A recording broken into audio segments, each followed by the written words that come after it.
The pathway to flipping the Senate. This is the establishment pick. Goes.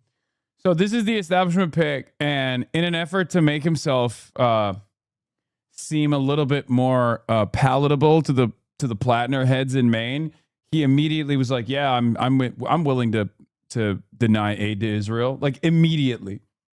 Now, of course, I don't trust it at all.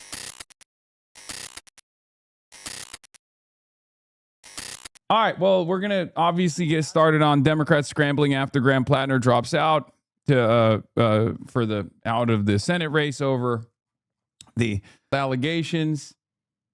Let's get started there. It's everyone's favorite conversation to have. Hopefully, we will eventually move on. Hopefully, there is going to come a day where we never have to talk about this ever again. Okay? That day is coming. It's just not here yet. Once there's a replacement pick, that will be fantastic. That will be phenomenal. Once there is an actual replacement, we will no longer have to worry about this. We will no longer have to talk about this, inshallah, one day. One day, my friends. But that day is not today. We could be there because no one in here gives a single fuck about it.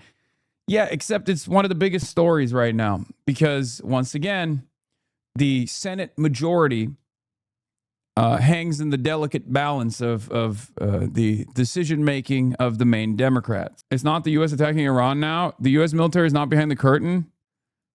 The U.S. military is not behind the current attacks in Iran, says Al Arabiya English. Explosions have been reported. Ooh, I wonder who it could be.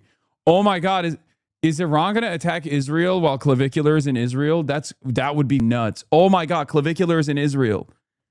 Oh my God. While Clavicular is in Israel, Iran is going to retaliate against Israel. Dubai moment? That is a very Dubai moment. Anyway, bro, you seem refreshed today. That's because I actually did something physical in the morning before I went live. Unlike yesterday, the only physical thing I did was have gay sex with Mitch McConnell.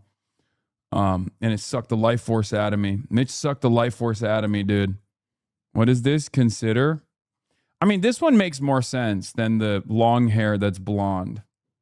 First candidate to be a true data center zealot will get 90% in an election. I know. We talk about stuff like this all the time, but I don't think Americans, I don't think either party is doing that because the data centers are obviously very firmly on the side of entrenched power. It's still corporate interests above all else. And therefore, you're not really seeing a lot of retaliation or any sort of pushback from Democrats at all. Political meltdown in Maine that could impact control of the U.S. Senate. Overnight, Democrat Graham Platner said he is dropping out of his state Senate race. It follows allegations of rape and physical abuse, which he denies. Democrats are scrambling to find a new nominee. Caitlin Huey-Burns is in Maine. Caitlin, good morning. Good morning to you, Vlad. Well, even in announcing that he was leaving the race, Platner remained defiant, dismissing those allegations and arguing it was the party's system trying to force him out. But now the hard work begins as Democrats here try to pick up the pieces under a very tight deadline. After a week of mounting allegations, vanishing support, and a showdown with state Democratic Party officials, we are suspending campaign operations. Graham intends to drop out of Maine's Senate race. The announcement comes after two women who claim they dated Platner in the past accused him of sexual and physical abuse. I know that some will think it's an admission of guilt, and it most certainly is not. Jenny Rassicott and Lindsay Fiffield detailed their allegations in interviews this week. It was domestic abuse. He violated multiple layers of consent that night. Platner has continuously denied these allegations. Those in power who have the ability to do so are using these allegations as an excuse to take away all of the things that we need to run a campaign. Maine Democrats have until July 27th to pick a new candidate to take on longtime incumbent Republican Susan Collins. There's already a crowded field of contenders, including Dr. Neerav Shah, Maine's former health director. The pathway to flipping the Senate This from is the red establishment to blue pick. goes. So this is the establishment pick, and in an effort to make himself seem a little bit more palatable to the to the Platner heads in Maine, he immediately was like, "Yeah, I'm willing to deny aid to Israel," like immediately. Now, of course, I don't trust it at all, and I don't trust it at all. But he's trying. He's definitely trying. He really wants it. How anxious are Democrats feeling right now? We are feeling 1,000 emotions all at once. And the one that I would say is overriding. I do not believe that this man would actually be in favor of Medicare for all. I'm gonna be honest. Like, he is, dude. Look, corporate Democrats and establishment Democrats are gonna get a lot smarter eventually, because it's becoming undeniable that there is tremendous appetite for change, right? And for that reason, you're going to start seeing, which we saw already with Wesley Bell. Wesley Bell's ad. Did you guys see Wesley Bell's ad? Wesley Bell is the AIPAC stooge that AIPAC single-handedly bought a seat for as they unseated Cory Bush. Now, Wesley Bell's running ads talking about how he's going to be the only person who could combat ICE. Like, he actually wants to defeat ICE, all this stuff. He wants Medicare for all this stuff. Like, they're lying about. They've unlocked a new meta. For the longest time, the neoliberals that helmed the ship, used to not even dignify us with any sort of lying about this. They would just run on, we're the best option, we're better than the Republicans, we're the only electable option. Electability is the key here.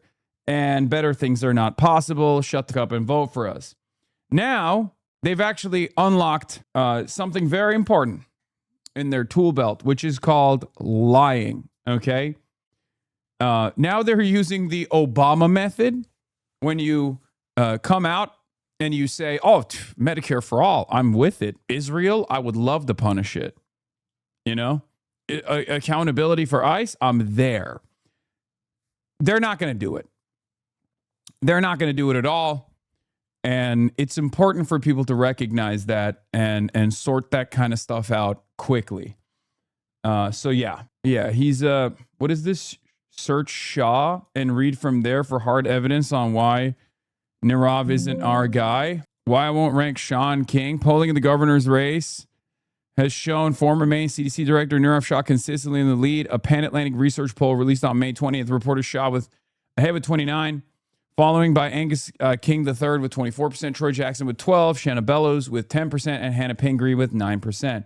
However, Pan Atlantic doesn't have the best record in the polling, blah, blah, blah. From talking to Shah supporters at doors, a lot of Democrats have warm and fuzzy feelings about Shah from when he was giving daily briefings during the COVID pandemic.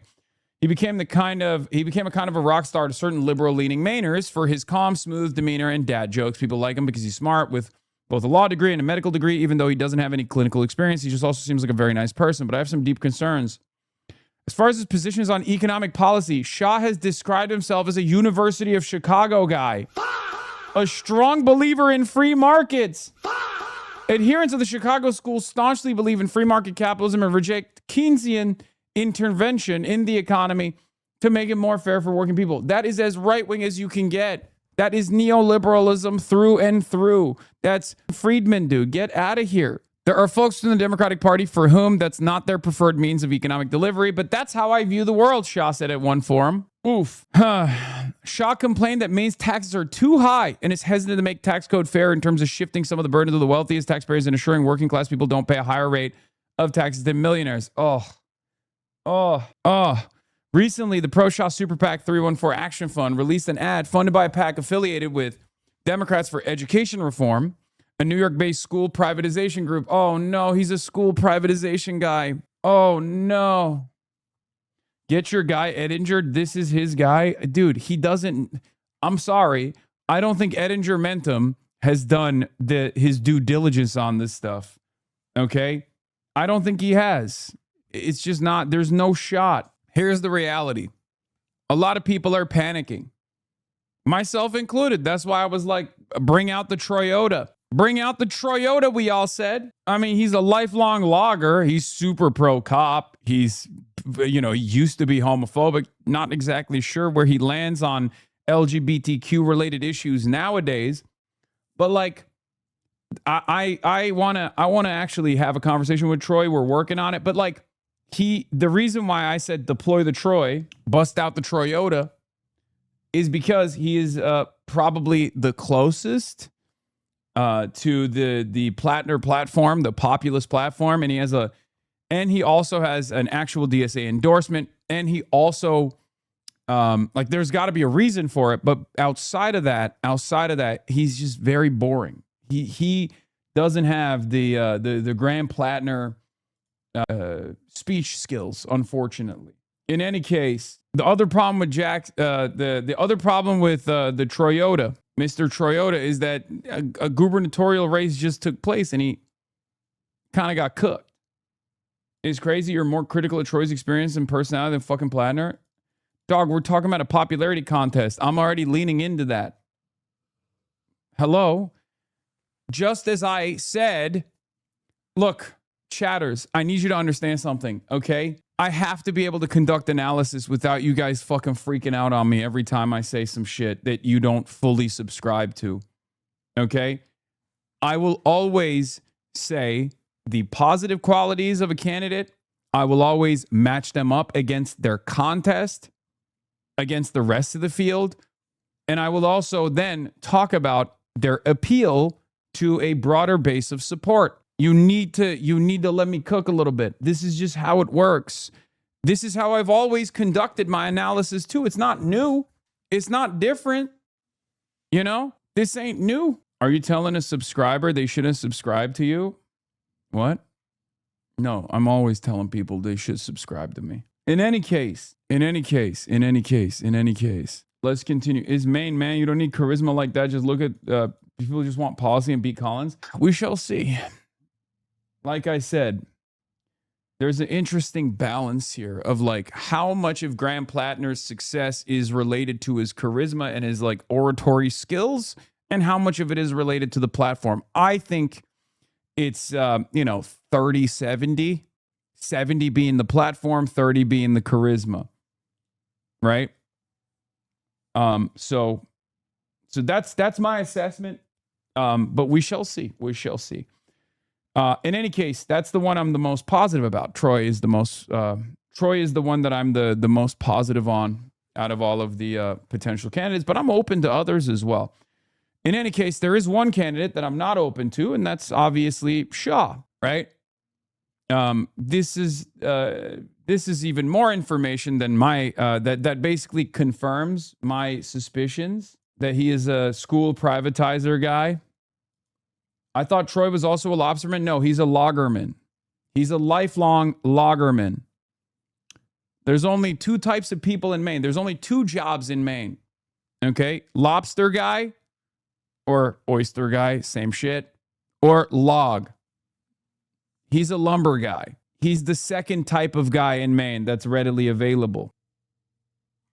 Yeah. So just, you either lobster with the lob or you log. There's only two genders in Maine. I'm a lumber guy.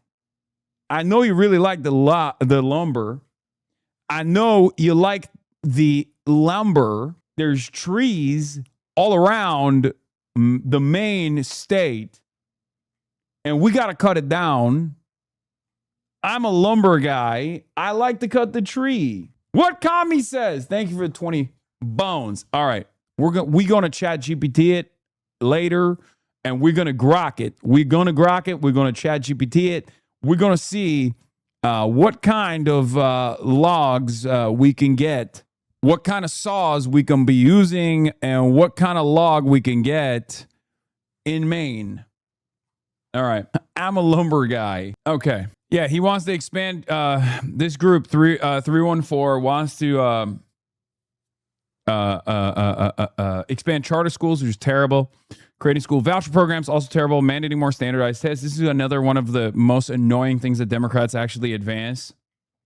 It's a way to destroy what remains of the teachers' unions, a way to gut what remains of public school education. Josh Shapiro's a big school privatizer. I hate it. Not a fan of these guys at all. So that's another situation with Shaw. Is folks expanding on charter schools, creating school voucher programs, mandating more standardized tests, punishing teachers and fighting teachers' unions? Yeah. Troy Jackson and Shannon Bellows recently released a joint statement expressing disappointment that Dr. Shaw is being bankrolled by millionaires whose mission is diverting your tax dollars from Maine's neighborhood public schools to private ones.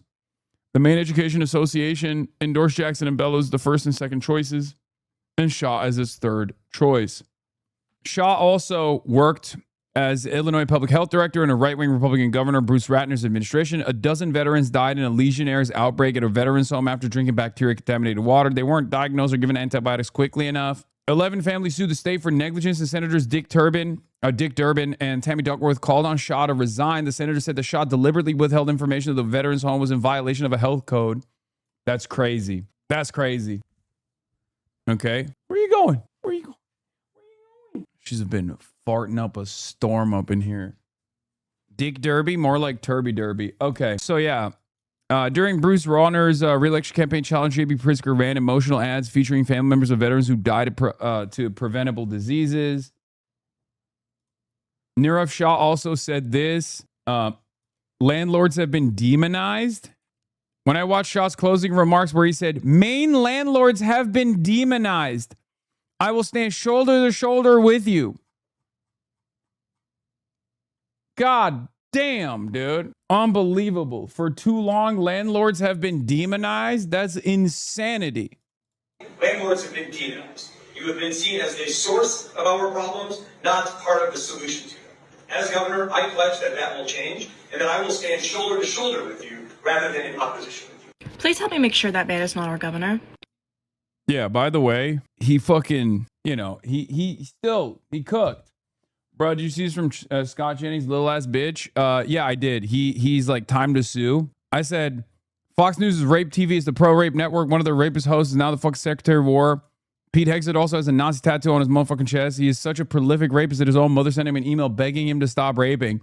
And Scott Jennings was like, time to sue. Sue for what? Literally everything that I said in that statement is confirmed by previous reporting. I was looking at this and I was thinking, like, what could it be? Like, what could be a defamatory claim here? And it's like, Fox News has been sued by former guests and former hosts. Like, there's a lot of famous Fox News anchors who were fired. It was a huge controversy.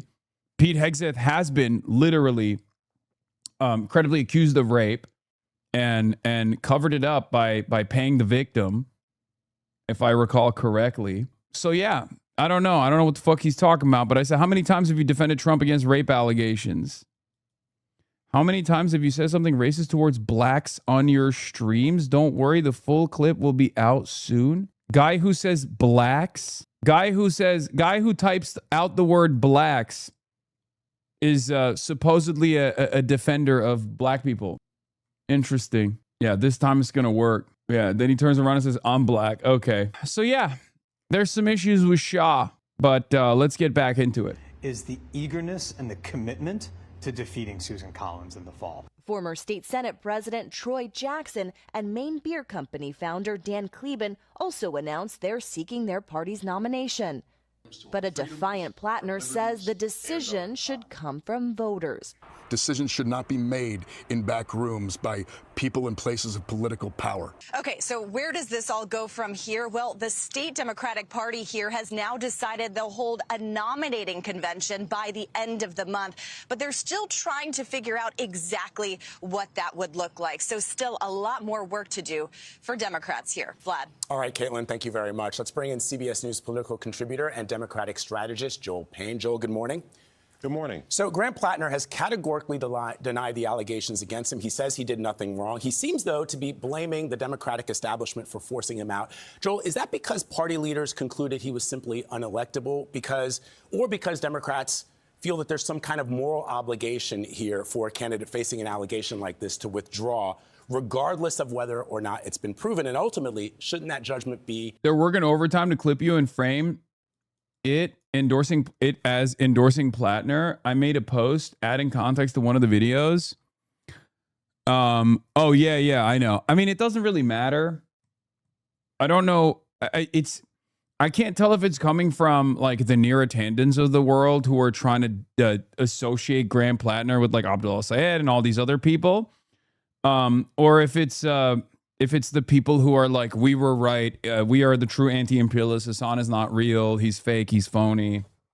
He loved Grant Platner. He was always like the biggest endorser and supporter of Grant Platner. He flew to Maine, all this stuff. Or the people who consistently say things like any sort of sentiment. You literally did endorse him, JD Pond 17. You ran defense for him. This conversation is always going to materialize into this for some reason. Kaya, sit. Okay, go. Okay. Stop looking at, dude, this is so funny. Look at this. Look, let me see if I can show. Okay, go. I want to see if you can watch it. Kaya, okay. Open the door. There it is. Yeah, she's brilliant. That's it. She has a PhD. It's crazy. Chris Kunzler's YouTube chat has also been weird the past 3 days with randos have been pestering for a condom Hasan. I'm thinking it's being astroturfed to hell. Wisconsin Democrat downplays appearing on a Hasan Piker show, doesn't endorse everything he says. What are they doing? She added as if candidates she should just do the Abdul the Abdul method. Yeah, I don't expect her to endorse everything I say. And I don't endorse everything she says. How about that? But it doesn't matter, right? But in any case, we'll cover this in a second. This is Francesca Hong. So, as far as the Platner mania goes, you endorse Ramen too per every Twitter post. I know. Anyone and everyone that I have on the broadcast, people will work tirelessly to qualify as like an automatic endorsement. Any coverage that I extend to any candidate, any defense of any candidate in a meaningful capacity, which of course I readily admit. I did defend the principle that Grant Platner, with the information that we had at the time, was far better than Janet Mills and Susan Collins, which is true. It's not like it's not a what do you call it? You look past accusations of sexual assault. I'm gonna fucking, dude. No, I didn't. That's not true. The first credible accusation of sexual assault, and I immediately covered it and actively pulled the trigger and demanded that he drop out. You are assuming that he was a rapist from before when there wasn't any credible evidence that he was. That's the difference. It's very, very frustrating. I'm not going to jump on your suspicions. Okay? Even if they are unfounded, but then end up becoming true, that doesn't mean that is a way that I will cover. Like, dude, here, I'll give you an example. Okay? If people turned around and started calling Abdul a rapist, for example, which probably could happen. These guys are fucking vicious. What you think I'm just going to be like, oh, I guess that's the case?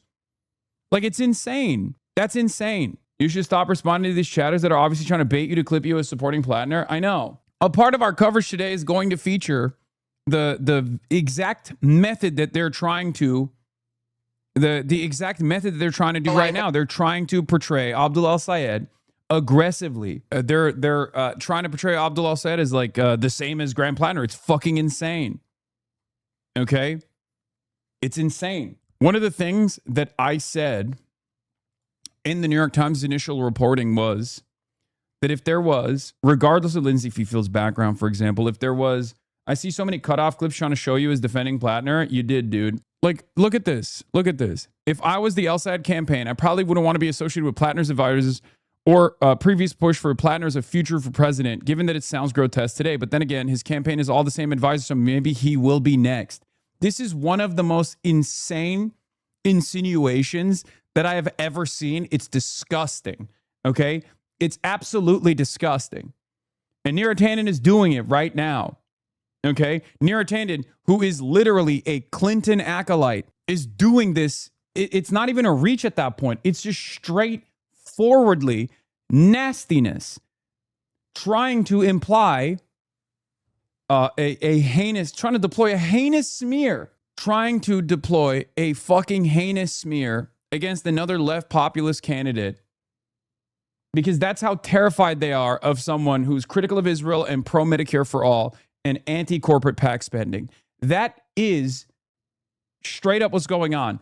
Anyone that fucking leans into this idiotic nonsense is playing the exact same role as Neera Tanden without even recognizing it. Okay? We have to be a little bit smarter about the way, the devious ways in which these people in positions of power deploy propaganda. Okay? The reason why I say that is because like, they didn't get there just out of sheer luck, okay? These are vicious people. They know how to rat fuck. They know how to tug on people's heartstrings.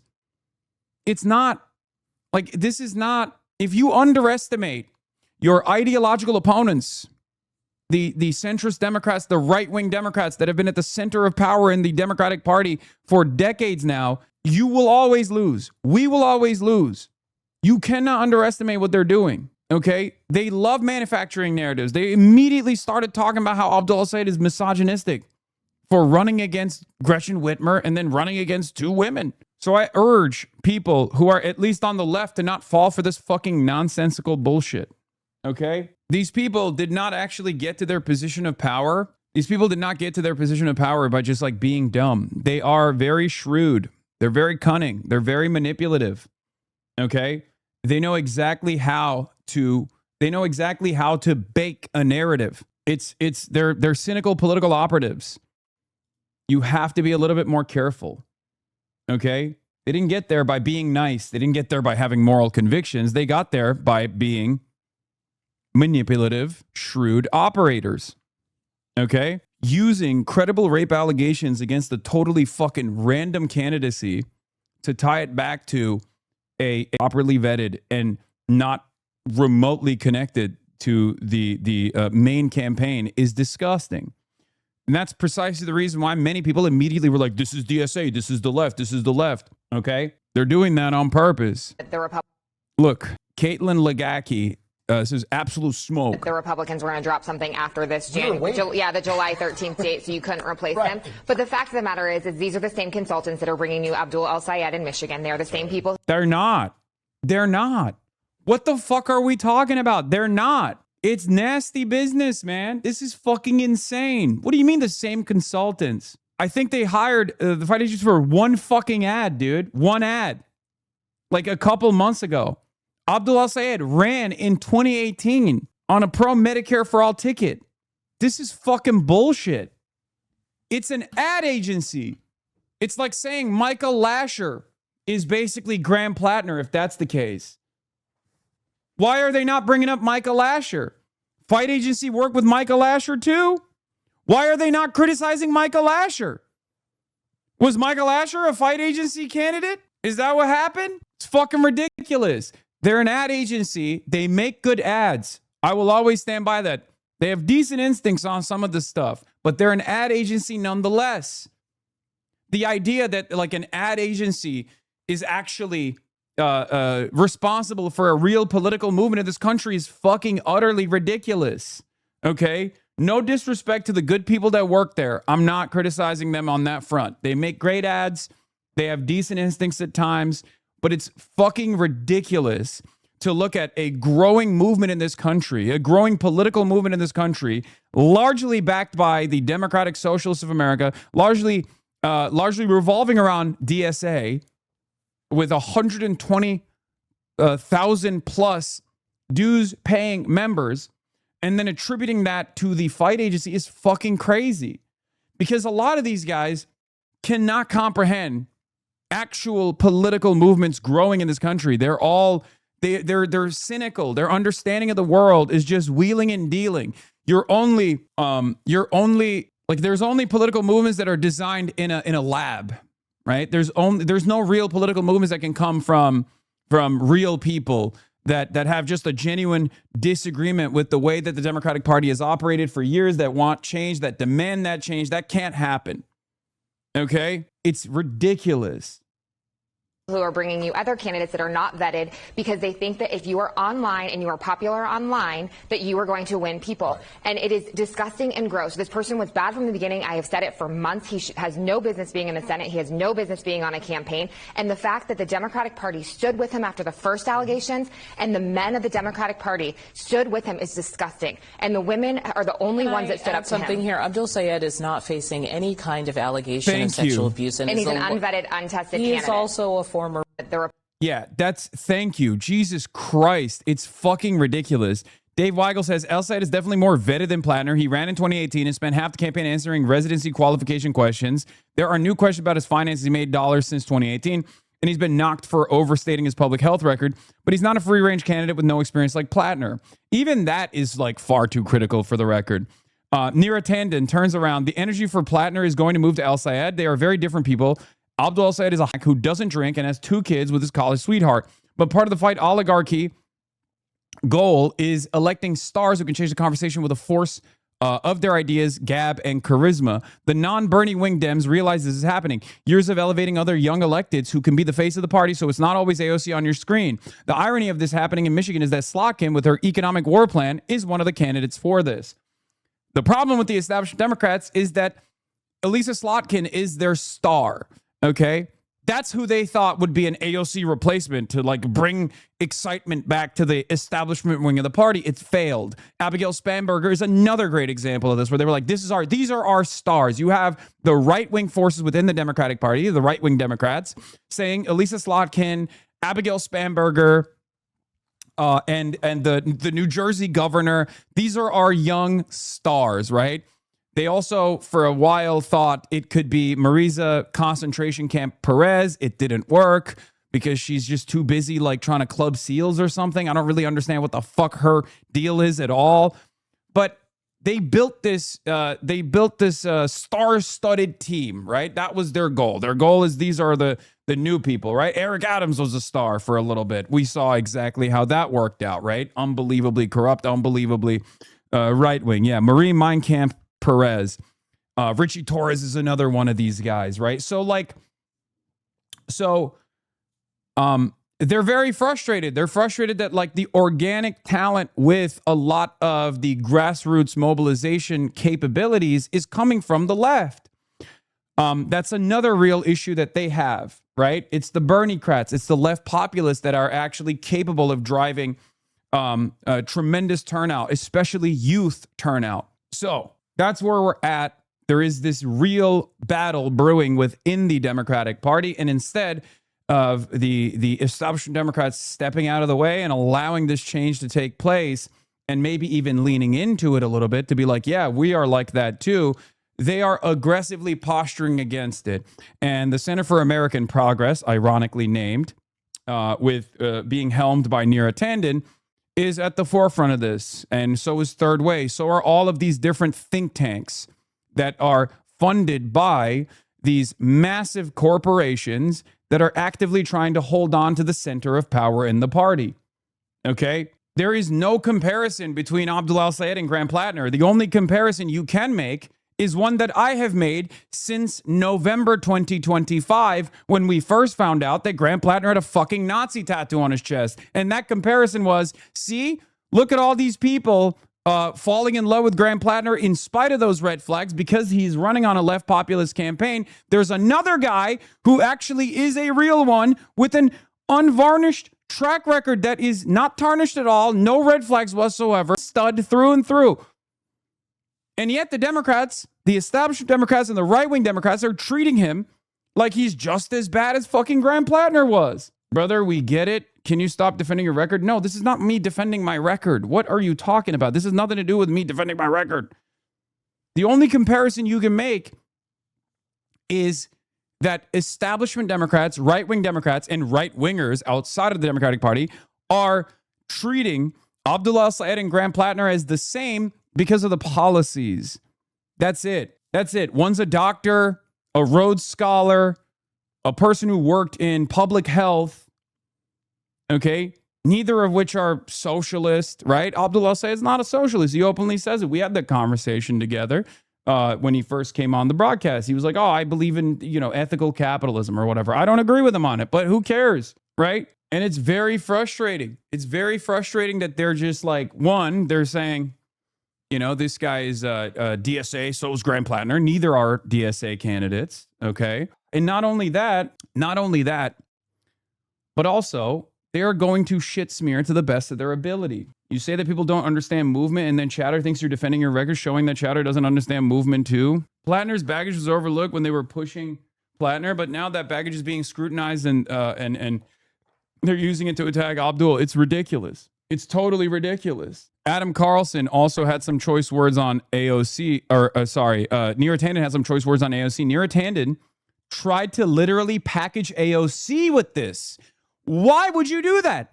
Out of all of the left populist, DSA affiliated, or DSA politicians, AOC was the one who literally saw Platner and was like, I'm staying the fuck away from that race. So why is Neera Tanden on MS Now trying to tarnish AOC with this too? I guess I'd say, look, this whole situation is a horrifying tragedy on so many levels. And the people I feel the worst for are really the people Nikki is talking about. The people who were betrayed by Graham Platner. I mean, he's angry at the world, but it's his own actions that have caused this situation that we're in. And I feel like the fact that he takes zero responsibility of that really enrages me. But I feel the people I feel the worst for in this situation are people who felt hope about this campaign. And I do think the process has to ensure that people who felt hope in this campaign, in his campaign, and about change in Maine have a voice in that process. I mean, what I found sort of really disturbing about this video is there's so much more ire to like Democrats nationally than two people he never mentioned, Susan Collins or Donald Trump. And I find it sort of tragic that after all the destruction and wreckage, he's going out by basically trying to torch Democrats. And just as a reminder, like, he did win the primary, but it's his own actions that have caused this. And you don't have to ask me. You can ask Senator Sanders, Senator Warren, Congressman Khanna, Congresswoman Alexandria Ocasio-Cortez. These are his... AOC? Why the fuck would you bring up AOC? Warren, fine. Ro Khanna, Bernie Sanders, fine. These are all endorsers of Graham Platner. They immediately removed their endorsements. They unendorsed them as soon as the credible rape allegation hit the timeline. Why would you bring up AOC in this conversation? AOC never endorsed them. As a matter of fact, they kept asking AOC why she wouldn't. And she was like, oh, I haven't weighed into that race. AOC has no ties to Graham Platner at all.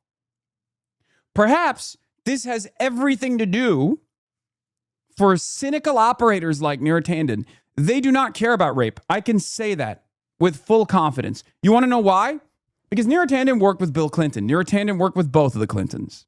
Okay? Neera Tanden is an establishment Democrat through and through. Okay? These people don't care about sexual assault. We do. They don't. They at least have some level, they're definitely more decent than the Republicans, which isn't saying much. Okay? Because obviously the Republicans are completely demonic. This is the lighter version of that demonic nonsense, right? But I can confidently say if you work with Bill Clinton, you obviously don't care. If you work with the Clintons, you obviously don't care about these sorts of allegations, right? You don't care about credible rape or sexual assault or sexual harassment allegations at all. You care about maintaining your position of power within the party. And as a cynical operator, she will take a real rape allegation with real victims and will turn around and try to tie that back to other people who are not even in any way, shape, or form connected to this guy. Whether it be Abdul al-Sayed, whether it be AOC. So what is the connective tissue between Graham Platner and Abdul al-Sayed and AOC? Perhaps it's your resentment towards them. Perhaps you want to connect them because you don't like that there is a growing populist movement within the party that the base is. So you're aggressively trying to tie as many figureheads as possible, as many people who are critical of Israel as possible. For example, Neera Tanden, another person that she has aligned with over and over again, Benjamin Netanyahu. So cynical. Adam Carlson calls it out and says, I like how she tries to rope in AOC at the end here as someone who supported Platner / was his ally in Congress when she faced a lot of shit from the people on the left for repeatedly refusing to endorse him, even as other leaders on the left did. And she clearly showed excellent judgment in not caving to that pressure. I know you're trying to poison the well for AOC's potential 2028 presidential campaign by associating her with Platner, and it's beyond obvious that you're trying to do the same with Abdullah Sayed and Peggy Flanagan this cycle, but at least try to be a little bit more subtle about it next time. Literally all the quote retweets are calling her out. Yeah, say what you will, but the establishment vets candidates. Totally. Yeah, totally. The Cuomo one's even crazier because the establishment knew that Cuomo was a sex pest, right? And they still pushed him against Zohran Mamdani. That's what's so wild about these guys. They don't have a leg to goddamn stand on, dude. They don't have a leg to stand on. And yet they'll chirp non-stop. What is this? Did you see Time mentioned you 11 times in the Abdul El-Sayed article? Democratic Senate hopeful Abdul El-Sayed is running against both parties. Is this a good article or a bad one? Did I give him a quote in this? I don't remember. Look, it's very clear that they don't have too much. They don't have any oppo, really, like any significant oppo on Abdul. So all they have is to basically tear. That's all they got. So they're just going to keep hitting that line over and over again. What is this? I took a lot of heat for campaigning with a guy named Hasan Piker. He says, the Democratic establishment, the Republican establishment, they can't agree on everything, but they can agree that one shall not campaign with Hasan Piker. The audience laughs because that's the most important issue happening in America right now. That's funny. It's a good line. Bars. But yeah, the reason why I turned into a significant talking point in this race is partially because of that, because they have nothing. So they have to invent shit, right? And that's usually what you do if you don't have any real oppo. You invent suspicion. You invite suspicion. You say, oh, well, why haven't you released your tax returns? Like Abdul's made some decent money, I assume, from his book and from his podcast, right? So they're trying to say like he's out of touch. This is never a point of concern against candidates who defend entrenched power. Okay?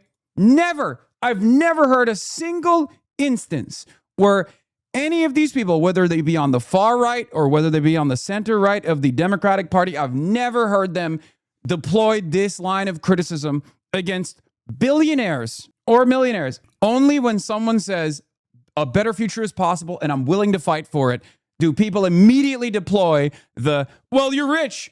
Well, you're rich. You're a rich guy. How about you shut the fuck up, rich guy? Why don't you shut your rich guy mouth? How dare you speak for the poors from your ivory tower? It's so strange. It's so strange. They did this to Tom Steyer as well, and it worked with Tom Steyer. Tom Steyer's a billionaire, right? And it's interesting. It's interesting that this does not get deployed against Jared Polis. This doesn't get deployed against unbelievably wealthy Democrats that are in the right. They did this with Bernie Sanders. They tried to do it with Zoran. Zoran is broke as fuck. And they tried to do this. They tried to do this with Daria Liza. It only goes in one direction. It's very interesting. It's very, very interesting. Yeah, Zoran's got no fucking bread. He's a broke boy. So why don't they do this with Daniel Lurie? Daniel Lurie, the mayor of San Francisco, is a billionaire. Why don't they do this with Daniel Lurie? Isn't that interesting? Perhaps it's because he's right-wing. He's a right-wing Democrat. Yeah. If you're rich and you advocate for the poor, you're a hypocrite. If you are poor and you advocate for the poor, you're jealous and you're broke and you demonstrate envy. They just don't want you advocating for the poor. Yeah. I am poor and I advocate for the rich, so I'm a hero. Yeah. If you're poor and you advocate for the rich, you're just a regular American. Let me tell you, a lot of those guys around. A lot of broke boys who love advocating for the interests of the wealthy. Very strange. Many of them find themselves in my chat every day in, day out, tirelessly advocating for the wealthy. Temporarily embarrassed millionaires and billionaires. The wantrepreneurs. One day I too will become unfathomably wealthy, and then those poors like me better look out. That's the attitude. There's always the attitude. And it's weird because no wealthy person has ever become wealthy without advocating for their self-interest. So the irony here is you are currently advocating against your class interests if you're poor, if you're a worker and you're anti-labor, if you're a worker and you're anti-socialist, anti-communist, you unironically are advocating against your class interests. And let me tell you something about rich folk, okay? They didn't get there while advocating against their best interests, okay? They didn't get there by saying no to someone who wants to extend a helping hand. You're being silly. So even if you are simply just a wantrepreneur, or you're simply just in transit, you are transitioning to a billionaire. You're going to be a billionaire one day. Even if you aren't there yet, while you're not there, you should advocate for your best interests. You should advocate for your class interests. Okay? That's it. Anyway, Neera Tanden responded to Adam Carlson, said, did the audio not work? AOC, who I'm a fan of, called on Platner to end the campaign just as Warren, Sanders, and Khanna did. I mentioned her because she's a leader on the left who called on him to get out, not a moderate who endorsed him. I do agree she looks like a genius for not endorsing him. Yeah, she's trying to basically change the dynamic of the statement. She absolutely packaged them together on purpose, just like she is also directly tying Abdul El-Sayed to Graham Platner. Abdul El-Sayed has no connection to Graham Platner. It's fucking bullshit. To ensure that people who felt hope in this campaign, in his campaign, and about change in Maine have a voice in that process. I mean, what I found sort of really disturbing about this video is there's so much more ire to like Democrats nationally than. Don't you think lending any support to non-leftists or outsiders are doing entryism, and that's bad for knowing who they are or what they will do? I mean, with Abdul El-Sayed, it's definitely different than Graham Platner. Like I trust Abdul. I trust Abdul on his policies because. And not because like I've gotten to know Abdul El-Sayed, but I just know his background, right? Like he's been at this game for a while. Like he has been a staunch advocate for Medicare for all. He wrote a literal fucking book on it, and he ran a gubernatorial race in 2018. Unfortunately, too early, right? Like he was right, but too early. I think that's important. Like that's the difference here. You know what I mean? There are always going to be people who are not entirely aligned ideologically with us that are certainly valuable and reliable allies in the same cause. Two people he never mentioned, Susan Collins or Donald Trump. And I find it sort of tragic that after all the destruction and wreckage, you know, he's going out by basically trying to torch Democrats. And it just as a reminder, like he did win the primary. But it's his own actions that have caused this. And you don't have to ask me. You can ask Senator Sanders, Senator Warren, Congressman Khanna, Congresswoman Alexandria Ocasio-Cortez. These are his allies in the fight who recognized what happened here was horrifying. Yeah, these are his allies in the fight. And then she tries to make it seem like she was just bringing up the fact that AOC called on him to pull out. You brought up allies in the fight, and you brought up AOC's name into the conversation because you want to tarnish her track record. You want to connect AOC to Graham Platner. AOC has no connection to Graham Platner. Like, you think Graham Platner did not ask AOC for an endorsement? I'm sure they did. You know what I mean? I'm certain that I have no knowledge of this, but I'm certain that they went to every person that they could that is progressive, and it never came.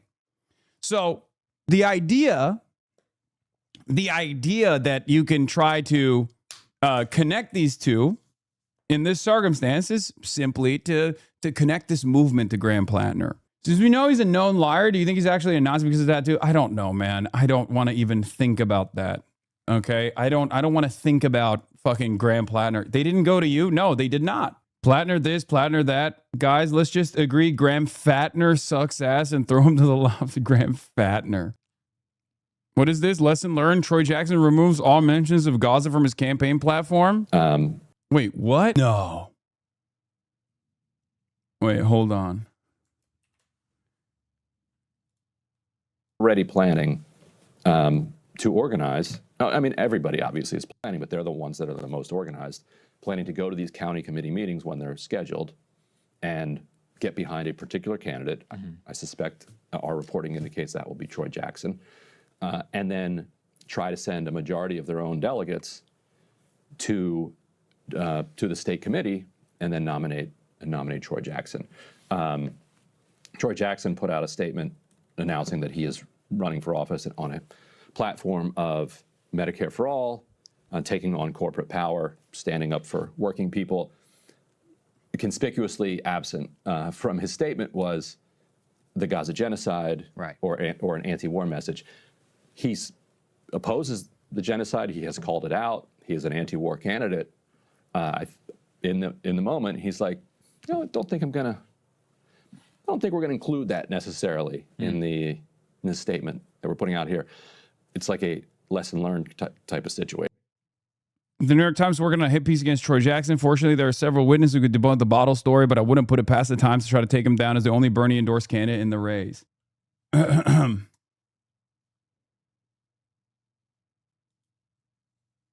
First trailer of the documentary American Doctor. Wait, isn't this? Oh, this is Feroz, right? I think I'm in this. It looks like when a hospital is totally overwhelmed, you're getting waves of patients. What do you prioritize? Isn't this the one I'm in? This documentary? Feroz is one of the... Yeah. Do you have to treat them? Yeah, there he is. Medicine to give the people whose legs have been blown off. 3 surgeons all working on one little girl for, what, 2.5 hours? And she's probably going to lose her right leg, and her left arm. And she's starting to wake up. Let's get her warm. As a Jewish physician, I knew nothing about Gaza. Like most Americans, I thought everybody out here were nothing but terrorists because that's what I was told. I'm not Israeli, I'm not Palestinian, I'm not Christian, I'm not Muslim, I'm not Jewish, and I don't really have any connection to it. But as an American, I just don't want my government involved in crimes. I'm a Palestinian. I'm not a spokesperson. I'm a human being. I'm a U.S. doctor who wants to see babies like my babies not be killed anymore. What surprised me most was how the carnage was focused on journalists, healthcare workers, and children. This bomb. Where was that? That bomb hit the building. There was a 15-year-old kid ready for discharge that was incinerated. And if I had gone down and been changing that kid's dressing, there would have been 3 bodies, and I would have been one of them. When they hit a hospital, that's a deep tragedy that people will feel in the community for the foreseeable future. We're just asking that hospitals not be targeted. Why that conversation is derailed in the United States is beyond me. We do not have to accept that as Americans. The United States could stop sending jet fuel, bombs, all sorts of weapons. This is a political problem. We need a political solution. We're a good Feroz is so talk intelligently, and I He's talk the man. emotionally. It's on us to make sure that their stories are told. I couldn't go to Palestine. I got rejected. And then I come back to the United States and get detained by the Department of Homeland Security. This is what my tax dollars did. What your tax dollars did. What my neighbor, they have the right to know the truth. Feroz, the right one to listen to. He is about fairness, and he is about doing the right thing. You know we're not dating, right? You don't have to talk me up this much. I just met her 5 minutes ago. Yeah. I was supposed to... What was I doing? I think I literally went to Michigan instead. I was supposed to go to the Sundance. They invited me to the Sundance release, but I think I was in Michigan with Abdul at the time. This is going to be incredible.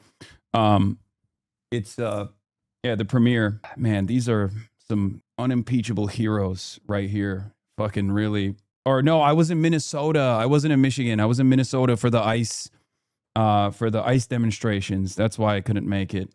Holy fuck, that was cold. Jesus Christ.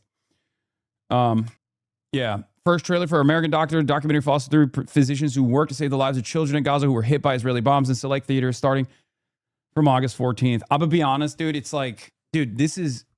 You want to know something crazy? We went from interviewing people like Feroz to getting a guy like Feroz elected into Congress. Think about that. Think about that. Adam Hamawi, another doctor who went to Gaza and was patching children up day in, day out. And now he's going to be a congressional representative. Things can change. Okay? Do you understand? Things can change. As long as we're organized, as long as we're disciplined, as long as we are steadfast in our advocacy, as long as the environment shifting, we look at the masses coming to the realization of certain realities. And if we're there, we can take advantage of the fact that people are finally recognizing the truth, and we can make material changes.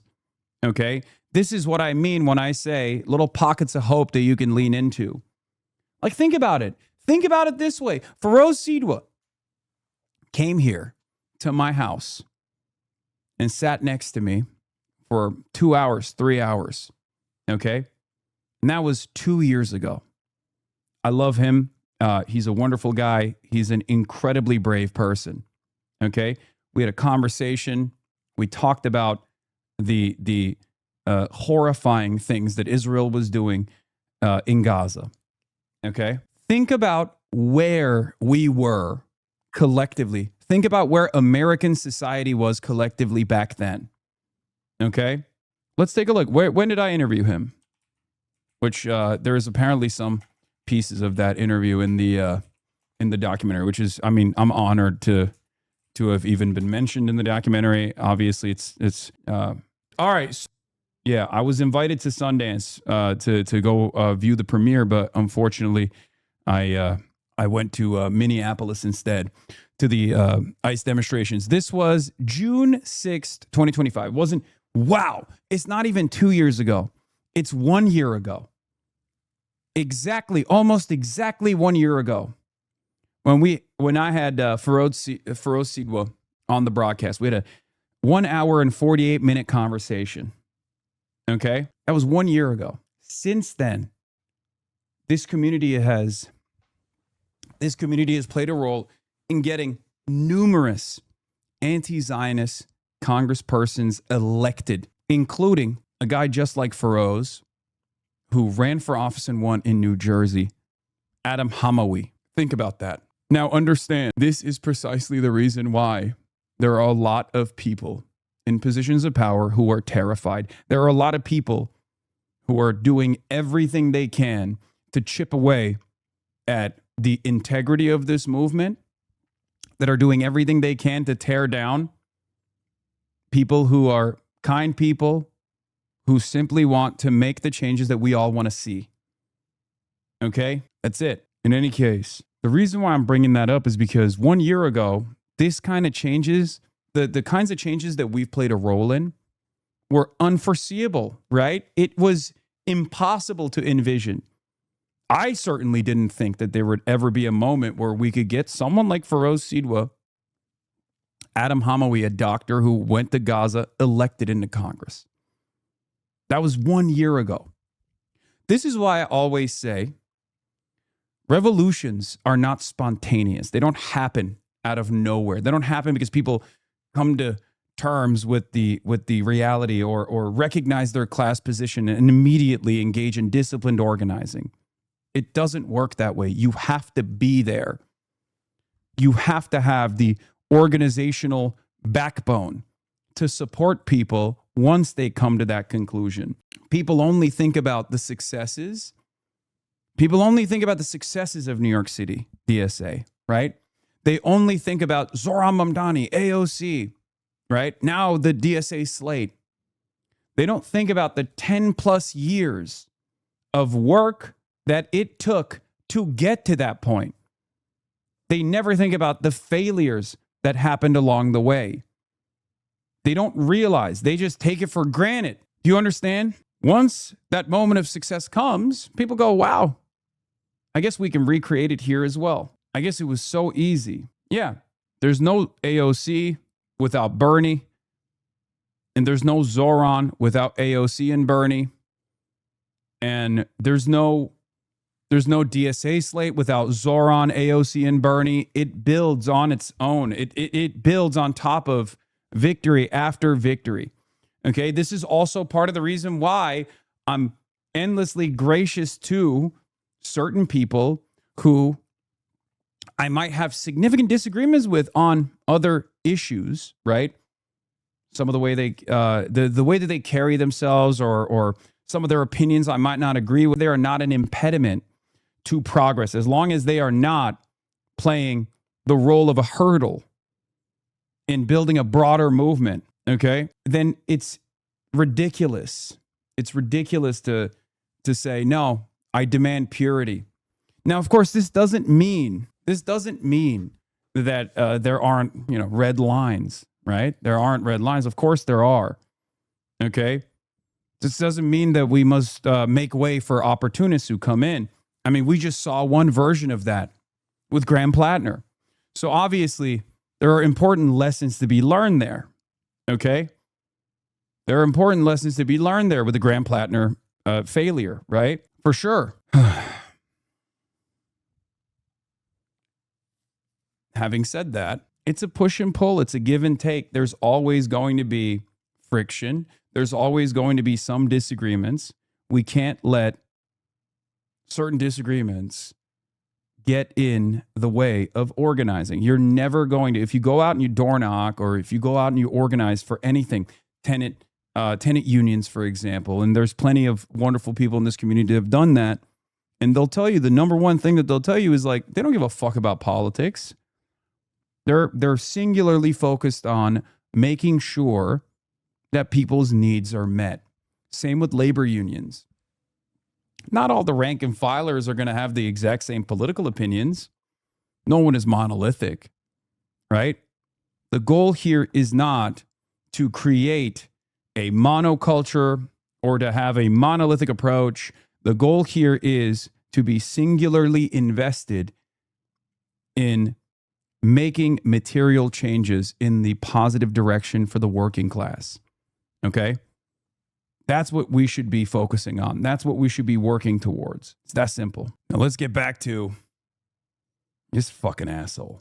For the voters and not the establishment.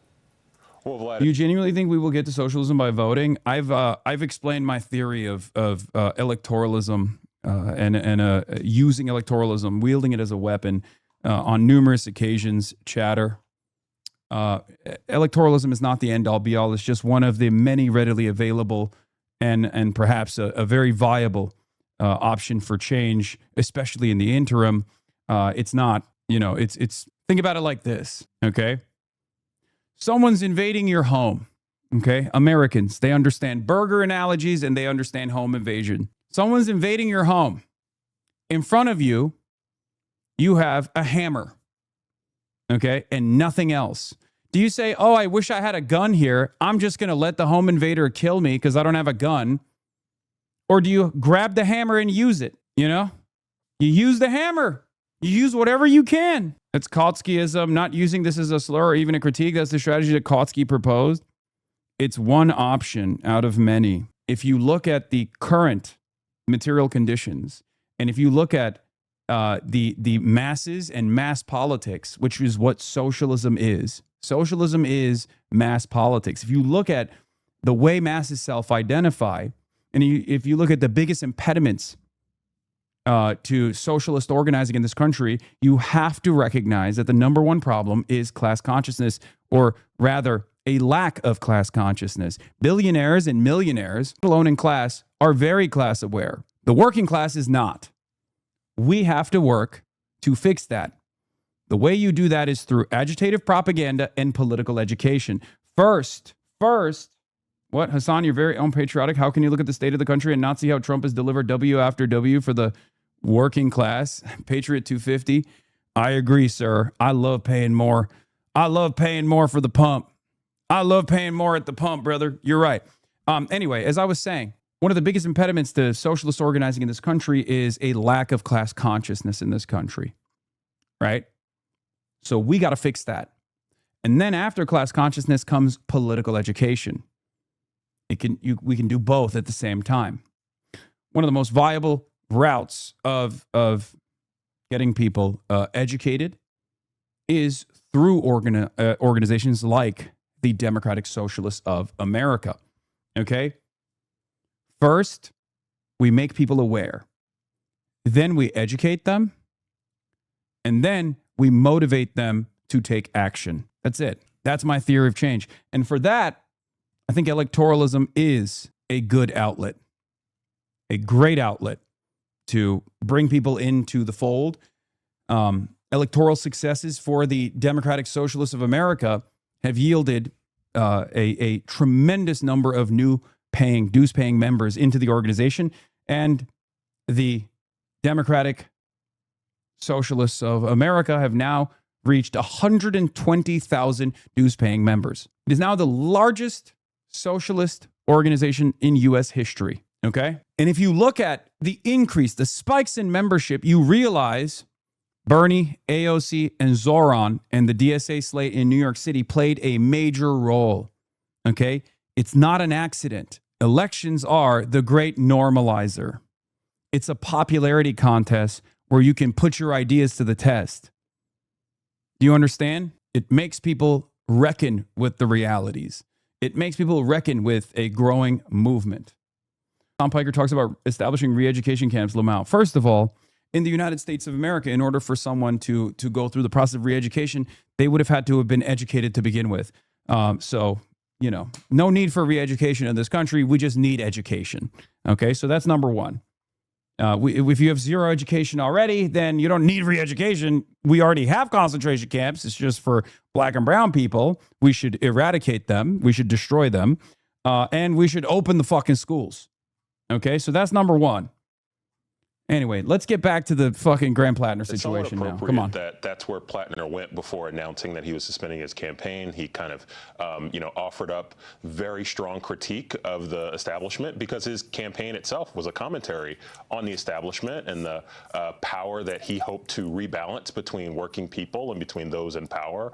And so the fact that he offered this commentary and this critique is not surprising because this was essentially a proxy war about that. I think where we go from here is Democrats trying to pick up the pieces. And you hear a lot of commentary online about, well, how did we get here? Whose fault is this? Is it the fault of the people that identified Graham Platner? Is it the fault of the establishment class who did not offer up the type of candidates who would appropriately challenge a Platner in the primary? And to me, I think there's medicine for everybody to take. And I think what Democrats across the country and in Maine are doing right now is trying to learn the lessons of how we got here with Platner and where do we go next and how do you refocus on trying to defeat Susan Collins in November? All right, so then how do you go about finding someone who could fulfill the obligations that he has made to the voters who are supporting him? In other words, finding someone who can be elected in that very same lane. Yeah, and look, Platner nodded to this and others have as well. It is important that this decision is transparent and open and public. I think a lot of Democrats are learning the lessons from what happened with Joe Biden in 2024. Very different circumstance, obviously, but same impact. Voters chose somebody, and then because of decisions out of their hands, that person was not on the ballot ultimately when they chose them in a primary. I think what Democrats want to do is make sure that Maine voters, particularly those who are reached by Platner's working class economic populism message, feel represented and they don't feel like the type of candidate with the type of focus and the type of agenda that they believe in, that is not represented on the ballot in November. And Caitlin talked about there's going to be a nominating convention by the end of the month. You've talked about some of those candidates, whether it's Troy Jackson, Narav Shaw, Dan Kleben. There will be lots of folks, I imagine, who jump in and lots of opportunities for people to weigh in. So Joel, very quickly, is this still winnable for Democrats? I think it is still winnable for Democrats, but I would point out, even with more traditional candidates in the past, a Shanna Bellows in 2014 and a Sarah Gideon in 2020, Susan Collins was able to defy political odds against her. So she is a tough Republican to defeat under any circumstance. I don't think Democrats have made it easier for themselves this time around. All right, Joel Payne, always appreciate talking with you, my friend. Thank you. This is just a word of warning to Democrats in Washington, D.C. Graham Platner was losing support with independents, no doubt about it. But I will tell you, Meek and I have heard nothing. Let me underline that. Nothing but support from Maine Democrats on the ground for Platner. Platner signs are still up. They think that this is Chuck Schumer. He's right. He's right. The lesson to be learned there is twofold. One, the unbelievable power that a white veteran has in the eyes of the white electorate in Maine. But more importantly than that, the unbelievable staying power of a left populist campaign. Okay? And for the record, polls are showing this. Graham Platner outperforms Janet Mills in a matchup against Susan Collins after the rape allegation. That's number one. Polls were conducted after the rape allegation that showed that Graham Platner still had 8 points on Janet Mills. There was also additional reporting that I saw about Susan Collins confiding in people that she trusts, which maybe she shouldn't have, about how she still feared going against Graham Platner even with the rape allegations as opposed to Janet Mills. There is a real crisis here that I think some establishment Democrats are refusing to reckon with. And the crisis is going to be the Platner dead enders, especially after Graham Platner came out and was like, I'm innocent. It's the establishment forces that are attacking me. I'm going to drop out, but also you got to make sure that it's in the spirit of the campaign and whatnot. That is literally the electoral left populism viability truth nuke. Okay? The electability truth nuke. Yeah. Janet Mills being less popular than alleged rapist tells you all you need to know about how viscerally hated Chuck Schumer is. And Hakeem Jeffries and the Washington establishment coming to get him. They all have the same story. They started hearing 10 days ago that people were coming up to Maine and they were desperate to try to get Platner off the ballot because they thought Susan Collins had too much on him and would destroy him. I will tell you, without revealing any names, that we have been bombarded by phone calls and text messages from people who... All I have to say is that the third world is ultras, me included, apparently yapping about how base boosting is free will blow up and the progressive left's faces feel really vindicated on the internet today. And sure, it's the boomer Mainers casting their votes to show us where the American hearts lie, but still, yeah, but that was my point always. And my point still remains. Okay? There was never a moment that you can point to on this broadcast where I was like, Graham Platner is the face of the fucking left. He's the future of the left or anything like that.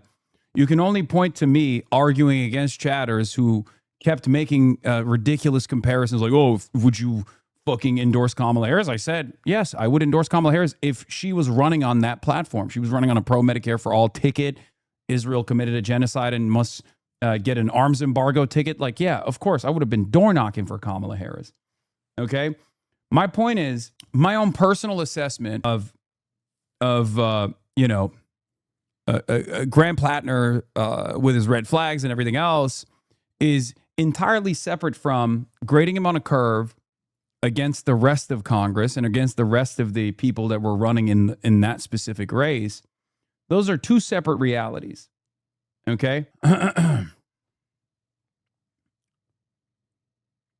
ultimately, there are clips of you saying you're Team Platner. I know, brother. I know. It's the same 7-second clip that they keep running over and over again. There are also clips of me saying I'm a Janet Pills head, Pills Mafia, that I'm a Janitsary. The RNC, unironically, have actually blasted those clips to say I endorse Janet Mills. But I didn't. I didn't endorse either.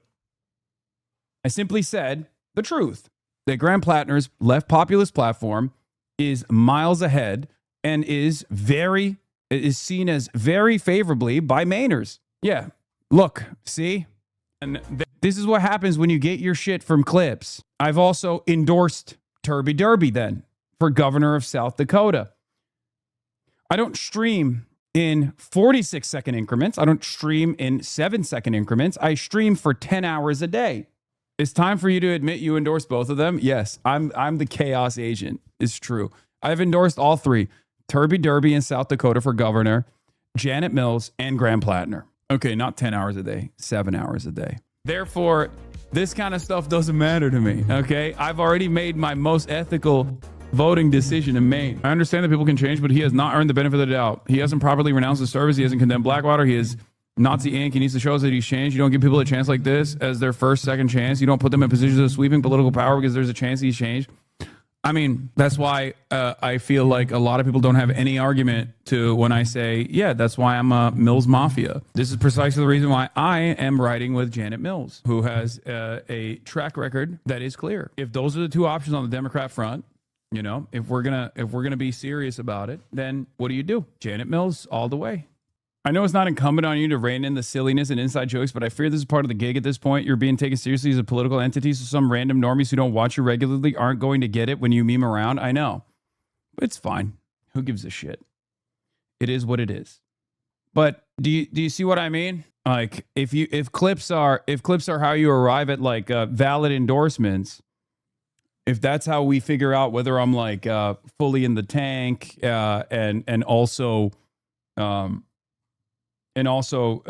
told my audience to go and like donate to Graham Platner's campaign, all this shit, then, you know, I did the same for Janet Mills. The irony, of course, is that Graham Platner's campaign had nothing to do with my commentary whatsoever, because the 65-year-old white Mainers with a college education that voted for him didn't vote for him because they saw my commentary. It's ridiculous.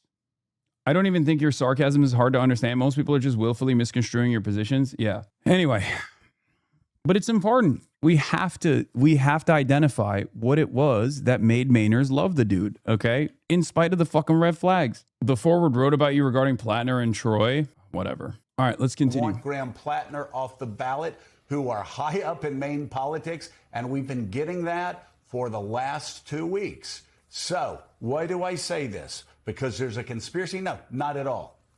Go back to what I said at the beginning. A warning to Washington Democrats. You do need to listen to Graham Platner, because whether it's true or not, just as Caddy said about her son. Didn't you say you'd use Abdul as a control test to verify the increase in popularity of populism? I think you were right. I did say that, yes, over and over again.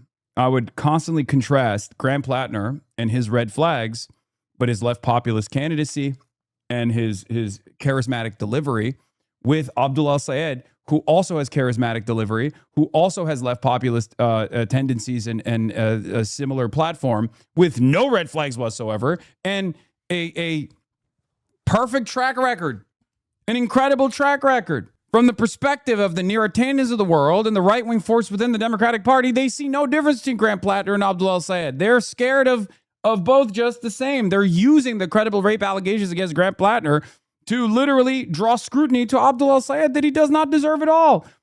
Because for many of these people, they just want to say he's Muslim, he's anti-Israel, we don't fucking like it, he's for Medicare for all, we don't fucking like it, but they can't say that out loud, so they have to just like lean into whatever they can. They haven't hit the, you even verbatim said Abdul and Chris Rabb could not get away with even half of what Platner had in terms of baggage. Yes. Who's been working on this campaign, rank and file Democrats who have been supporting Platner from the very beginning, think that this was cooked up in Washington, D.C. with a lot of money behind it to find anything that could be found to get Graham Platner off the ballot. And I will say, we know nothing about that. Meek and I have been scratching our heads for the last couple of weeks going, why are we getting all these calls about Graham Platner needing to be off the ballot? 73-year-old woman who is just like constant calls. So anyway, that's what Democrats on the ground in Maine believe.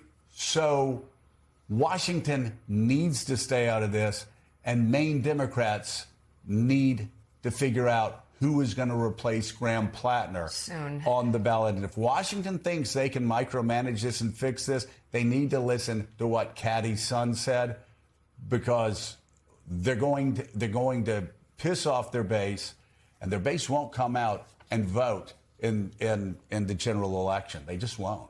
Yeah, we should not underestimate the excitement that Platner instilled in people, including voters who had told reporters in Maine they hadn't voted in a while, but they found a connection with him. He, for all of his flaws, and there are obviously many, he was a charismatic, a talented political athlete. People were drawn to him, and his messaging worked, and it's reflective, and we've seen this across the country right now, there's sort of a like I'm imagining Morning Joe and you know the commentary people on Morning Joe having the same like stands and fucking hater culture, and them clipping these clips immediately, like the same people clipping these clips would be like, see, they're endorsing Graham Platner. Like, this is literally just true.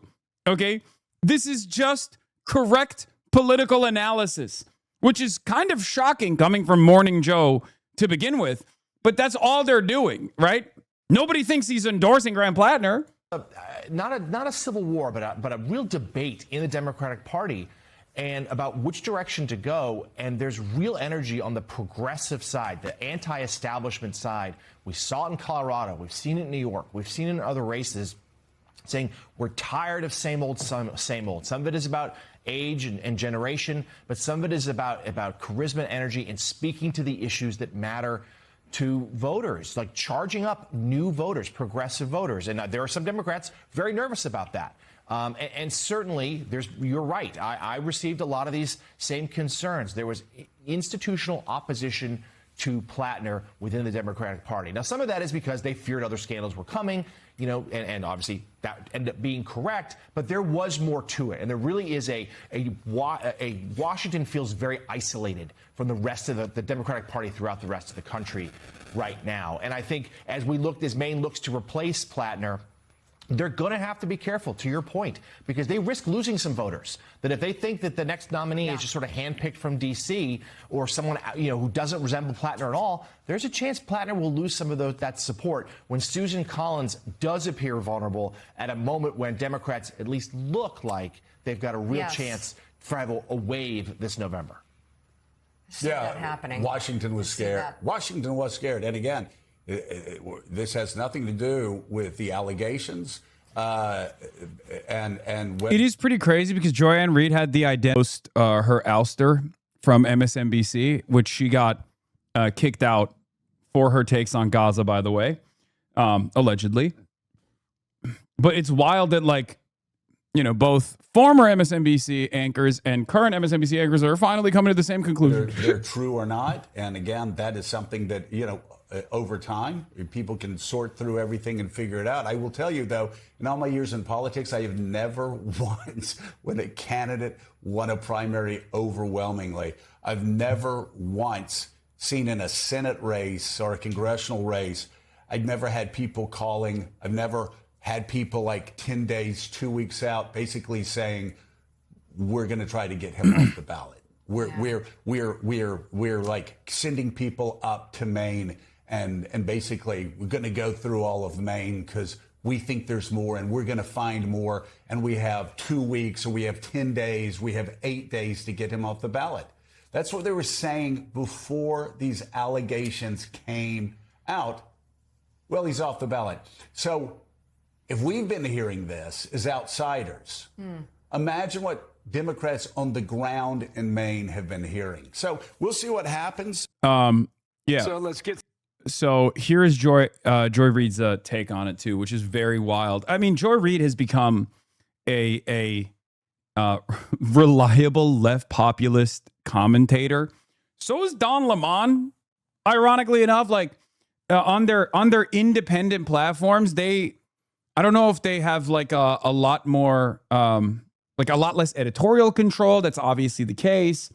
I don't know if they just like are more responsive to feedback as a consequence of their current position. But yeah, they've both leaned into this growth of left populism in the country. It's very interesting to see, especially because Joy-Ann Reid, I will give her so much credit, okay, for having this change of heart, because I do think it's genuine. I think Gaza was a huge part of this process. I think Gaza and America's involvement and lack of intervention in Gaza, I think, radicalized Joy-Ann Reid. I don't know what's in her heart. I don't know what's in her mind. I'm just responding to the changes that I saw, which literally led to her ouster from MSNBC. And it's interesting because, like, she was like anti what do you call it? She regularly hears from voters who regret voting against her in 2024 for Cori Bush.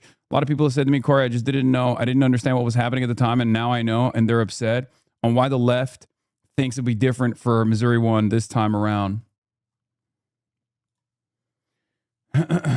Picked Platner.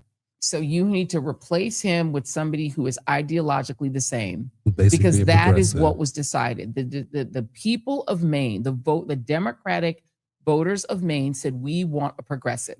They did not say they want an APAC moderate. So the Democratic Party in Maine ought to pick someone who is ideologically the same or ideologically similar as Platner. If you don't, and the DNC shoves an APAC candidate down your throat, you have my permission to not vote for them, because the Democratic Party needs to learn that it is not vote blue no matter who. Damn. What? Dude, look, this isn't to say I'm not criticizing Joy-Ann Reid's like former work. I'm not saying that to be like she's insincere right now, okay? I don't think she is. I think she is being sincere with this analysis. But to show you the change of attitude, Joy-Ann Reid famously once brought like a body language expert on her MSNBC show to do body language analysis of Bernie Sanders, to imply that Bernie Sanders was like misogynistic. Like, she was one of the leaders of the anti-Bernie movement in mainstream media. She was one of the loudest voices, and now she's there. And I think this is a genuine change of heart, okay? This is a real and genuine change of heart. I think it's partially because you're, trapped in this DC media bubble and you only hear feedback from similar people, and you develop this echo chambered mindset, and that probably played a role in this. But I'm telling you, this is not only refreshing, but it's also indicative. It's indicative of a real attitude shift taking place amongst vote blue no matter who liberals who are finally demanding more. I've been saying this, that like aside from all the organizing that the organizing that DSA has been doing, one of the things that I thought made this a real valuable opportunity to just like slam electoralism into the conversation more than ever before. The reason why I thought it was a good moment to be a lot more hands-on with these races as opposed to previous cycles that I've been a political commentator during and never really involved myself in this aggressively is not because I saw the youth and I saw the interest of the youth movements. Okay. It's because I saw the olds. I would go out there and I would see old people that were also hungry for the change. I saw old people who previously had voted for Hillary Clinton, voted for Kamala Harris, voted for establishment Democrats who genuinely identified and internalized the vote blue no matter who, Bernie was a spoiler mentality, turn around and actually say Bernie was right. I saw them at the Stop Oligarchy rallies, No Oligarchy rallies. I saw them at the No Kings protests. I saw them in Minneapolis. I saw them no matter where I went. If there was any sort of organized movement taking place, the olds were there. The backbone of the liberal movement was there demanding this change. Okay? The boomers, the olds, the college-educated white suburbanites, they have the same investment. They have the same interest. The wine moms are pissed, okay? When you got the wine moms pissed off and demanding these sorts of changes, then it's a wrap.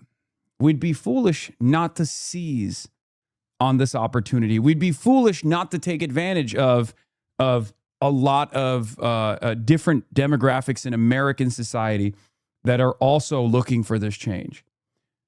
That's why these successes for DSA candidates all around the country, they're not an accident. It's not spontaneous. Okay? It matters who. They sometimes need to lose in order to learn. Sometimes when you lose, you learn.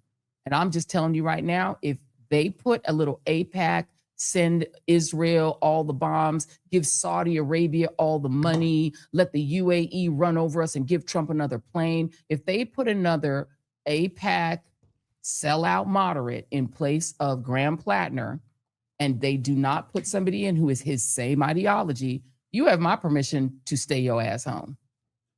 Then they will learn when Susan Collins gets 6 more years. At this point, we have to teach Democrats. We need to instruct them and teach them how to treat us. It's like being in a relationship. You got to teach people how to treat you. You know, the good thing about it is 6 more years if she gets in, she might go the way of Mitch McConnell. She'll be glitching and freezing. Exactly. Glitching and freezing because they don't never want to retire. Why that old lady still? She needs to retire too. But you know what? Leave her in there. If they Isn't she older than Mitch McConnell? Probably. I mean, at this point, they're all 100 years old. But the reality is we're going to focus on the races where the people get to choose the ideology of what they want. People didn't pick Graham Platter because of his stupid tattoos. Yup. Cook. Oh my God. Oh my God. I mean, incredible. What do you even say? Incredible. Isn't the worry that it isn't a question of learning, but the leadership recognizes the reality and operates as it does anyway? Yes. That's the real truth, by the way. That's the real truth. The real truth nuke is that that the leadership is aware of this and that they're not going to learn any lessons. But this stuff is still important for the voters to understand, to draw a wedge between the voters and the establishment Democrats over and over again, right? Hasan, why wasn't the tattoo enough for you to stop supporting Platner? I'm Pills Mafia till the bitter end. Do we got to rerun the clip? Pills Mafia, baby. Pills Mafia till the bitter end. Janet Mills. Bro, you got to get serious with these motherfuckers? No. I am serious. Turby Durbin, Pills Mafia, all the way. Right-wing boogeyman Hasan Piker has a diabolical idea to get Mitch McConnell health update. Rumors have been swirling about the senator after he was hospitalized last month. Hasan Piker came up with a wily way to get answers about Senator Mitch McConnell and his health status amid rumors that the 84-year-old may be in critical condition. Oh my God, this is a news story. The progressive political streamer who's been all-consuming obsession of conservative media as of late tried to bait the senator into coming out of hiding by claiming they were having a torrid affair during Wednesday edition of his daily Twitch stream. Riffing on the news of the day, Piker joked that he knows Mitch McConnell's alive and well because he was sexting him last night and can't wait to go to D.C. and see him. Go ahead, Mitch. Deny the relationship if you can, he goaded. Oh, really? You got a problem? Deny it. He can't. He's shy. McConnell hasn't been seen publicly since June 14th when 911 was called to respond to an unconscious person who was believed to have had a heart attack at the senator's Washington, D.C. home address. HuffPo. Oh, hell nah. This is turning into real journalism hours. No! The senator's office has released few details about his current health status. McConnell, who's planning to end his 4-decade Senate career when his term concludes in January, has had a number of health issues in recent years. He was hospitalized in March 2023 after suffering a concussion from a serious fall. Piker's questions about McConnell weren't limited to his spicy livestream claims. On Tuesday X Post, he called BS on CNN contributor Scott Jennings, claiming he'd spoken on the senator on the phone as he continues to recover in hospital care. Jennings' account mirrored stories from a short list of prominent Republicans who all described having 20-minute conversations with McConnell. Piker, one of conservatives' biggest left-wing boogeymen, is far from the only one who's demanding answers about McConnell's health status. That's awesome. Yeah, Wednesday edition of my broadcast. Right-wing boogeyman Hasan Piker has diabolical idea to get Mitch McConnell's health update. Yeah! Oh, that's so funny. You need answers? Didn't HasanAbi actually have phone sex with him? Yeah, I did. Yeah, it's real. It turns out when I make these sorts of jokes while I'm wearing a suit, it turns into real news commentary. New York Times opinion piece. Yeah, I'm obviously worried about the health scare on my man Mitchy Mitch. Hey, this is John Hudson with The Post. Is it true that you made Mitch McConnell's toes curl last time you saw him? Why is Washington Post NatSec reporter John Hudson covering this instead of covering like diplomatic cables during America's now ongoing efforts to bring back the war to Iran? John Hudson's like, this is my top story for the Washington Post. I'm sorry. Yeah, I was in between intercepting diplomatic cables I realized the real story, the real lead I got is this thing. Well, girl, his wife is in China. You're the next best contact. Yeah, that's true. Anyway, I'm skipping the Fox News coverage We on are this. suspending campaign operations. This is incredibly difficult because I know that some will think it certainly is not. We're not doing it because of the allegations. We're doing it because of the structures that are being taken away from us by those in power. This is so base boosted. I intend to file. Okay. We're skipping this stuff. Out front now, Troy Jackson is former Democratic president of Maine State Senate, who has now filed campaign paperwork just today to possibly replace Platner if he drops out. You have a lot of experience in politics in Maine, and you ran for governor. You came in third in the Democratic primary there, and you told a local reporter in Maine, and I quote you here: "If Graham's stepping away, I'm very, very interested and think I'm the best person to replace him."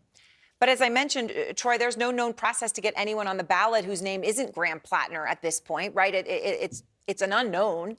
I mean, would you even have enough time to do this, to get it together, to pull off a win if you got in the next few days? Well, I think it's definitely a challenge, the shorter timeline. But I think that, again, there's a movement here in Maine and across this country of people that are fed up with healthcare not being offered to everyday people, with prescription drugs.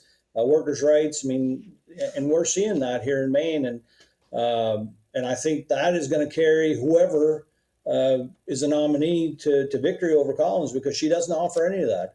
And so that's what I think. I mean, short timeline, obviously money and all that is going to be a challenge, but I definitely think it's doable because the message, the movement is right, and that's what's important. One state official who's already expressing her interest in replacing Platner, Secretary of State Janet Bellows. Secretary Bellows was a candidate for the Democratic nomination in the Maine governor's race, but lost last month's primary to former Maine House Speaker Hannah Pingree. To those who are suggesting that this process for replacing Platner, assuming Platner steps aside, would be undemocratic.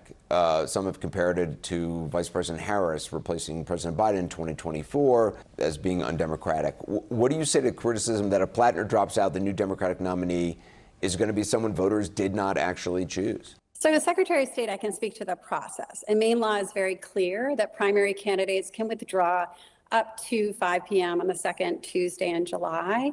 And then the party can choose a replacement candidate up to the fourth Monday, that's July 27th, by 5 p.m. The law is silent on how the parties choose their candidates. I know the Maine Democratic Party has pledged to be as open and transparent as possible. I think it's really important that as many Democratic voters have a voice in this process when Graham Platner withdraws. I think that's really important, that focus on participation and inclusion. As someone who would like to be the Democratic Senate nominee, how do you think it should play out? What do you think that process should be?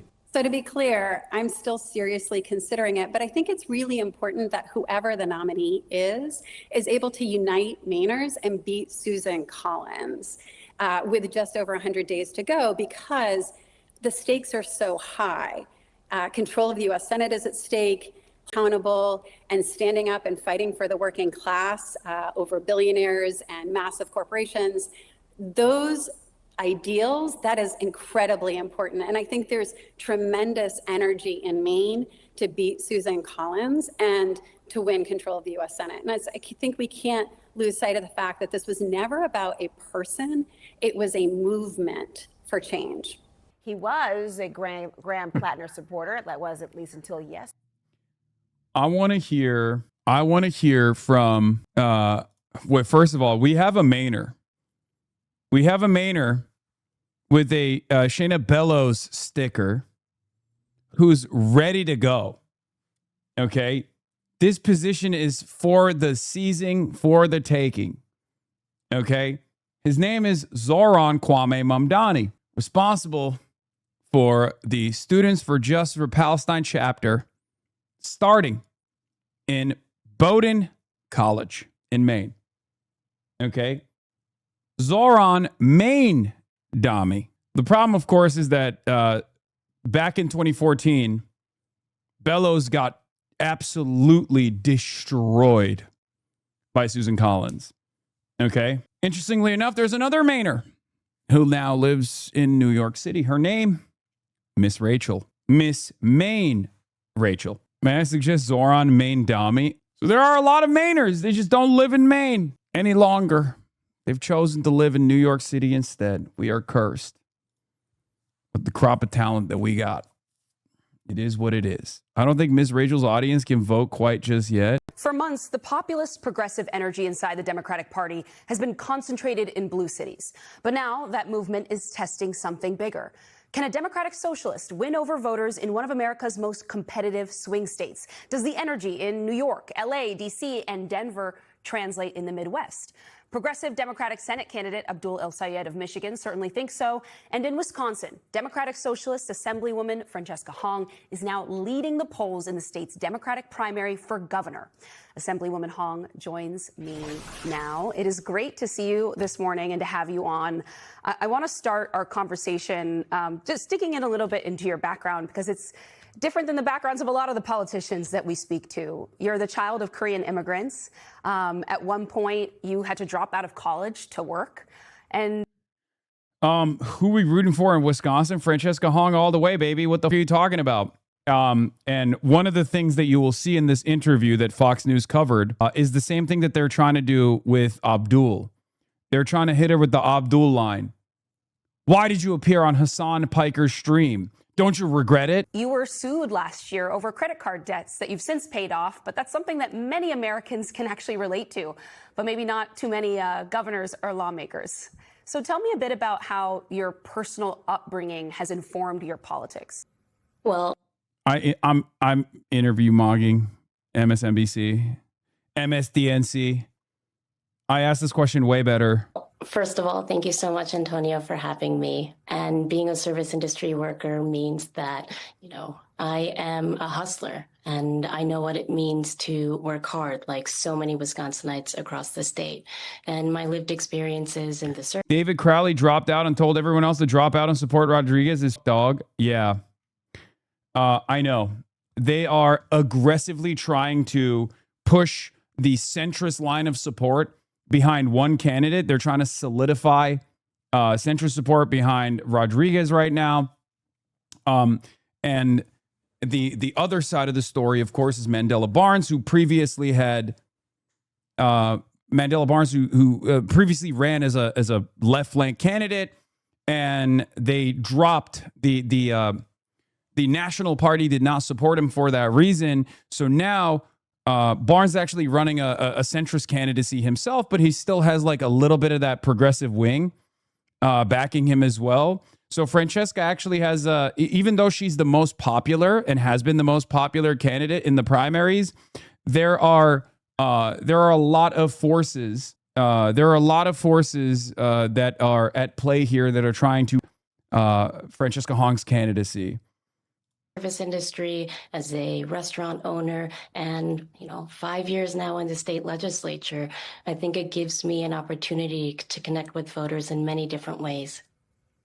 Tell me about those connections, because as I've watched your campaign from afar, you're not just going out there and talking to Democrats. You are crossing through your state, trying to talk to. Yeah, Mandela Barnes losing to Ron Johnson was a scarring incident. And it wasn't because of his own faults or failures. It was literally because he was running as the most progressive person at that point. And when that happened, the National Party did not back him at all. They were too busy deploying all funds to, if I remember, DSCC didn't support him, and they basically chose not to give him any aid.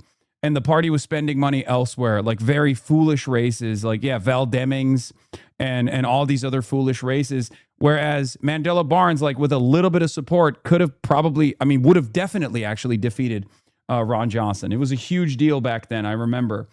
Having said that, Mandela Barnes is not the progressive hero either. I'm just saying, in comparison to Ron Johnson, he would have been much better. And Mandela Barnes is basically in this race right now and has decent viability and is probably the best challenger to Francesca Hong, which is really, really bad. Unfortunately, I hope I mean, the right thing to do for Barnes would be to literally drop out and lend all of his support to Francesca Hong. But none of these guys unfortunately actually give a shit about a movement. They're not real movement builders. They are simply in it for themselves. That is the reality. More conservative residents in Wisconsin. And I'm curious how it goes when you connect with them and then they hear that word socialist, which in so many of our media ecosystems is, something that they're told to be very afraid of. Yeah, I know people who are longtime friends with Barnes, and I can tell you from the friends he keeps, he definitely ain't no progressive. Yeah, there was another person who literally said, I used to be friends with Barnes. Yeah, Mandela and I used to be friends, and now he's so moderate, shit sucks. Yeah, he pivoted. When he got cooked by the National Democrats from the DSCC and got no support and he lost that race, I think it bricked him and it made him into this Warrenite style wrecker. I love talking to everyone and anyone, literally sometimes stopping folks in the streets. And what we hear so often is that people are stressed, they're tired, and they're ready for change as opposed to this chaos. I think that when folks hear socialism, they may be taken aback, but I bring it back to potholes and the Packers and public education and, issues that have broad bipartisan support and broad bipartisan opposition, like data centers, and then support for our public schools and universal childcare, lowering working class people's taxes by taxing the wealthiest few and mega corporations. These are issues and conversations that I'm having with folks in every corner of our state. I want to talk to you and dig in a bit more. What do the dumbass fucking Packers have to do with this? The Packers, bro, shut the fuck up. Shut your bitch ass mouth up, okay? We're talking about the beautiful state of Wisconsin. Go Packers all day, every day. I'm a cheesehead, ride or die. Sorry, it's the only publicly owned team, okay? It's the only publicly owned team in the goddamn NFL. How dare you? How dare you? Public ownership, baby. Potholes, Packers, public schools. Francesca Hong in 5. Order a cheesehead? Are you kidding me? I will be wearing that goddamn cheesehead when I go to Wisconsin. I'm coming. Wisconsin, I'm coming to your state. And I'll be wearing that goddamn cheesehead everywhere I go. On data centers, because that's a huge issue, not just in Wisconsin, but around the country. And I know that there are some voters and some who are not Democrats considering you because of your stance on AI data centers. You've called for a moratorium.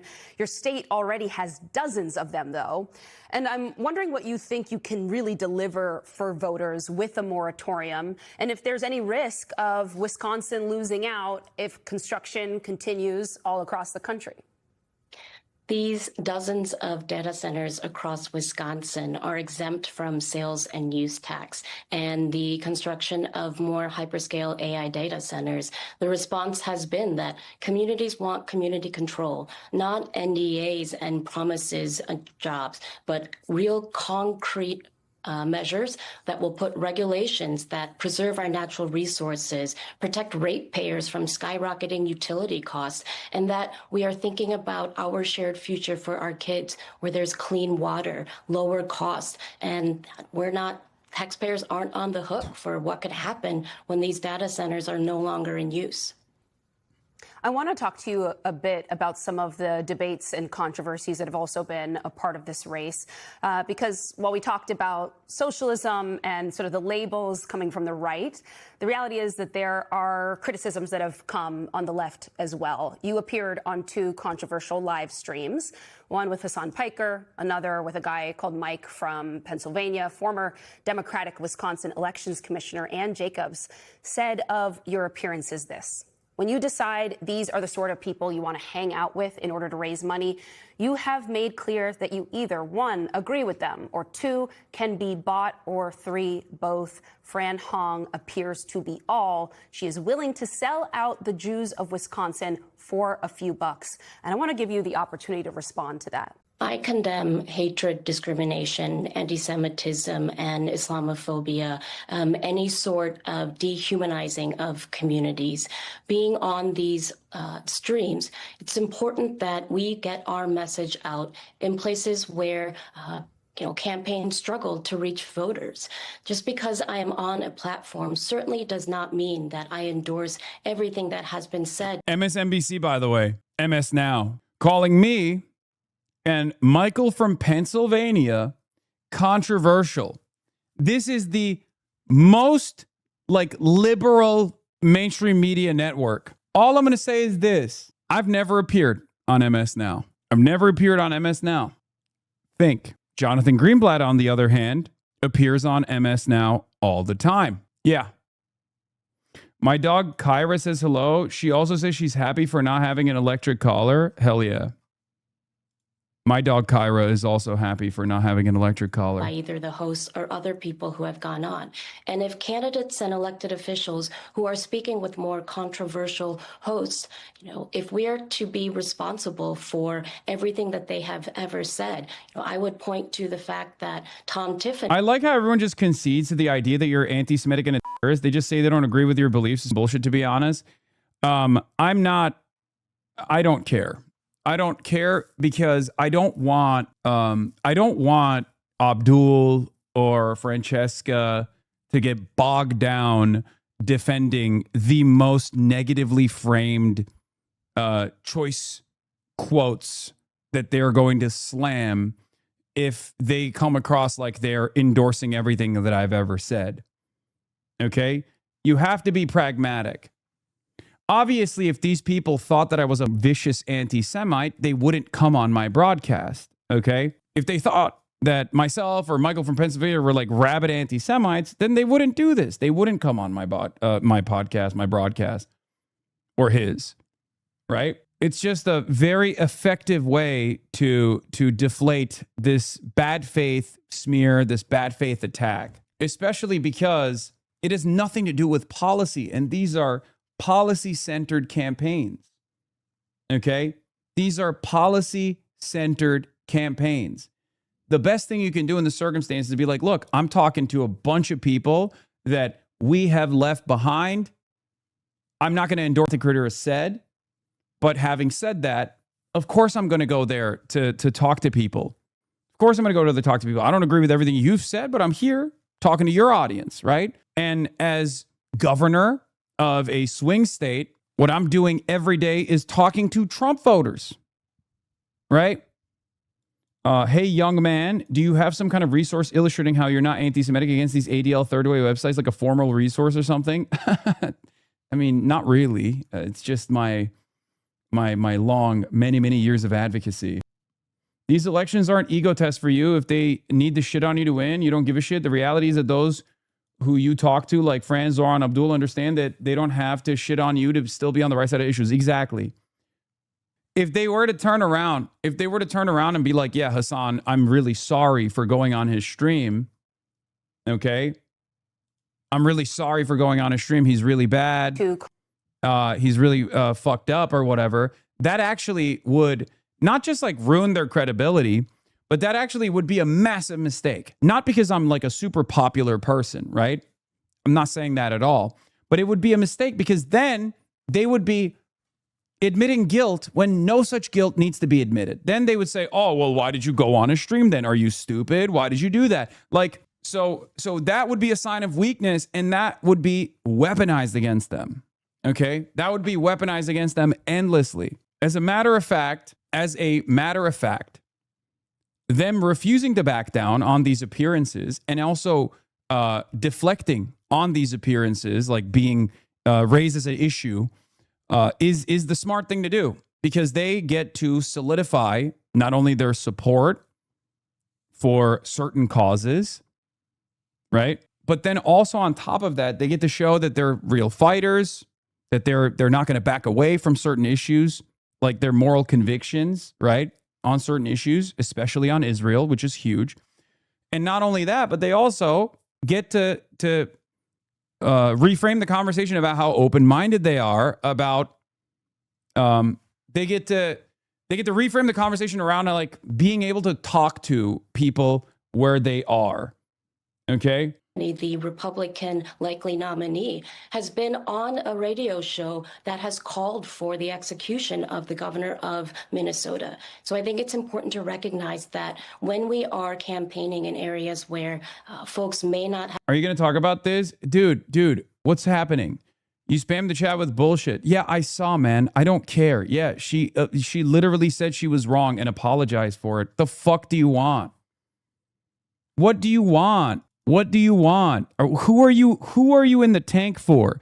Because let me tell you something, okay? Francesca Hong is far above everybody else in this fucking race in terms of her advocacy for Palestinians. So who are you in favor of?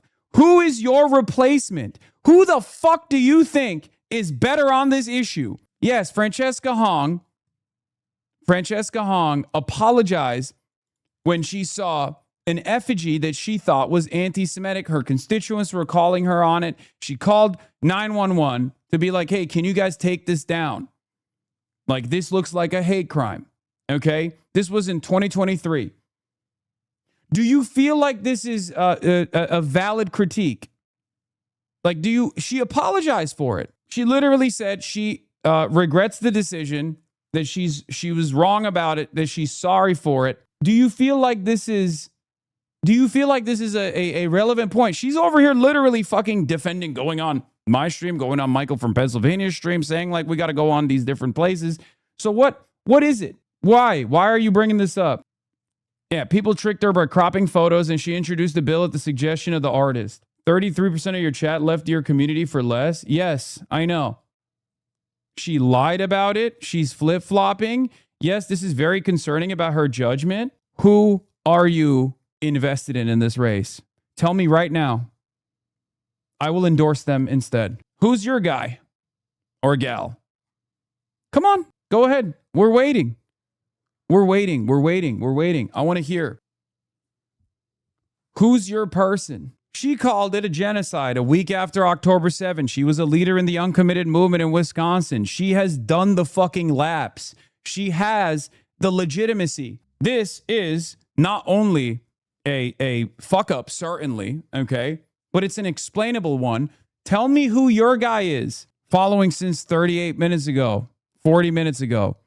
I think we can have a conversation about how concerning this is. Why is that crazy? Explain to me why you think it's appropriate to tarnish the actual moral conviction demonstrated by a person who has gone above and beyond on this issue. Explain to me why you think someone who's an advocate for not only BDS, but also an embargo on Israel, running for Wisconsin governor, is being called into question, okay? Is being called into question. Who is your person in this race? Who's your person in this race? Who's your preferred candidate? I'm asking you a super simple question. Who is your preferred candidate? Not Fran. Okay, so who is it? Ultra or APAC intern? Call it? No, this is nothing.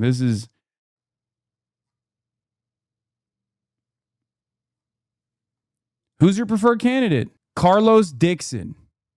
Carlos Dixon is your preferred candidate. Independent writing campaign, Carlos Dixon. I think you're talking to him right now. No, I'm not. I think this person looked up whoever they could potentially, because they said not Fran at first, after I kept asking over and over again. Okay. Writing candidate for Wisconsin governor posts videos of himself removing yards from signs. Writing candidate for Wisconsin governor posted a video on social media of himself. Carlos Lamar Dixon, an independent candidate for governor, posted the video to Facebook on May 27, pulling yard signs out of lawns in Milwaukee's Riverwest neighborhood. Dixon targeted campaign signs for state rep Francesca Hong's gubernatorial campaign and state rep Ryan Clancy's reelection campaign. Both of those candidates are supported by the Democratic Socialists of America, or DSA. Dixon told the Milwaukee Courier that the yard signs are being held hostage and for ransom in opposition to the DSA's campaigns. Dixon ties the DSA organization to Zionists and the Israeli government. I'm an anti-Zionist. I'm an anti-imperialist. I am anti-colonialism. That's what motivated me to do it, Dixon said. I don't want to make a version of capitalism that works for America. We need a revolution right now. Dixon said it's a contradiction that the Hong campaign is running on an affordability agenda while asking for donations. Hong claims, dude, I'm sorry.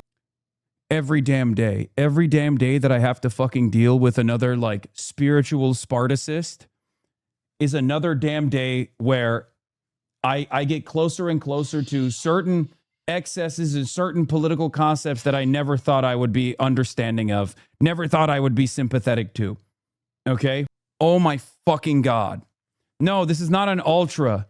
It's worse. It's a trot. I always wondered when I first ventured into left book territory many, many years ago, all the way pre 2016, I always wondered why one of the number one rules in every left book group was no trots. At first I was like, what is the reason for this? What's up with the fucking trots? Why is every ideological tendency on the left saying no fucking trots? Why is that the reason? You learned the fucking reason fairly early on. Thank you.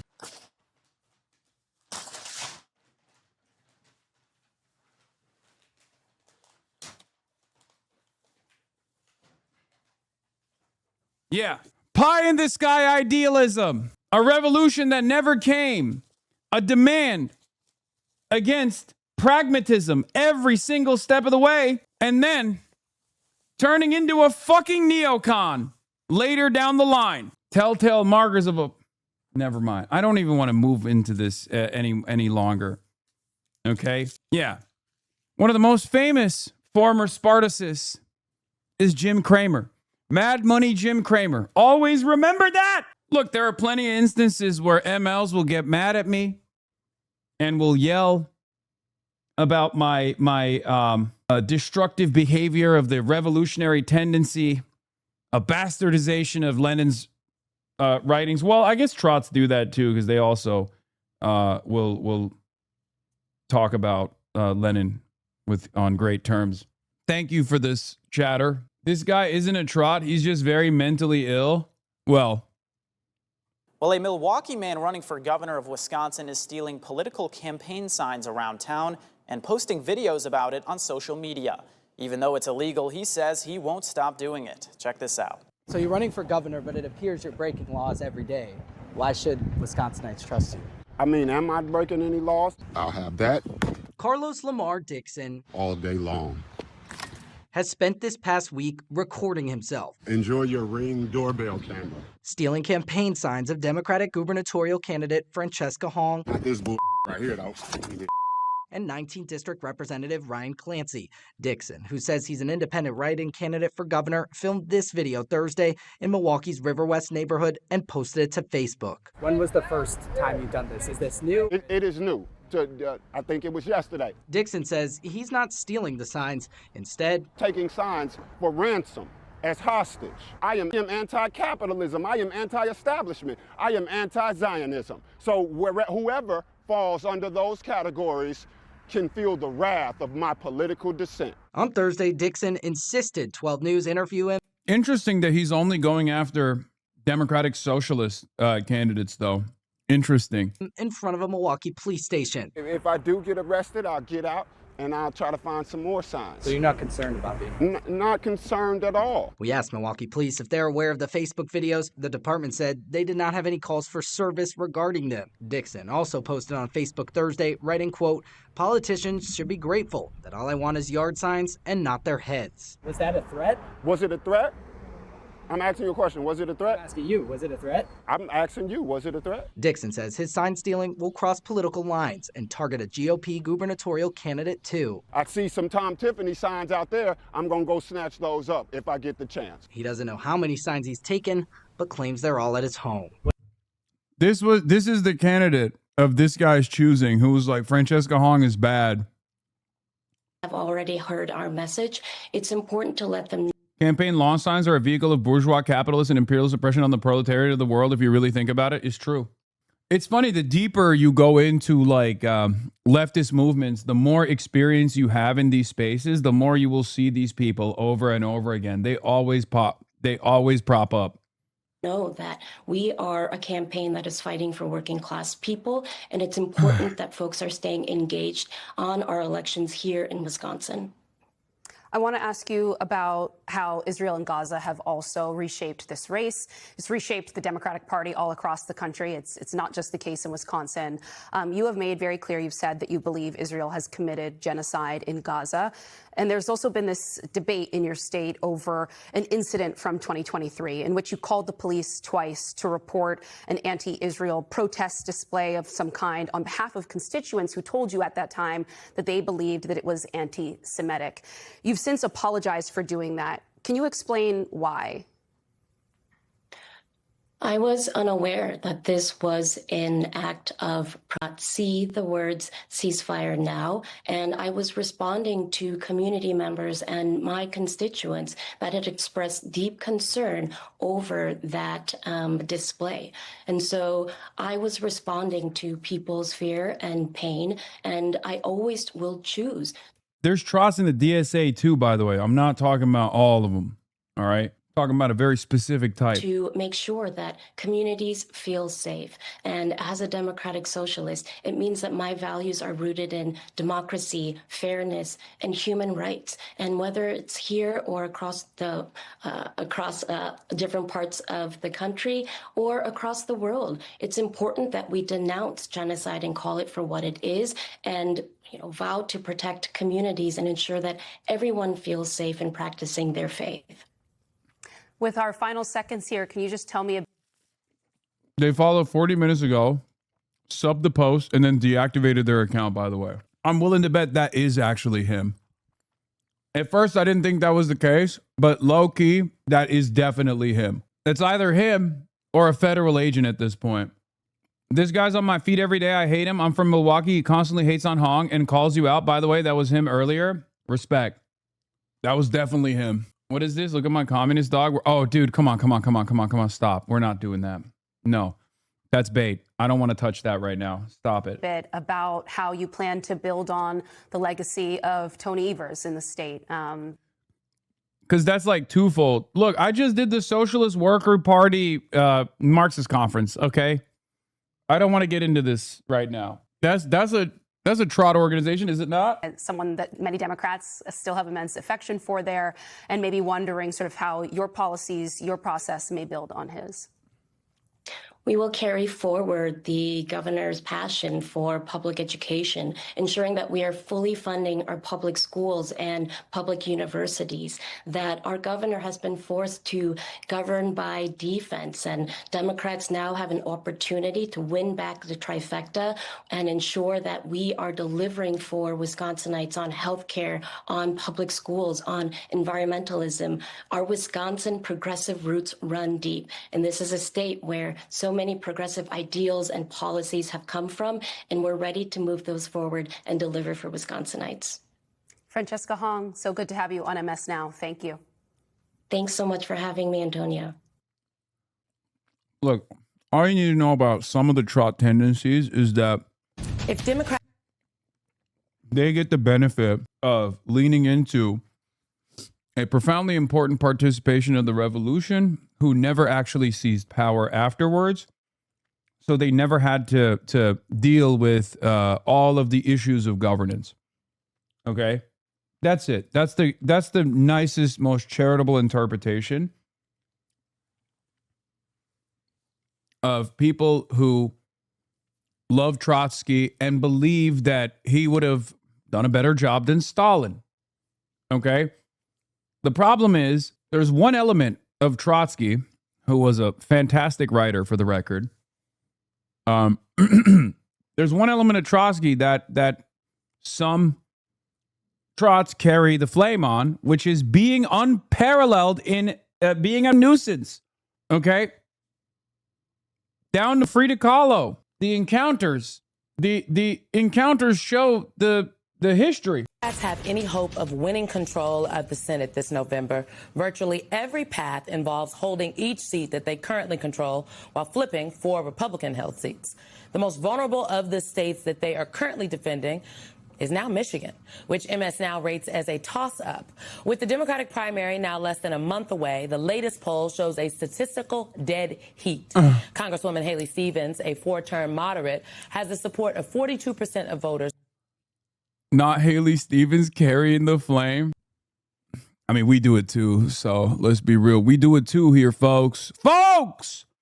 We do it too. As long as you subscribe. If you subscribe for $6 or for free or gift a sub, if you subscribe for $6 or gift a sub, we too can carry the flame like Haley Stevens. According to a new Politico poll, while Abdul El Sayed, a progressive former public health official, gets the support of 41%. This is all well within the margin of error.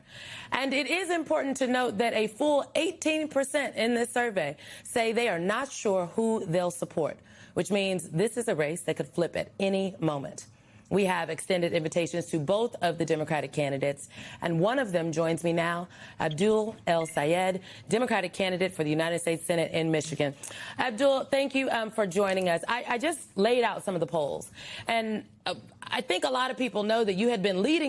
You'll never guess who Haley Stevens endorsed in the 2020 run for president? Michael Bloomberg. Easy question. Don't even come at me on my Haley. Huh.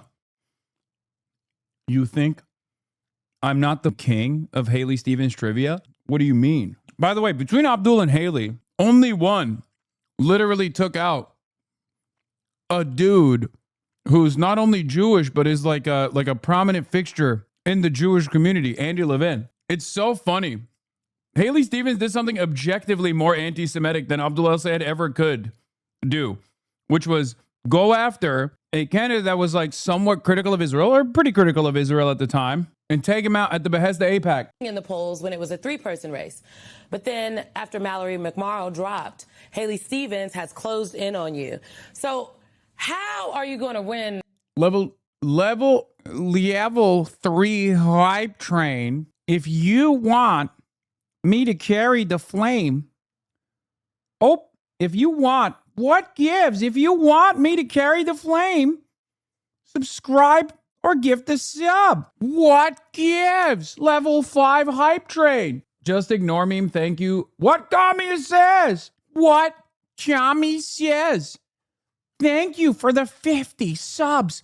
What gives? This race, like, who is your coalition? So thank you first for having me. And I just want to draw attention that poll wasn't from Politico. That poll seems to be funded by AIPAC, and they are really eager to generate this idea that somehow all of these voters who would have supported my past opponent, Mallory McMorrow, are now supporting the current opponent, Haley Stevens. But look, can I make a point about that? I wanted to ask you about those kind of polls, but since you brought it up, I'm wondering, because I have heard similar things about a poll that you put out that showed that you all were, I think it was something like 13 to 16 points ahead of Haley Stevens. I am somebody that knows intimately polls don't vote, people do. So I guess I take it back to whether the polls are being juiced or not. What is the coalition that you think you can put together to win in this primary? Well, I'll tell you this. We're already putting it together. I've been up and down the state, 110 different cities now, 450 public events. And polling, you're right, is this really imperfect science. What really matters is who you can energize to bring out. Most polls agree that I am dominating the field among young people, 83-6 at this point. And then you have communities of color, whether that is the Black community in Detroit, where I served, or across Wayne County. That is communities of color, including the Latino community and the Arab and Muslim community. And then you have voters out in the rest of the state, folks who are affiliated with Indivisible. That's done an amazing job organizing. And then, of course, you have labor, dominant, mighty labor in Michigan. We've been proud to earn the endorsement of the UAW, endorsements of the AFT and the National Nurses United, and the vast majority of labor members in the state of Michigan. And more importantly, right, we are having a conversation every single day with folks who are asking, how do we come together to get money out of politics, put money in your pocket, pass Medicare for all? As we all know, in 2024, unfortunately, Michigan went to Donald Trump. And that was because we could not keep a group together that included a lot of those quote-unquote undecided or middle voters. I don't know that middle is the right term, but I do know that there are a lot of people who've been alienated by politics on both sides of the aisle, and we're reaching out to them to actually talk about what it looks like to bring people back to the center of our politics rather than be dominated by corporations, which, unfortunately, whether you're talking about Haley Stevens or Mike Rogers, tend to be funded that way. You know, the point you made about 2024, I mean, Michigan elected Donald Trump, but also sent Alyssa Slotkin to the United States Senate. So there were clearly some split ticket voters. I want to go back to the coalition piece here because when you look at like what Trump did in, which I have thoughts about, what he did in Michigan, Detroit turnout was a little bit softer, right? Macomb County was more Republican. Rural counties definitely maxed out. There were working class voters that moved to the right. And then the Democratic margins among Black men and young people were slightly smaller than what they needed to be. So I called up a lot of Black folks in Michigan today that I know. I've worked a lot of campaigns in my former life. And I talked to some people that are squarely in your camp. I've talked to some people that said they are not in your camp. And I've talked to some people that said, look, either one could get elected. One of the things that I heard is that some people are hesitant to support you because you didn't support Kamala Harris in 2024. That's literally not true. He was the first Muslim leader in the state. Talking shit. What is this? Oh yeah, no, he's not talking shit. He's talking about Abdul El-Sayed holding several positions in Detroit and Wayne County government and got 30% of the vote for a run for governor in 2018, saying like he has been vetted. Abdul's biggest problem was he was right too early, man. Level 6 hype train almost done. Level 6 hype train is at 50 seconds remaining at 92%. What gives? Hasan's biggest donor. 30 seconds remaining. Will we carry the flame or not? Paralyzed pendant plug. What gives? Thank you for the 10. Mate, feed, art with the 50. Level 7 hype train. Is it K-pop one? Not yet. Not yet. What gives? Level 7 hype train. Almost done. You're actually getting a little better at the accent. It's weird. That's how you get better at the accent. You just keep doing it. Maddie Maroon. Trump's biggest donor. 90% at level 7 hype train. Sorry. 90%. You saw a post. Level 8 hype train. You saw a post on r/Michigan. And people in Michigan were saying they don't recognize our accent. Isn't it Upper Peninsula? Isn't that what it is? No. That's not Uper. No, it's like what a West Coaster thinks the Midwest sounds like. I don't know what it is, but I like it. Isn't it early for food, bro? The level of parasocialism is unbelievable. Like the timing when I eat my lunch, bro. Level 8 hype train, 3 minutes remaining, 17%. Only 2 levels until we carried the flame. Like to bring people together. Can I just address that straight up? Yeah. I definitely endorsed Vice President Harris in 2024. I endorsed her. Why are they saying the you day didn't? after she was the nominee? Yeah, well, it's some mis and disinformation. Look, when the other side has $40 million of AIPAC money to spend, they move a lot of disinformation. You know, I got the receipts to prove it. The truth of the matter is I endorsed her, even though I had endorsed uncommitted, because at the end of the day, whether you saw this election from the eyes of a child in Detroit or the eyes of a child in Gaza, Vice President Harris would have been so much better. And I spent a lot of time both on the phone with leaders in the Arab and Muslim community, in basements and living rooms, having conversations about just how crazy Donald Trump really would be in a second term, and having conversations with the Harris campaign about why they needed to move on policy regarding the Middle East. Unfortunately, the outcome was a catastrophe. It was one of the most frustrating 3-month periods of my whole life.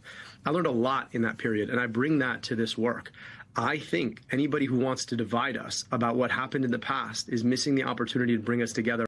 Chat's so funny. Chat getting mad at Abdul saying he was one of the first in the Muslim community to endorse Kamala Harris as though that's like a fucking bad thing in Wayne County. Dude, are you insane? It's a Democratic primary, dude. What are you talking about? I don't get it. It would literally, first of all, it would cook his ass if he hadn't. Right now, they'd be blasting that shit nonstop. Guys, Cori Bush was presented as a spoiler who hates the Democrats in Missouri 1. AIPAC knows how to fucking AIPAC knows how to activate people. Please, we're talking about someone running in the Democratic Party primary in a state that has a lot of black voters too, and not just black voters, but just like there is, as I've described to you already, there's a little bit of tension there between Dearborn and Detroit, and it's an interesting tension because the black voters in general, and just like black people in Michigan in general, are very supportive of Palestine, but also at the same time, they're annoyed with what they perceive were, the Dearborn people, Muslims, Arab voters, voting for Donald Trump. It's not the biggest issue, but Abdul just neutralizing that immediately and not allowing AIPAC to fucking slam that narrative in is perfect. Future. And I'll tell you, as the first Arab or Muslim leader in Michigan to endorse Vice President Harris, I really want our party to recognize that we were wrong on that issue, and we have an opportunity to get right on principles moving forward. I have to say, because again, I talked to a lot of different people today, and I think that the piece that I was hearing about the support or lack thereof for Vice President Harris in 2024 comes from a place where people are like, I don't really know him that well. I heard a lot of folks say to me that, you're very charismatic, you give a great speech, but that they haven't seen you in their communities, particularly, and these were I talked to some young black leaders and some older black leaders. Now, the folks that I talked to that have decided that they are in your camp said, look. I'm not going to say anything here. I'm sorry. This is literally, straightforwardly, the most insane. Anything that I say going forward will be visibly weaponized against me, so I'm not going to say anything.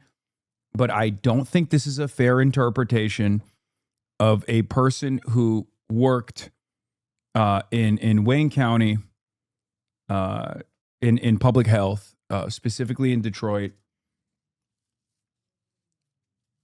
I feel like this criticism seems a little bit, I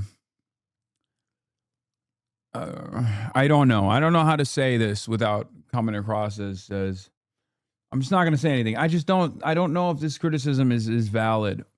And it's not one that I have heard from people, but maybe I'm wrong. I'm shocked that this is coming from Simone, who literally worked for Bernie Sanders, who got this criticism the whole time. Hasan's new pharmacist. You have not paid attention to Simone's commentary after she stopped working for the Bernie Sanders campaign, I think. Also, we're at level 9 hype train with 1 minute remaining. Level 9 hype train. Level 9 hype train, 14%. 1 minute remaining. Ladies and gentlemen, 1 minute remaining. Okay? 1 minute remaining. Will we make it at level 9? What gives? Who will be Hasan's biggest donor? Lil B Stan. Make Feed Art, thank you for the 50. Designer Dragon, thank you for the 5. Jen Lime, thank you for the 25. And that's it. On that note, we hit level 10 hype train, ladies and gentlemen. Let's educate your little children on also carrying the flame, no matter how hard it is, okay? Is this what all music sounds like to you? I'll be honest. Yes.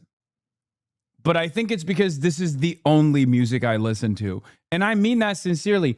I have not heard any song, even by accident, outside of my daily carrying of the flame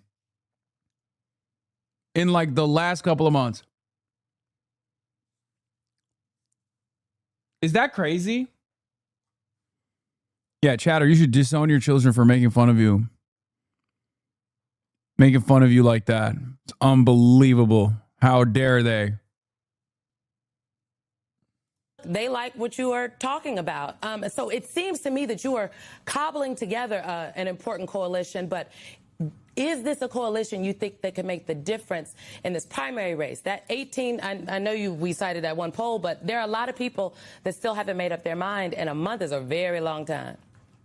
A month is a very long time in politics. I will tell you this, I served the city of Detroit as health director, rebuilt the health department in the city, and then served Wayne County as director of health, human, and veteran services. In this race, I by far have the dominant service record in these communities. Now, you always have more work to do to introduce yourself in the new role you hope to hold as U.S. Senator. But I also know that we have a message that's real. Right now, a lot of the impact in this race is the $40 million of outside spending that is being done on behalf of AIPAC and corporate PACs for my opponent. And they are using that to mis and disinform the public, both about her record and mine. And that's unfortunate because, well, I don't take corporate money and I don't ask AIPAC certainly to fund their campaign. There's a reason that they are hammering us with attack ads right now. They've called me the most dangerous candidate for the U.S.-Israel relationship. And that's because I have the audacity to believe that Palestinians have equal rights to peace, dignity, and self-determination. And so what a lot of people are seeing is my opponent on their TV screens or attack ads against me. But when you look at my record, putting glasses on kids, eliminating medical debt, making sure to show up for folks in the moments of their lives when their health is at risk, I'll take my record over just about anybody when it comes to serving the city and Wayne County. So I look forward to continuing to share that over the next month. We have 10,000 volunteers knocking doors up and down the city, up and down the county, and we're continuing to build that coalition brick by brick, the old-fashioned way, having real conversations with people instead of asking AIPAC and corporations to buy ads for me. AIPAC came up a lot at last night's debate. The other thing that came up that really sparked my curiosity, because I watched it, I didn't watch it live, but I did watch it this morning, is that Haley Stevens has been criticizing you for not releasing your personal finance disclosure until after the primary. The former strategist in me is like, why not just release it and take her talking point away? We absolutely will, and we intend to. Sometimes finances are complicated, and I can only control what I can control. And unfortunately, when it comes to tax documents, sometimes they're really complicated to get. We are absolutely going to release it before the primary. But this is all a distraction from the fact that her campaign finances are a real problem. You think about the money she's taken. Right now, there are people who are going to bed without electricity for the 5th night in a row because of the failure, the debacle that is our utility DTE. She's taking $37,500 for them. What do you think that buys? You think about the impact when it comes to taking corporations' money from big tech and whether or not she's going to stand up when it comes to AI or someone trying to put a data center in your backyard. So the question is not about my personal finances. It's about the finances of the corporations and the billionaires she will make rich if, in fact, she's elected as their next U.S. senator. I guess I just want, like, why not just take her talking point away? I mean, are the disclosures going to say that you're rich? And if you are, okay. You know, I'm a public servant trying to build health departments and lead in the bowels of Wayne County and the city of Detroit. We are going to certainly drop that as soon as we get those documents in order. So it is not, frankly, a matter of not wanting to. It's just a matter of trying to wrangle together documents. All right. Send them to me when you get them. We certainly will. Abdul Sayed, thank you for joining us. I do want to make tonight. sure, though. You know, I do want to make sure, though, when you do have her on, just make sure you ask her about her and her mother's trip to Portugal. It's an interesting story. Now, I want to be clear. I got some other questions I wanted to ask you, and I think there's questions for both of y'all. And at the end of the day, I really do want to talk to Congresswoman. Oh my God.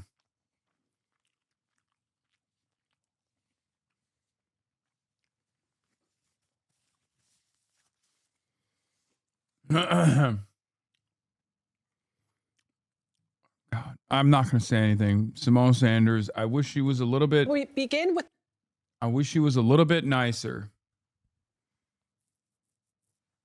But by the way, the war in Iran as fighting flares up again. For a Time second for the night, war in the Iran. U.S. struck targets inside Iran, which responded with attacks on U.S. sites in the Gulf region. The president returned overnight from the NATO summit in Turkey, where he lobbed insults and threats at the Iranians and said the ceasefire is over. Weijia Jiang is at the White House with more. Weijia, good morning.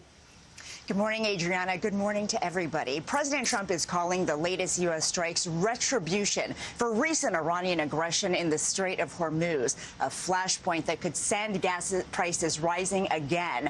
Trump also warned if Iran targets more commercial ships, it will, quote, get much worse. We just hit them very hard, And I say we hit them 20-1. Every time they hit us, we're going to hit them 20. President Trump unleashed anger and new attacks on Iran after declaring Wednesday an end to the fragile ceasefire and the framework meant to work out a permanent peace agreement. Speaking on the way back from the NATO summit in Turkey, Trump said the Iranians now want to get back to talking once again. That's what he says every time. I cannot believe we're still back to square one on this shit, dude. The tit for tat.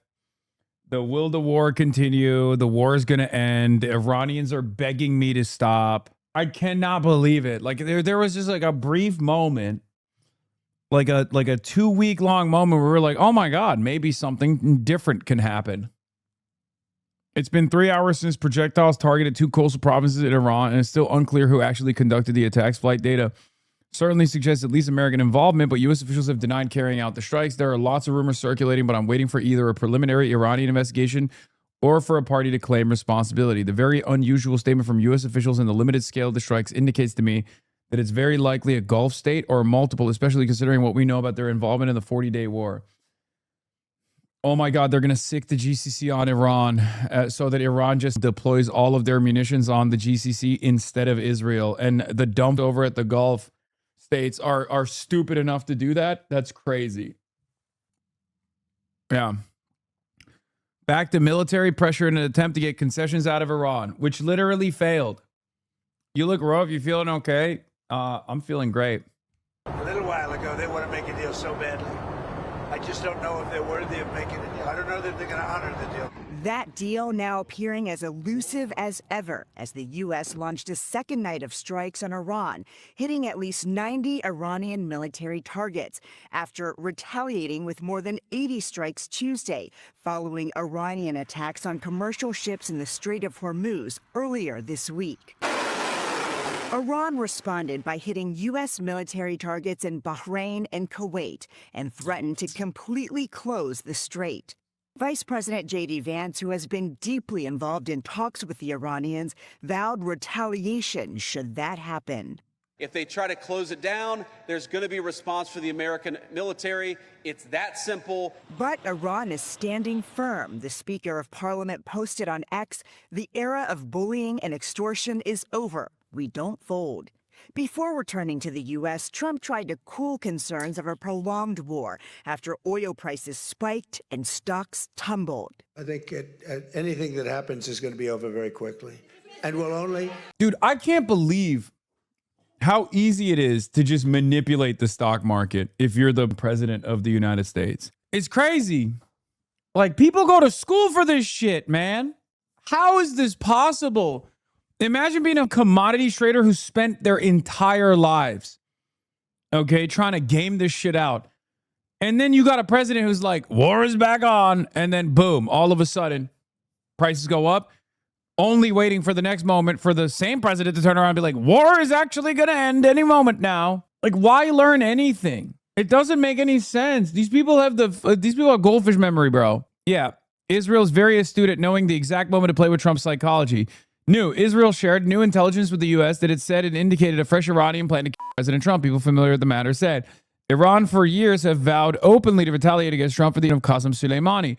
Trump on Wednesday alluded to the threats to his life when speaking to reporters in Ankara, Turkey. They want to take out the U.S. leader. Me, he said. I'm on every list. I saw this morning. I'm on every single one of their lists. Yeah, he didn't even take the Qatari jet, which he sent back to. He sent back the gifted jet to the UK. Actually, he's taking the regular Air Force One. Interesting. I thought you trusted them.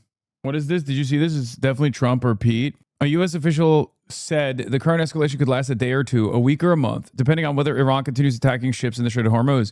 We're going to slap them a bit so they understand we're not Iran. That's Trump. That's just Trump.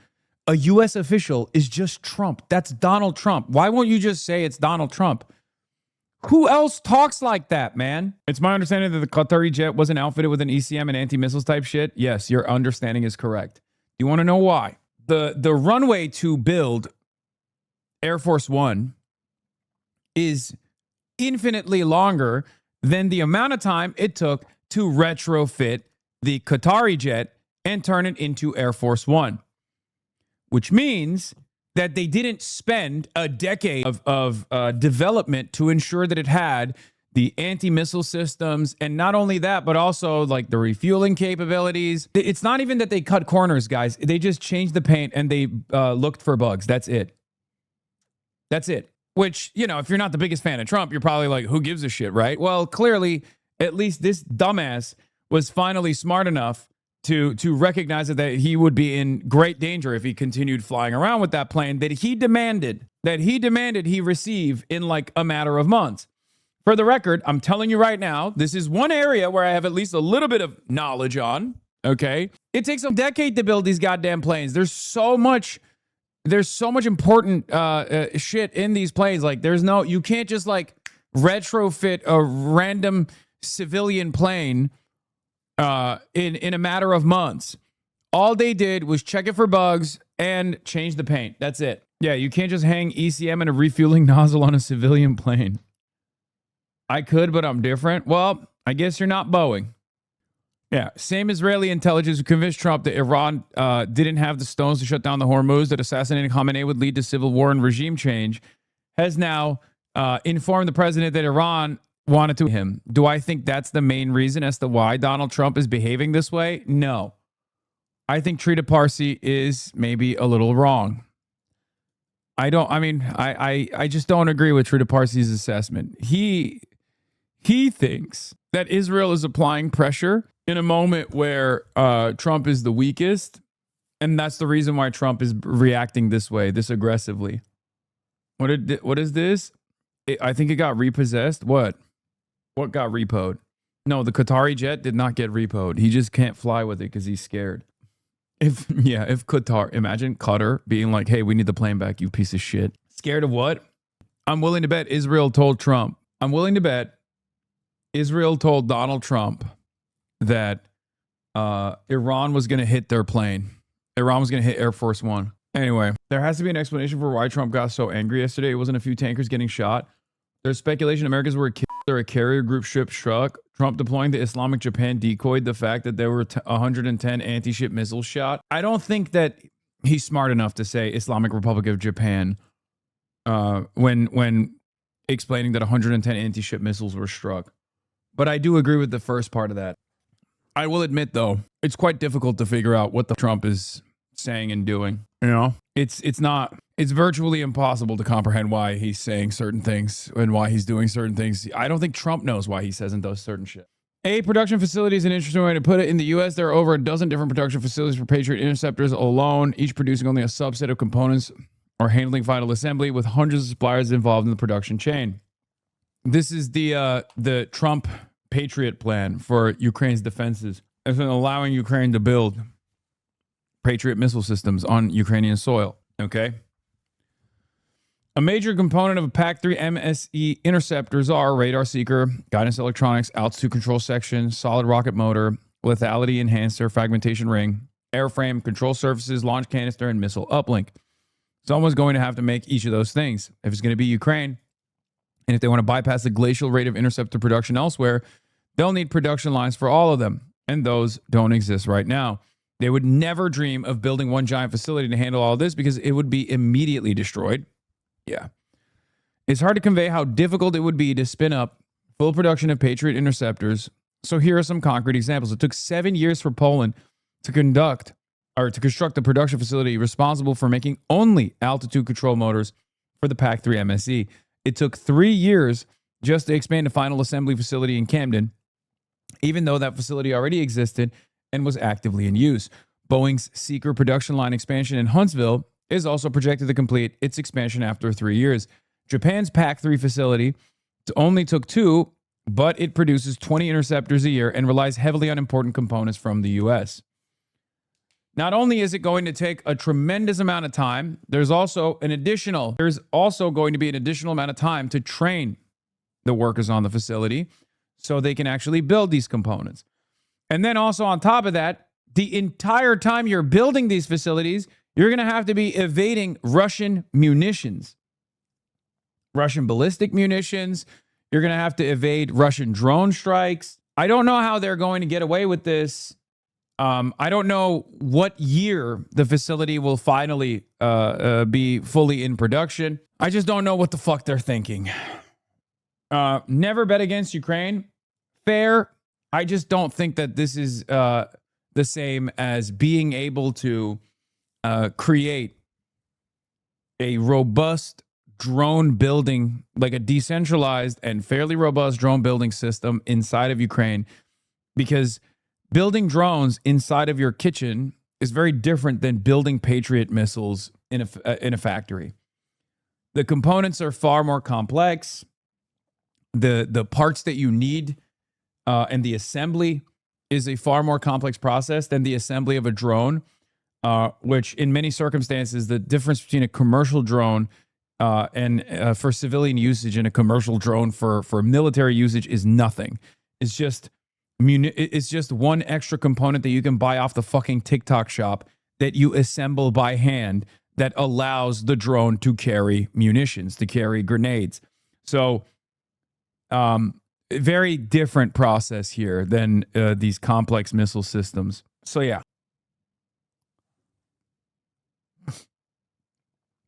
So, who knows? This is one of the dumbest things I've seen this admin do. There will be no Patriot missile production in Ukraine. This is a pipe dream. Ukraine has been losing interceptor stores like crazy, too. Yeah, Trump's Patriot plan will do little to fix Ukraine's urgent air defense problems because it will take many months for Ukraine to get a production facility built, and that facility will quickly become a major Russian target. Yep. Unless Ukraine takes a page out of the North Korean, Iranian, and Hezbollah and Hamas books and straight up builds an underground facility, deep underground, which, in the words of Donald Trump, Ukraine is very flat. A bullet travels for miles before it hits the ground. Ukraine, very flat. So that doesn't leave a lot of room for an underground facility, ironically enough. And then also on top of that, you know, building a massive underground facility without Russia bombing you, that's also going to be difficult too. So I don't know how they're going to get away with that, but maybe. But in the absence of a major underground facility, I don't think they will be able to successfully ramp up production for any missiles. New NATO spy agency dump shows how much Ukraine war combined with Biden-Trump aggressive anti-China policy has pushed Russia and China together in critical military development, missile defense, counter Starlink areas they'd never have cooperated on otherwise. Yeah. And the same goes for Russian targets for Iran. Like the American sanctions regime has diminished the confidence that people have in the dollar as the global reserve currency. The American war, the American-Israeli war against Iran is undermining the petrodollar, and the long-standing allegiances that America has developed over numerous decades with the Gulf states, which are far more important as strategic allies of the United States of America than Israel ever could be. And on top of that, there is a lot more information sharing within the axis of resistance, if you want to call it that, between China, Russia, and Iran that also has greatly improved Iranian targeting capabilities and is unironically also furthering that fissure between the Gulf states and the Americans. It's an own goal. It's not dissimilar to the mentality that if you sanction everybody, you're just basically sanctioning yourself. If you constantly wage war on all fronts, because like a lot of people I've seen on the timeline celebrate I think it was the Washington Post report that came out that talked about how like America has obviously been sanctioning or offering far better targeting capabilities to the Ukrainians so they can just like pinpoint accuracy strike critical infrastructure, the oil and gas facilities in Russia. And it is genuinely put the Russian economy in a blender, which is, you know, old school CIA shit. America used to do that all the fucking time. Fine. But that has also created this trade-off where Russia in the past might have been less inclined to give targets to Iran, especially the type of intelligence that they're sharing with Iran. that allows Iran to, ironically enough, deliver devastating blows to the American forces with pinpoint accuracy. That's the trade-off. America is forcing a somewhat less reliable part of this supposed resistance, like Russia, to either shit or get off the pot. They have said that the Russian economy will collapse any day now for like 4 years. Why is it that this time we do believe them? Up until recently, they never hit so many tankers. That's the major difference here. And Russia obviously heavily relies on its refineries to keep its economy afloat. That's a huge part of the reason. I'm not saying that the Russian economy is like on its, I'm not saying Russia is going to fall apart or the Russian economy is falling apart any day now. I'm just saying that they're experiencing significant setbacks in their oil and gas production and also in their exports. This has been a far more effective tool in terms of crippling the Russian economy than the sanctions ever could. Because the reality of the matter is, at the end of the day, oil and gas is a hard commodity that has inelastic demand. It's a global commodity. And therefore, especially oil, and therefore, people will get it if it's out there. We know that, right? I don't think people care that much about whether it's Russian oil or not when push comes to shove. So the most effective way to quote unquote sanction Russia would be to destroy its refining capabilities. That's it. That's why it's a red line that most people usually don't cross, especially because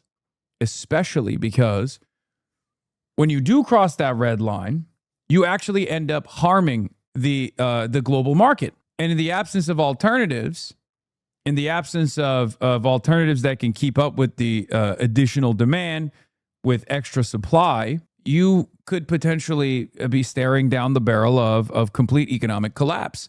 That's what we're looking at right now. Donald Trump is lighting the entire world on fire, okay? Donald Trump is lighting the entire world on fire. Because while Ukraine has been able to gain tremendous leverage over Russia, and this is true, they have gained a lot of leverage over Russia by striking its critical infrastructure, striking its oil and gas facilities, striking its tankers with pinpoint accuracy, with American intelligence. Every tanker that blows up or every facility that blows up means that there is more volatility in the energy markets. And there is no other area of respite because the Strait of Hormuz is closed. It's this very weird, it's not even a balancing act at this point. They're burning the candle on both ends, pretty much. That's precisely the reason why Donald Trump actually released some of the sanctions on Russian oil in the beginning of the Iran war, right? There's a reason. And then even went so far as to release the sanctions on Iranian oil back on as of 2 days ago. What do you think of Mersheimer's concern that escalating towards economic collapse will lead Russia to escalate either against the Eastern NATO nation or even potentially use nukes in Ukraine? I don't know. I've been hearing this from a lot of the, I don't want to say pro-Russia, but I've been hearing warnings from a lot of thinkers and a lot of writers that most people would call pro-Russia. I wouldn't call them that. And I think they say that whenever the situation in Russia is really fucked up. That's usually when you start hearing from the Glenn Deason verse, yes, about how Russia's going to do something crazy now. And they actually might, because the thing is, you know what's crazy? Invading Ukraine militarily with boots on the ground warfare, invading Ukraine all the way into Kyiv, okay, without actually securing air superiority over a country, over a smaller country that you thought you could easily take over militarily. That's crazy. It's crazy to have a fucking 5-year special military operation. That's what's crazy.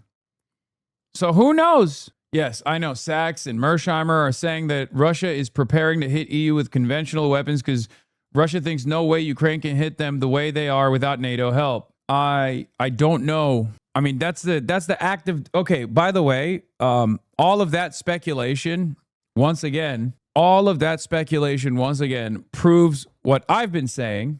And I think it shows that Ukraine has gained a lot of leverage. So maybe now's the time to get to the fucking table. Maybe now is the time where sufficient leverage has been maintained. And now, hopefully, diplomacy can happen. Because last time, Russia had leverage. Ukraine did not. And that's precisely the reason why Vladimir Putin played Trump like a fucking fiddle and got Trump undermined on the global stage, got America to stop information sharing with the Ukrainians for an extended period of time, which Russia dangled that as a condition to go to the ceasefire table. But of course, the Americans and the Ukrainians at the time kept saying, we only want a limited 30-day ceasefire.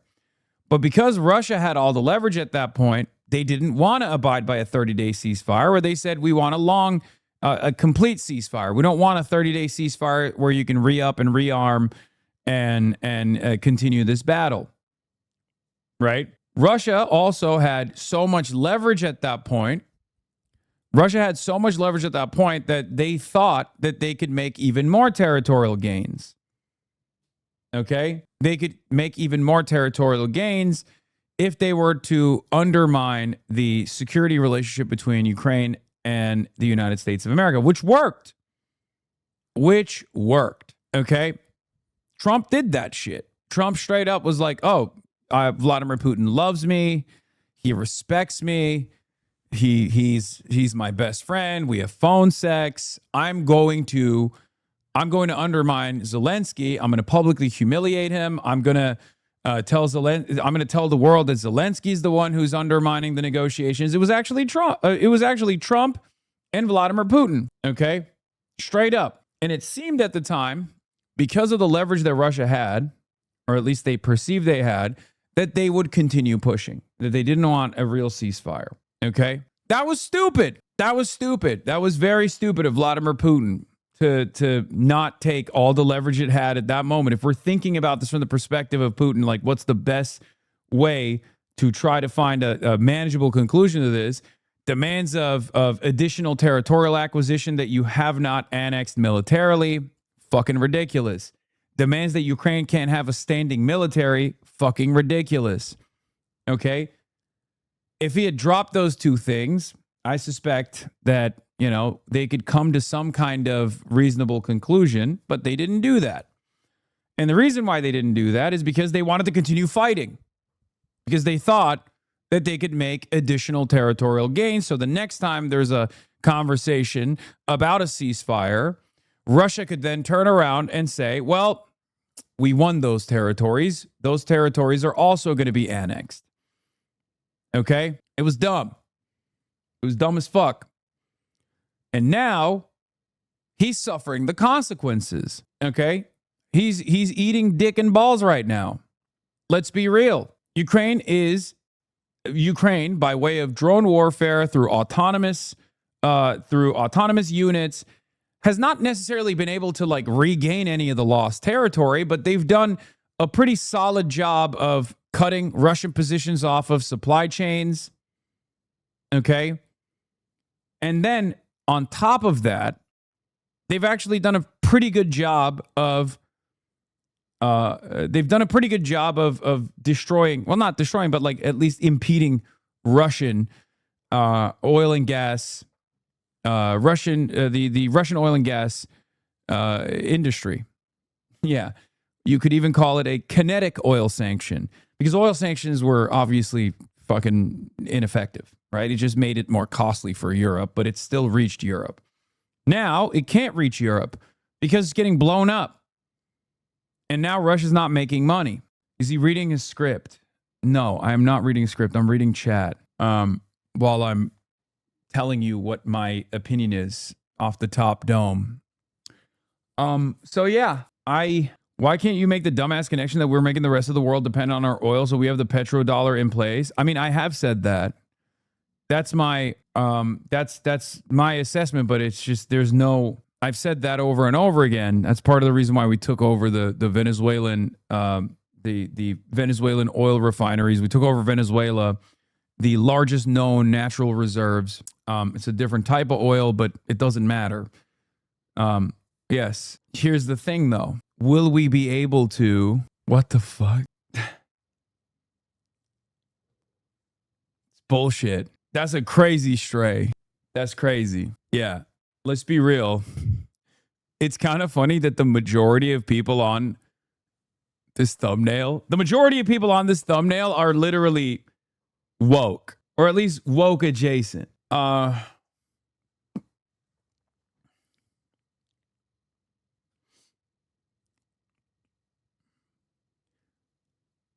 Yeah. Was that good? Did I give you guys a decent analysis on the Ukraine stuff? Now, here's the last thing I'll say.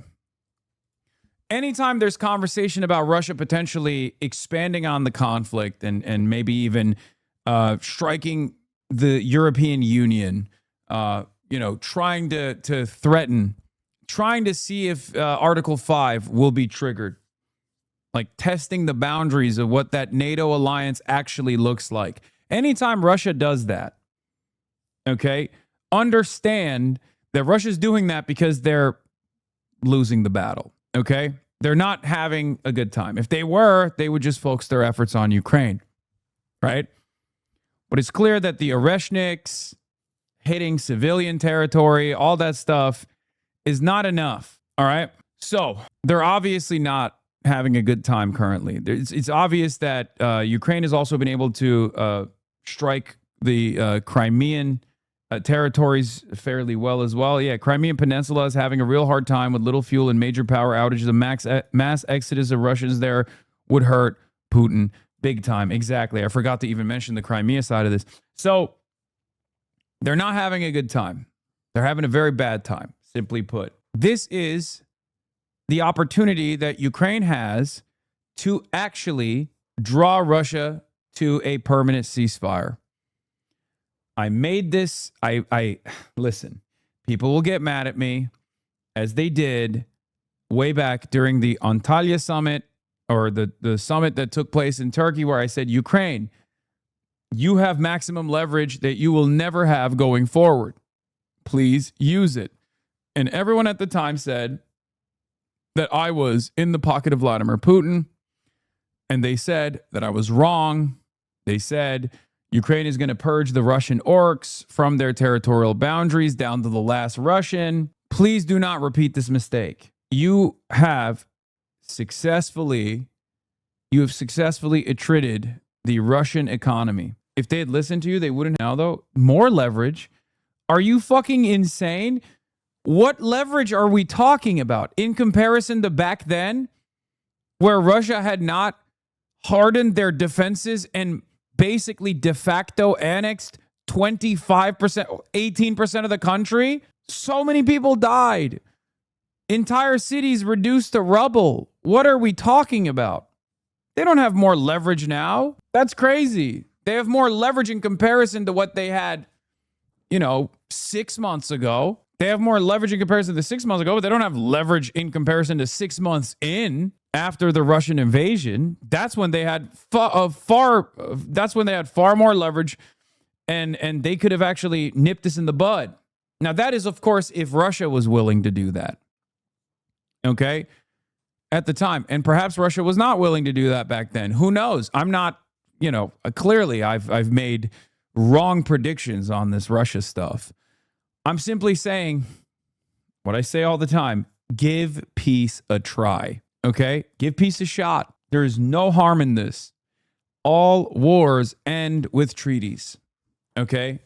That's how wars end. So do it now. Do it now when you have more leverage. Okay?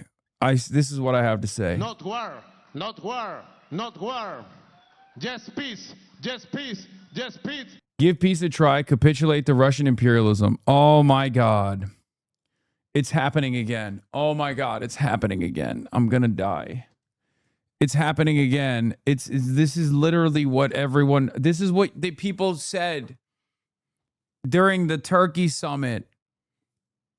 After Ukraine was able to push back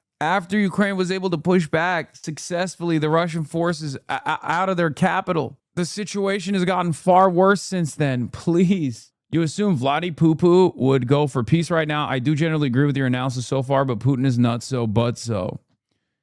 Yeah, for Russia. What? Worse for Russia? You think the situation right now is worse for Russia than it is for Ukraine? Dog, there's no world where 18% of Ukrainian territory has been taken over and de facto annexed by Russia that is a better position for Ukraine as opposed to Russia. There's no way this guy is Ukrainian, right? There's just no fucking shot that this person is Ukrainian, because now the majority of Ukrainians are in favor of ceding territory in exchange for a permanent cessation of hostilities. There's already the manpower problem hasn't gone away for Ukraine. Ukraine has actually gotten a little bit of a respite from the manpower problem by fucking utilizing autonomous warfare tools. However, it's not like those issues have gone away. Those issues still very much exist. I need you to know that the commie leader of my country had the exact same take at the exact same time and is still asked about when convenient. For the record, I've also made this argument. I've also made this argument before. I've warned about this. You don't want to, if you are Ukrainian living in Europe or living in America, you don't want what comes next, because there's gonna have to be a solution to the manpower problem if the war continues. Okay. And the only way to make up for that manpower is not going to be Colombian mercenaries, right? Some of which are now being pulled elsewhere, the Gulf specifically. There are still plenty of them that are operating in Ukraine as well. It's not going to be the woman draft either. It's going to be expulsion. It's going to be deportations to Ukraine. Like, think about that. America revoking the temporary protected status of Ukrainian men, then shipping their asses back to Kiev so they can go and join the fucking front lines with no guarantee of a successful outcome. It's going to get to that point. They're going to stop issuing asylum to Ukrainian men. I think the EU has already talked about this. Nah, this sounds like a retweet Russia Today take. Okay. If you say so. Here's the problem. What happens? How do you deal with the manpower problem? It's not like the Ukrainian government isn't doing its very best to literally pick up as many draft dodgers as possible and send them to the front line. Currently, they're doing that right now. As we speak. You'll see 6 months from now where we're at. EU Commission proposes excluding fighting age men from Ukraine refugee scheme. The limitation wouldn't apply to those already under protection. And then it will. This is how it begins. But I guess this is Russia Today, from the brilliant minds behind Politico. Autonomous systems can't solve manpower. No, autonomous systems at the end of the day still run into the same fucking problem of air campaigns. Okay? Ukrainian resistance to forced mobilization just hit a new level. In Lviv, people overturned a conscription bus and smashed it to pieces, according to the local media.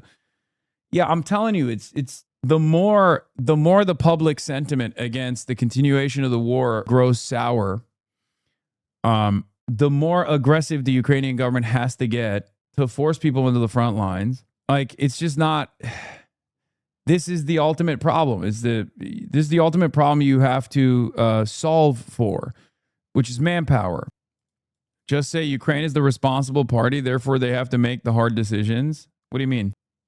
As in, like, they have to, forcibly conscript people? Yes, that's true. They have to. What are they supposed to do if the war is continuing?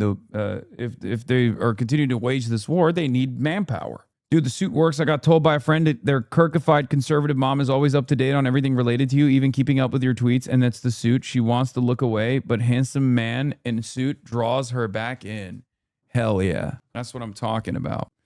Genuinely asking, why okay for Ukraine to give up land and take treaty, but not Palestinian take treaty with Israel? What treaty? What fucking treaty?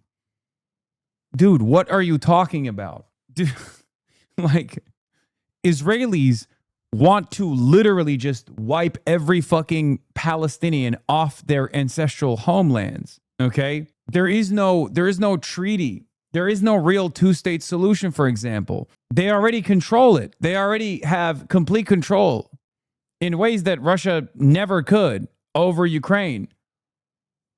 I remember being skeptical of your message when Ukraine first had the highest leverage, but I can see you right now. When Ukraine gets more leverage, people think they can somehow get even more and steamroll, which is not likely, and the results will be catastrophic.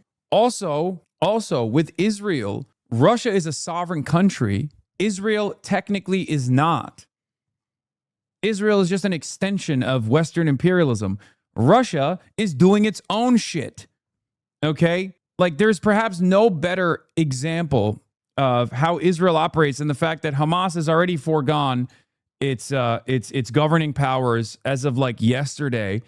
They're officially now allowing a technocratic committee to take control over the Gaza Strip. And Israel still assassinated people yesterday. The fuck are we talking about? Like, look, Russia has done a litany of war crimes. It's obviously illegal. It's irredentist behavior to go and fucking wage war in Ukraine and try to expand your territory into Ukraine, regardless of what security concerns you may or may not have. But there is definitely a difference. Like, we look at Bucha, right? And the things that Russia did in Bucha. Israel has done that everywhere in Gaza and in the fucking West Bank. Like, it's not... Like, you look at shit that Russia has done and you try to compare it to Israel, that's like Israel's Monday. Do you see what I'm saying? This isn't to like undermine Russia's gross violations of international law. I'm not in the business of doing that at all. I'm just, if you want to make that comparison, I mean, Israel's doing it in Lebanon right now. They're doing it in Gaza. They're doing it in Lebanon. They're trying to do it in Iran with America's go-ahead, with America's aid. Like, that's crazy.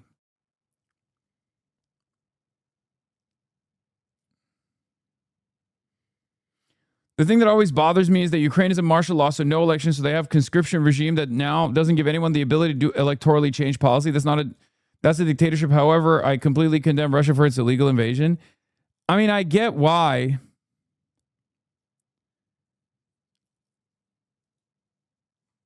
I get why they're under martial law. They're being invaded. Like, I don't think that's a valid counter to that. I've never done that. I've never made that argument. But what's frustrating, the only reason why that argument actually, there's a little bit of credence to it, is that there is no appetite amongst the Ukrainian masses to continue the war as it stands currently. There's definitely there's definitely a lot of people in civilized society in Ukraine that want an end to all of this, that want an end, they want a cessation to the hostilities, and they're even willing to give territory to Russia at this point to make it happen. You know what I mean? That's what's important. And of course, those demands are never going to be heard because there is a real martial law for understandable reasons. So I'm a little bit of a centrist on that. Kind of ridiculous to be like, oh, they have martial law. Yeah, okay, well, they're invaded. Like, they're getting fucking bombed. You know what I mean? Russia is like blowing up civilian areas with hypersonic missiles. It's a little crazy to be like, all right, well, time to do an election. You know what I mean? This is the problem. Yes, Ukrainians souring on U.S. relationship from June 30th, 59 percentage point decline in U.S. approval since 2022 is the largest ever recorded. God, we are so fucking self-interested, by the way. I love that Gallup is just only... Gallup starts off with, Ukrainians don't fuck with America no more. Yeah, no shit, dude. The real viewpoint that matters here is the Ukrainian views towards the war. Okay? Ukraine should seek to negotiate an ending to the war as soon as possible is at 66%. Okay? And Ukraine should continue fighting until it wins the war is at its lowest at 24%. Okay? That's it. I mean, this was obviously the opposite. Ukraine should negotiate in 2023 was at 27%. And in 2022, obviously, it was, 73% continue the war, 22% negotiate an ending to the war. That's flipped in its entirety. So yeah, I will always say give peace a chance. Give peace a shot. At worst, all you can do is just go back to square one, which is a perma war, right? And let me see this. Asmongold and Hasan Piker are on the same level of competency. You're beyond cooked. Can you name a single politician Asmongold has ever interviewed? Can you name a single march Asmongold has ever been to? Can you name a room Asmongold has been in outside of his own? Can you name a position Asmongold has that he wouldn't fold on like a literal taco if his chat pressured him to? Can you name What do you mean? That's AI, by the way. What's AI? anyone who won an election because of Asmongold? This ain't even a smooth brain take.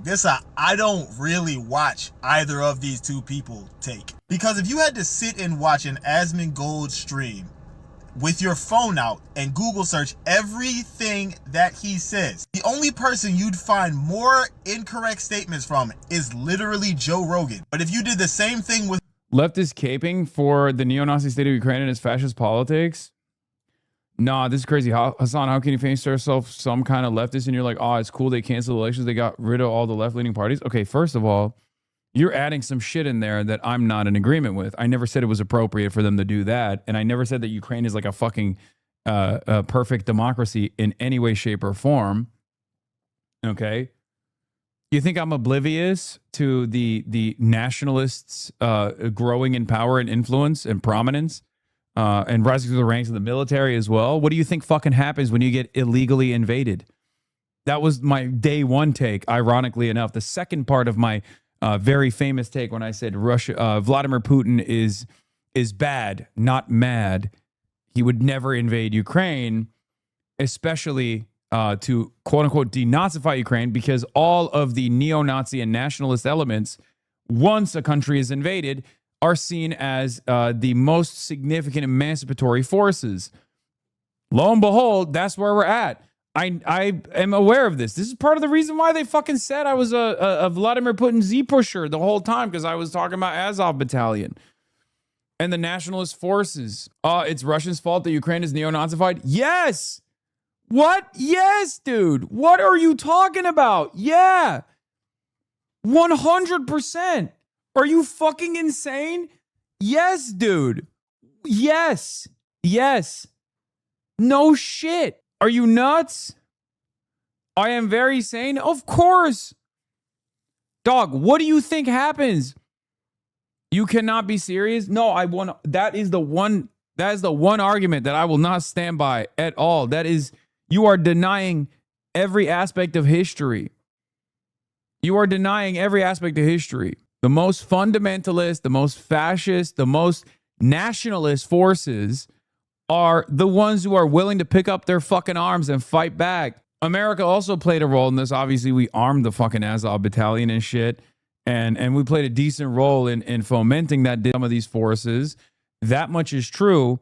But once you fucking invade, once you invade the country, all bets are off. What do you mean? I'd kill myself if I had to deal with your chatters sometimes. Yeah, it's like the most basic concept. Man, these chatters are fucking ridiculous. What's wrong with you psychos? Listen, brother, sister, understand something. Okay? Tomorrow, let's say an alien force comes down to the planet and attacks the United States of America. Are you going to turn around and be like, well, that guy's a Klansman. I can't deal with these. And he's shooting at the fucking aliens. But, you know, our political disagreements are far more consequential. Or are you going to say, that's my brother. I love him. And he's fighting for me. He's fighting for my emancipation. I'm joining the aliens? Okay, shut the fuck up. Yes, Ukraine was a hotbed for Nazis before the war. Pre-war, neo-Nazis all over the Europe used to hold gatherings in Ukraine and shit. Yes, I know that. I know all of that. I've covered all of that extensively. That's why they say I'm a Z pusher. I know. What do you think happens when you actually fucking invade the country, dude? That's it. I know. Ukraine was a hotbed for the international neo-Nazi movement. It always was. All the white supremacists from like Australia all the way to fucking the United States of America would go to Ukraine and would train with the neo-Nazi brigades in Ukraine. Guess what? Now, you know who else is holding arms next to those guys? The fucking anti-fascists. the socialists, the communists, the people that were in Ukraine that used to fight these fucking football hooligans and shit on the streets are now taking up arms to fight against Russia. It's normal. That's what happens. You literally are a Z pusher, though? That's so funny. I know. Zoran Mamdani. That's the only Z I push. I can't believe we're having this fucking conversation again. We're going back and forth on this. Anyway, let's see what else. Hasan Piker, you would probably learn so much information, you would willingly go back to being a bot, which is what a lot of people do when they hear some of the information Hasan speaks about. I'd rather you said you ignore things that make you think about stuff than ever hear someone make this level of false equivalency. Hasan Piker is a streamer who gets involved in communities. He does community outreach. He actually sits down with incumbents. He sits down and has in-depth conversations with people who are running for office in numerous states, in numerous cities, in numerous districts. Politicians across the country are terrified of this man. No one fears Asmongold. Asmongold is an almost 40-year-old man who doesn't like showering and is at the beck and call of 12-year-olds and a bunch of grown losers. I don't even have anything to say after that. That's just what it is. I hate that people really have me defending Hasan Piker. I also support Hasan Piker is completely transparent. Asmongold already discussed why he doesn't endorse politicians. Hasan is a radical communist that wants to see the Western world destroyed. You know nothing, Jon Snow. What the fuck? What position is Asmon folded on? That's why they call him Asmon Fold. Mr. P versus Mr. Poop. I like that this guy's literally talking about like the false equivalence is so stupid, and he immediately goes, nah, I'm gonna do that. They literally only think in terms of 2010 media. What happened to Mr. Poo Poo Pee Pee Man? I don't know. I view Hasan as the same as John Lennon. They're both terribly complicated beings who, if you met them, they would probably just suck.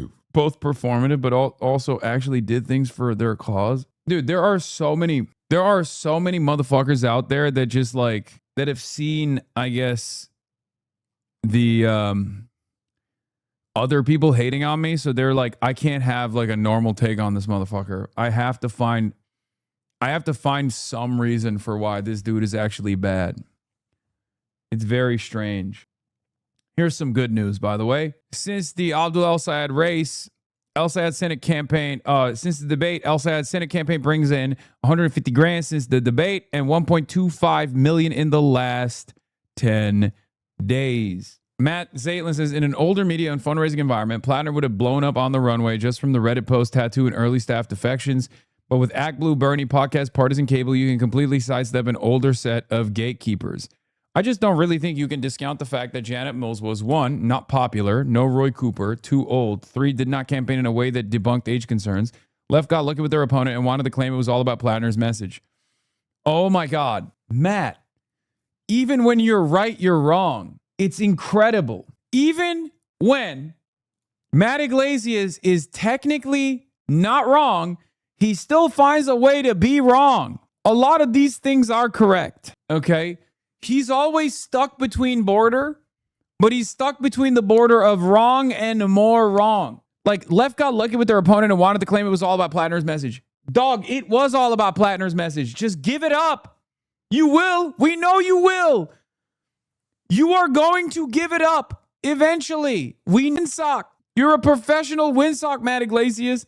Why not have the take today rather than 6 months down the line, where you reluctantly find a way to offer mealy-mouthed credence to what the left has been saying, while simultaneously making it seem as though it's the left's fault that you couldn't get on board because we were too annoying. Remember when you were Mr. The Israel stuff after October 7th is going to collapse the left? It's over. It's done. There will never be an organized left movement in this country ever again. Remember how wrong you were, and now you basically tell politicians to just agree with me so you can do abundance elsewhere? Like, he literally has openly, 3 years after the fact, finally arrived at the conclusion that we were right, and he just straight up now tells politicians to just agree with me on Israel. Like, he literally goes, just agree with Hasan on Israel, and then tried to explain to his audience that, like, we need to destroy zoning regulations and stuff like that. Like, we can push the abundance message that way. Just drop Israel, bro. That's what he's now saying. So here's the question I have. It's like, you're eventually going to arrive at left populism being a successful route to electoral success. Why not do it right now?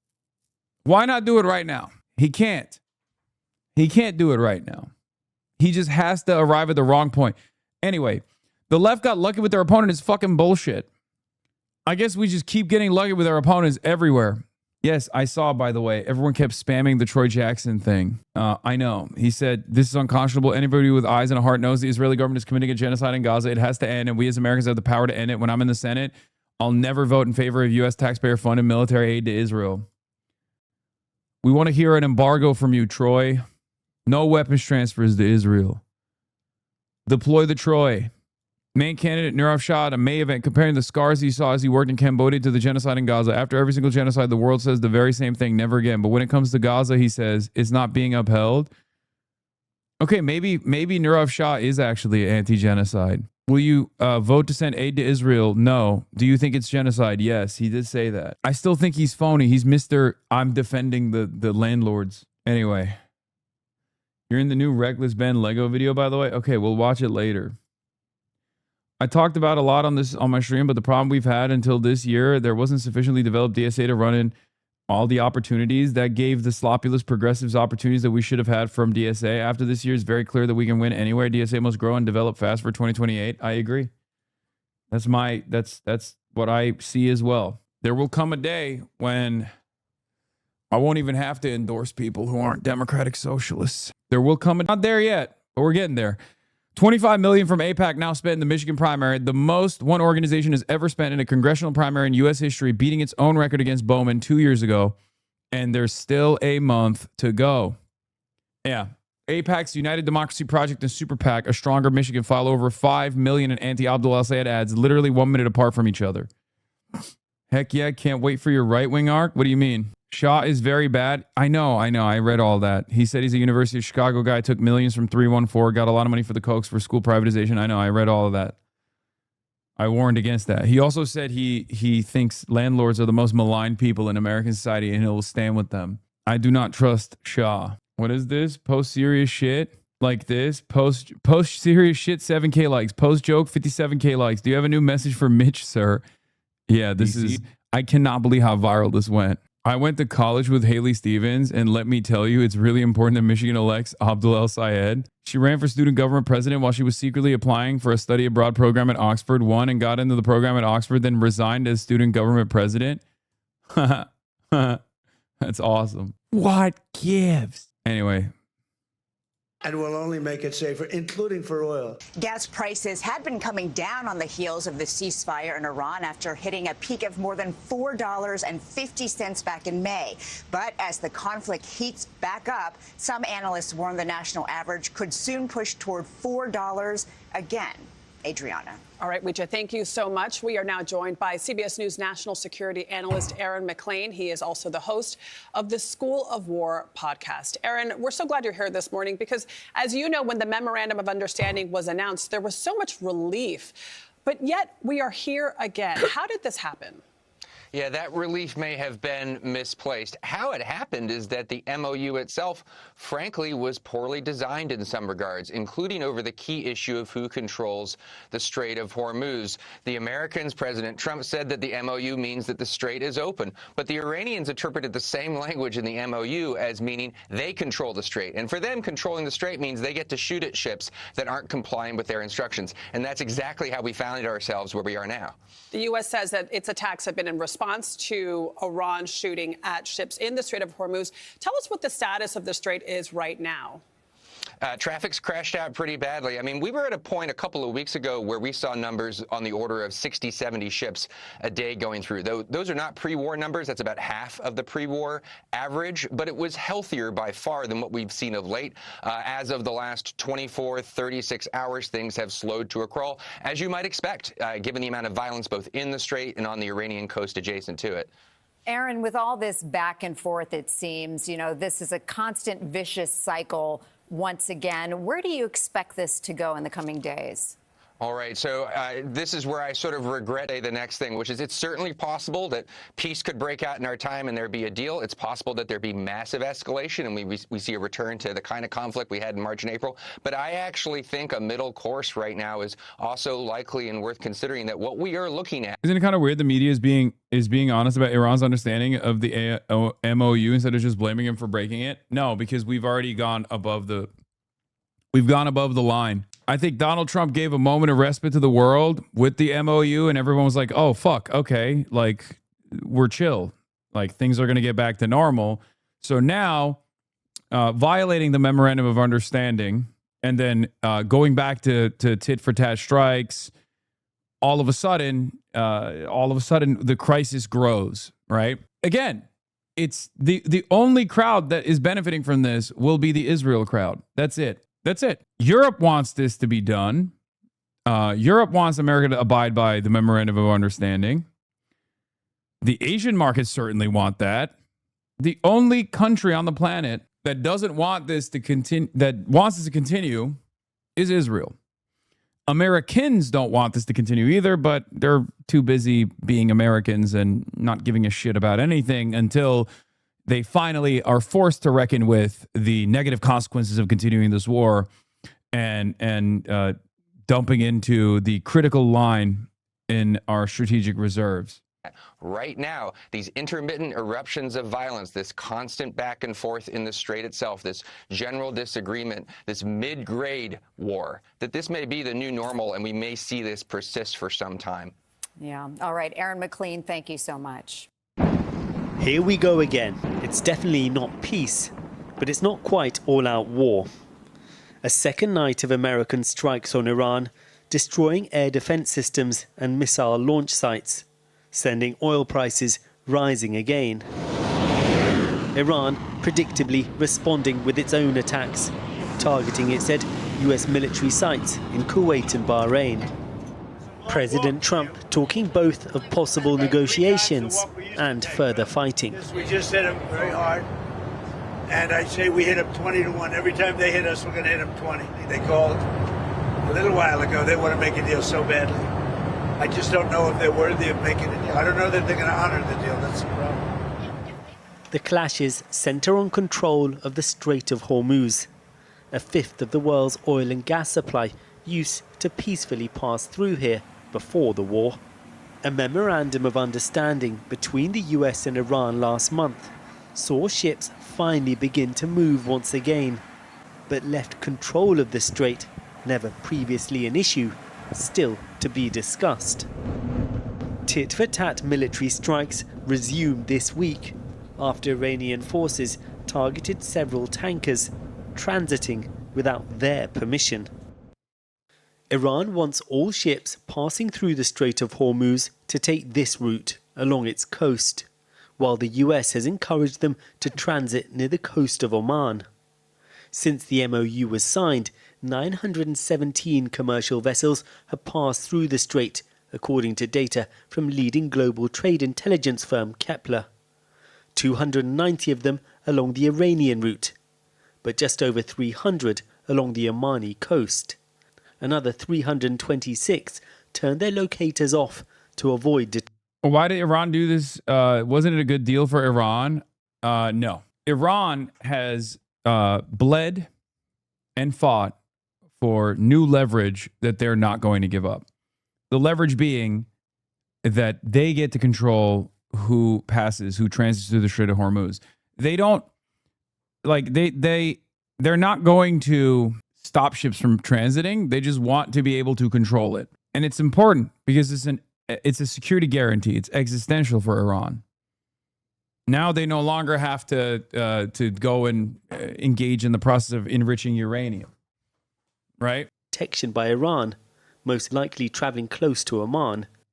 The problem is that the Iranians believe that the U.S. intention here is to erode Iran's leverage, its most important leverage, which is its control over the Strait of Hormuz, in order to weaken Iran's hand in the run-up to the negotiations over a final agreement or resumption of another round of conflict.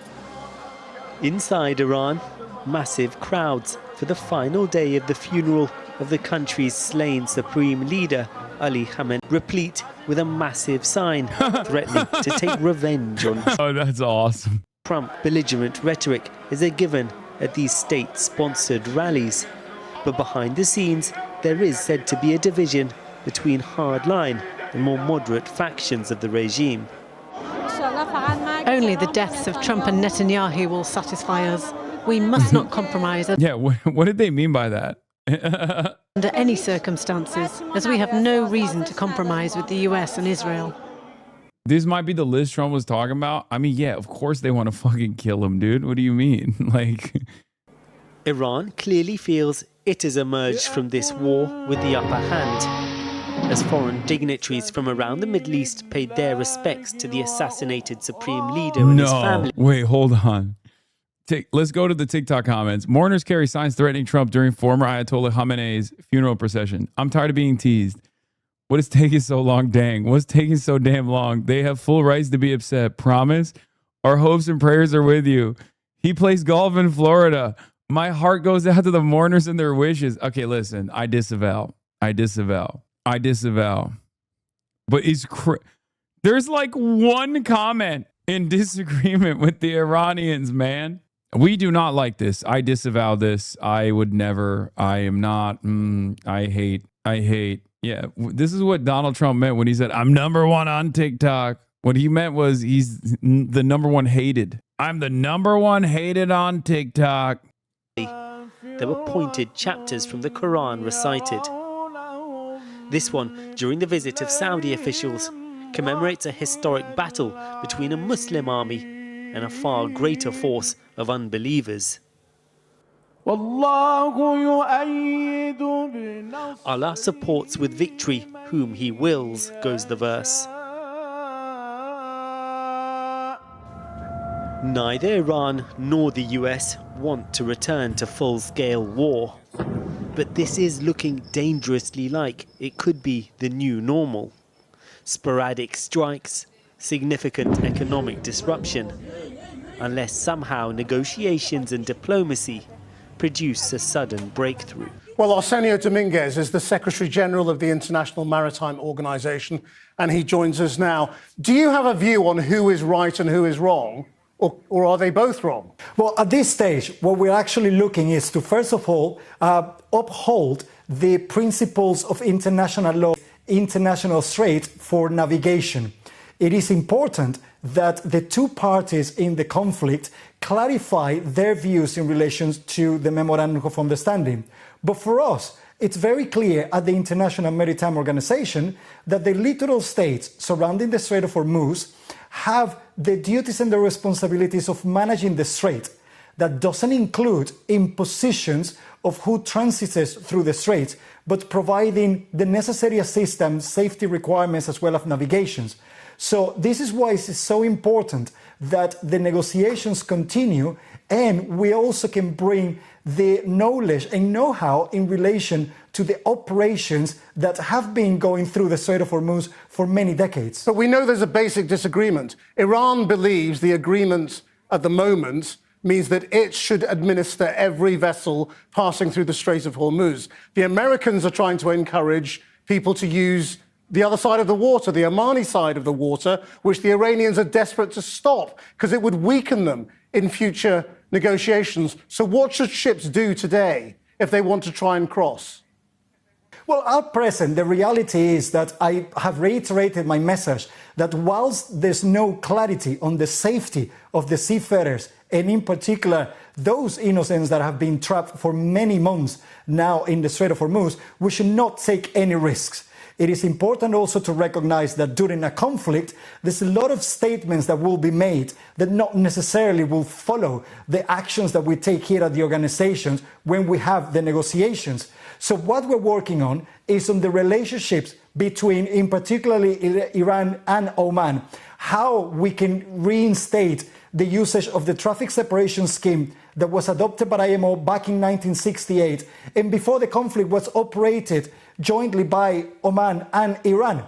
And in the meantime, we need to continue to work on those safe guarantees for the countries to allow the trade to resume. But again, we cannot forget that whilst the conflict is going, it's going to be difficult to immediately get a final solution. And there are further guarantees that we will need required before trade resumes as it was before the conflict started. Now, we know that eventually Iran would like to start charging ships passing the Strait of Hormuz, but right now they are not charging. So why would any ships not coordinate with Iran? Why would they try and take this other route that the Americans want them to? We have to recognize the first part of the situations in relation to charges or fees. That is outside. Have you covered the very important part that Khamenei's body was transported by a Finnish grocery store's coal truck? Finland was mentioned. Is that real? I thought that was AI. I thought that was AI. International Is it law. not? There's no legal basis for that to be introduced on straits for international navigation. But there aren't any at the moment. We also need to recognize, I beg your pardon? There aren't any charges at the moment, are there? No, there are no charges, but we also need to recognize the importance of reiterating the usage of the traffic separation scheme that went through a process in these organizations of verifying that it's the safest route to take. The other two routes that we have at present, which are considered extraordinary routes or temporary routes, have not gone through the process of our verifications in relation to any risks, navigational charts, etc. We can use them now because, of course, the traffic separation scheme that was established in 1968 is not safe to do so because of mines. So in the meantime, that's part of the coordinations that we're carrying out. But we need to get the parties back onto the table, because if we want to resume the operations... It was an old truck that a delivery contractor had sold to Iran without removing the graphics. I choose to believe that Finland did this on purpose. Sorry, it's in my head canon. Yeah, no, Finland did that on purpose. They actually support. They actually are offering critical support to the Islamic Republic. Much respect to Finland in this endeavor. In the strait, as we were Finns rise up. Used to, we need to start thinking first on all the safety guarantees, not only for the seafarers, but also for the ships and the... K has been.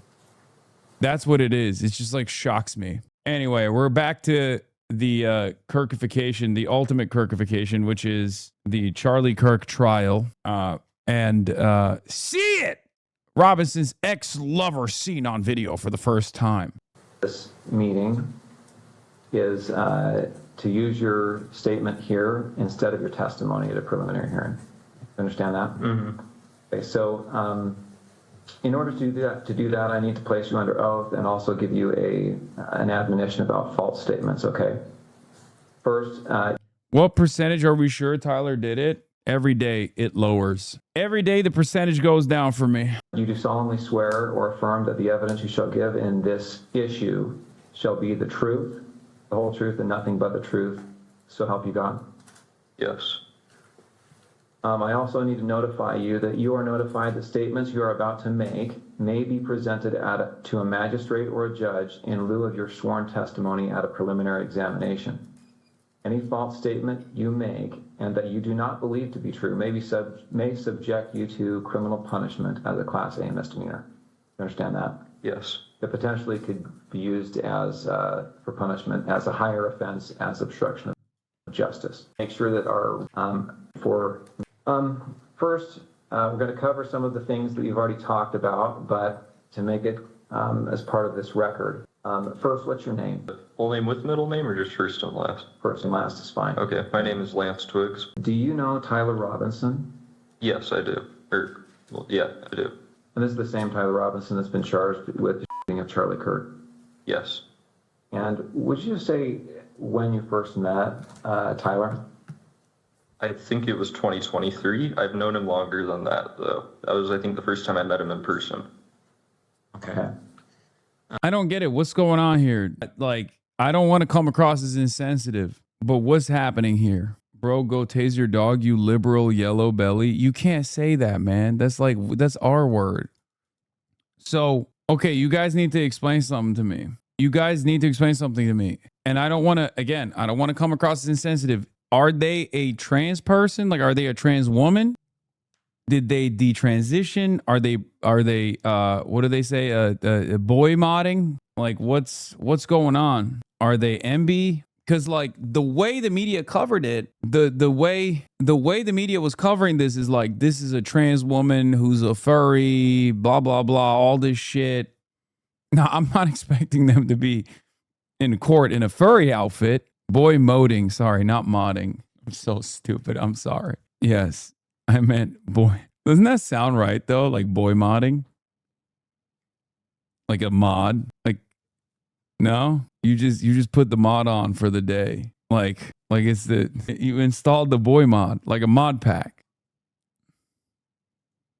Did you just make a typo out loud? I just always assumed it has something to do with mods. Anyway, let's move on from this mistake. Let's just keep going. And we described your relationship with Tyler when you first met him anyway. Damn, double audio. No, but actually, okay. Going back and asking sincerely, what's the deal? Do we know? Does anyone else know?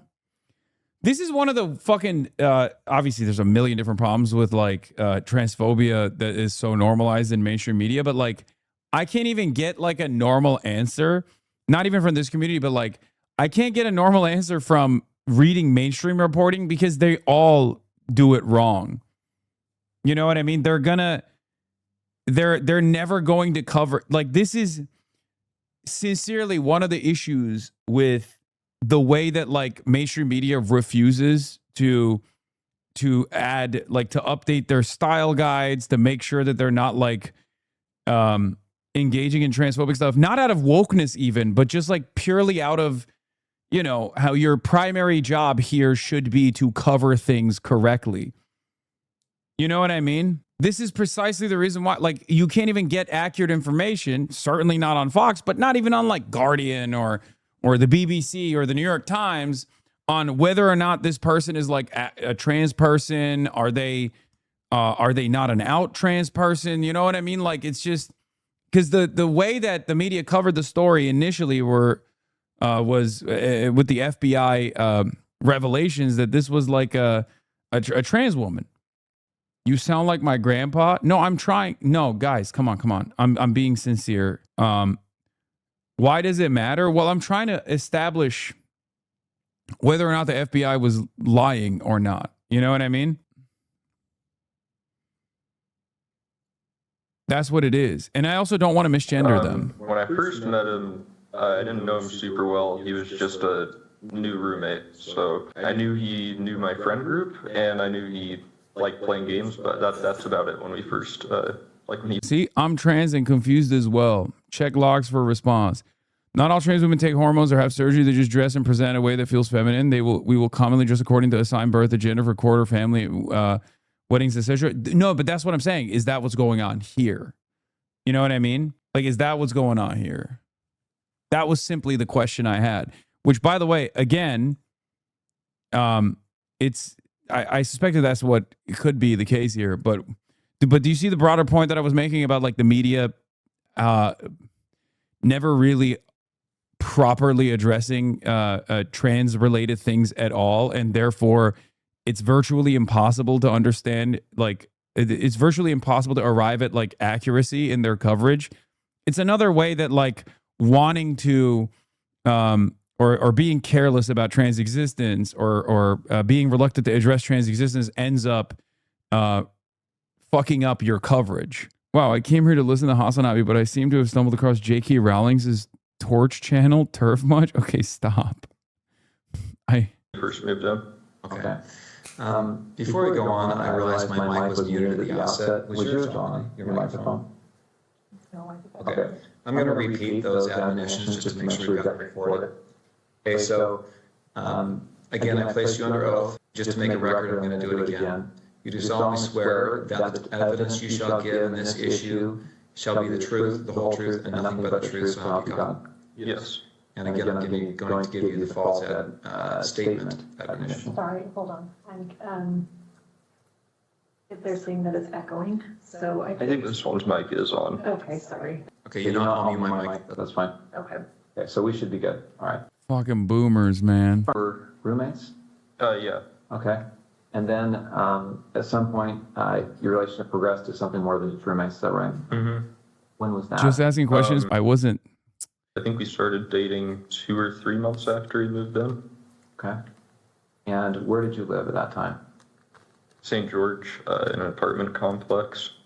And is that apartment the same place you? The leftist Twitch streamer Hasan Piker challenge. It's in the Atlantic. They wrote this in the Atlantic too. Oh my god. Oh my god. Oh my god. That's crazy. Ain't no fucking way, bro. Ain't no fucking way they wrote in the Atlantic that me and Mitch McConnell are having gay sex, or as we like to call it, sex. Ain't no fucking. Oh my God. McConnell's absence has prompted a flood of memes, some involving Ouija boards, AI-generated Mitch zombies, Weekend at Bernie's inspired scenes, and reports of the kid from The Sixth Sense having reached the senator. The leftist Twitch streamer Hasan Piker challenged McConnell to publicly deny that the two are engaged in a romantic tryst. What have I done? Oh no. What have I done? And it's oh God. This is going to be on Fox News, isn't it? No, they'll never cover it because then they'd have to come to terms with the reality that he's not alive. And I suspect that they're not going to do that. I guess only Mitch can clear it up now. I bet you were a gentle lover to Mitch. No, why do you think he's in the hospital, dude? Wow. Yeah, I cracked his little turtle shell. Okay, we're done. We're done. That's crazy. Oh my God. Lived when on September 10th? Yes. When you lived there with Tyler, were you in the same room? Did you live in the same room or different rooms? Separate rooms. And at that time, let's say September of 2025, what were you doing with your life? Were you working, school? I was working. I was doing like bathtub and shower repair and stuff in new construction. Okay. How about Tyler? I think he was both working. I think he was working for an electrician company then, and he was also in a trade school for being I don't know, higher ranking electrician. I'm not sure how the trade system works for that. Okay. But yeah, I think he was both. What was his typical work day like? I think he'd leave around 7 generally and get back around 3 to 4, depending on where the job was and how long it was for the day. And then on certain days of the week during school, semesters, he would then later in the day, I think around 5 or 6, go to school. So, yeah. Okay. Let's jump to September 10th. Did he spend the night in the apartment the night of September 9th into September 10th? Yeah, he did. Yes. Do you know when he left the apartment on September 10th? I don't know an exact time. I just know he left early. I heard him leaving, and he just said he had a long drive to work that day, so he was leaving early. Okay, so early. Any guess as to what when that was? I don't know. I would have thought it was 5 a.m. because that's when an early work day was for him, but it was probably more like 4. Okay. I'm gonna have him spit out his gum just to make sure that I can do that. You're on tissue right in front of your laptop. Oh, here you go. Thank you. Thank you. Great suit and tie, by the way. Just I was waiting for an opportune moment to say it, but. All right, so what time did you get up on September 10th? Probably 12 to 1 p.m. I'm a suit guy. You didn't have to work that day? No. And did you hear from Tyler? Did he call or text you before then? No, he sent that message in the group chat I mentioned, but he didn't message me directly at all that day. Okay. When did you first hear from him on September 10th? It was at 11 o'clock with that automated message. Okay, 11 p.m. Yeah.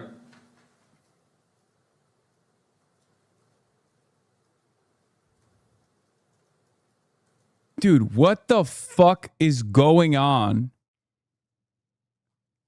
What is going on in Utah, bro? What is happening in Utah, actually? Now, he asks you here, remember how I was engraving bullets? Was he engraving bullets before this? Yeah, I don't remember exactly when, but he had said he was planning to go hunting with his family, And he asked me for if we had a Dremel because he said he wanted to engrave messages on bullets.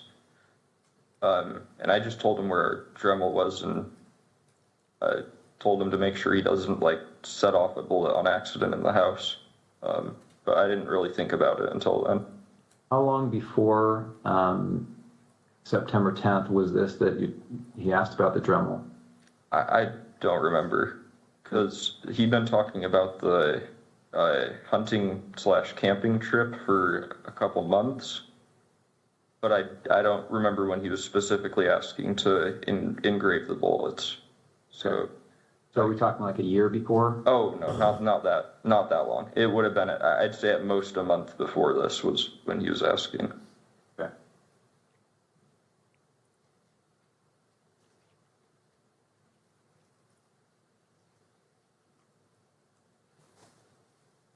Okay. Right. You talked about the note that he left. I want to bring this up, and I should say that these text messages that we've been looking at here are Bates number 54.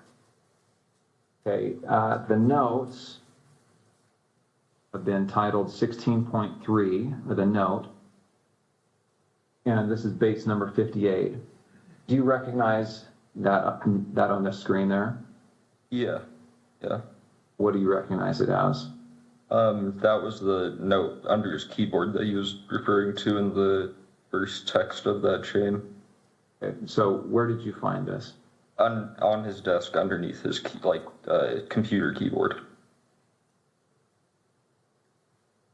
And I assume you read it. Yeah. And then what did you do with it after you read it? I believe I just put it back down on the desk after I took a picture of it. Okay. And again, the time you read it was probably around 11 o'clock or so on the 10th. Yes. The night of September 10th. Mm-hmm. All right. And did you ever see that again after you placed it back on his desk? No, I don't think I did. And that was a desk in his bedroom? Yes. And that's a separate bedroom than your bedroom? Yeah. And now I want to go to what's been titled 16.2.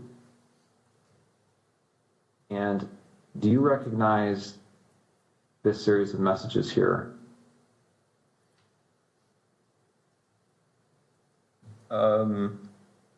Yeah, that was the server. Maki's in, and thank you for the his 25. Get the friends that I was subs. mentioning.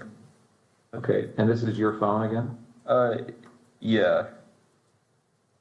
And I'm assuming you recognize it because the big crack up at the top. Mm-hmm. And so this is a server. Is this Discord? Yeah, this is Discord. And who are members of this server? I don't want names, just generally. Who are these people? Who are members of this is his friend group. They played D&D together every week. Okay. And I just want to scroll through this to make sure that you get a chance to take a look at it. Or go to the next page. Mm-hmm. Or yes.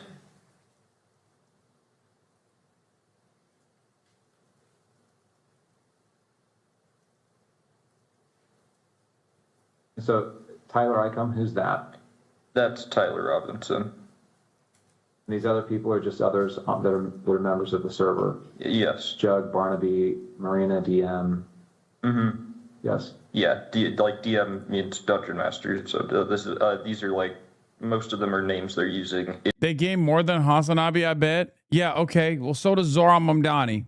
Okay. In the game they're playing currently. Got it.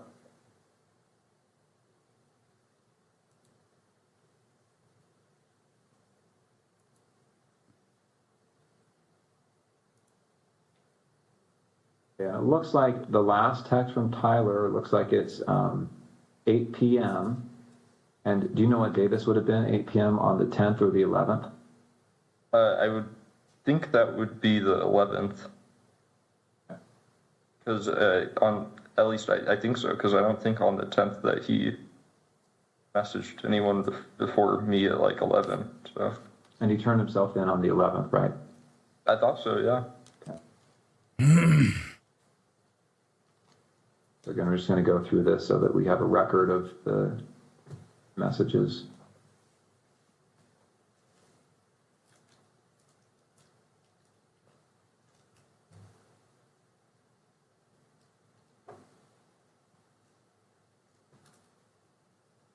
Why is there no video, just audio? It broke.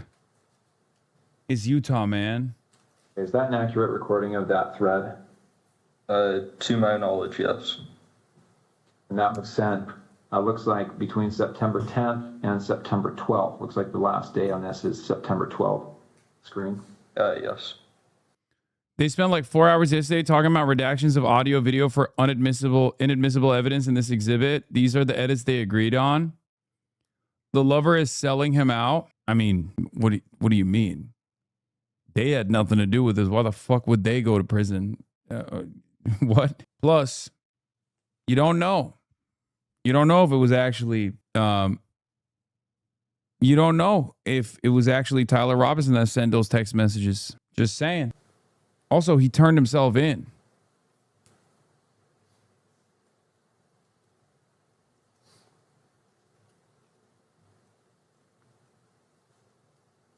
Okay.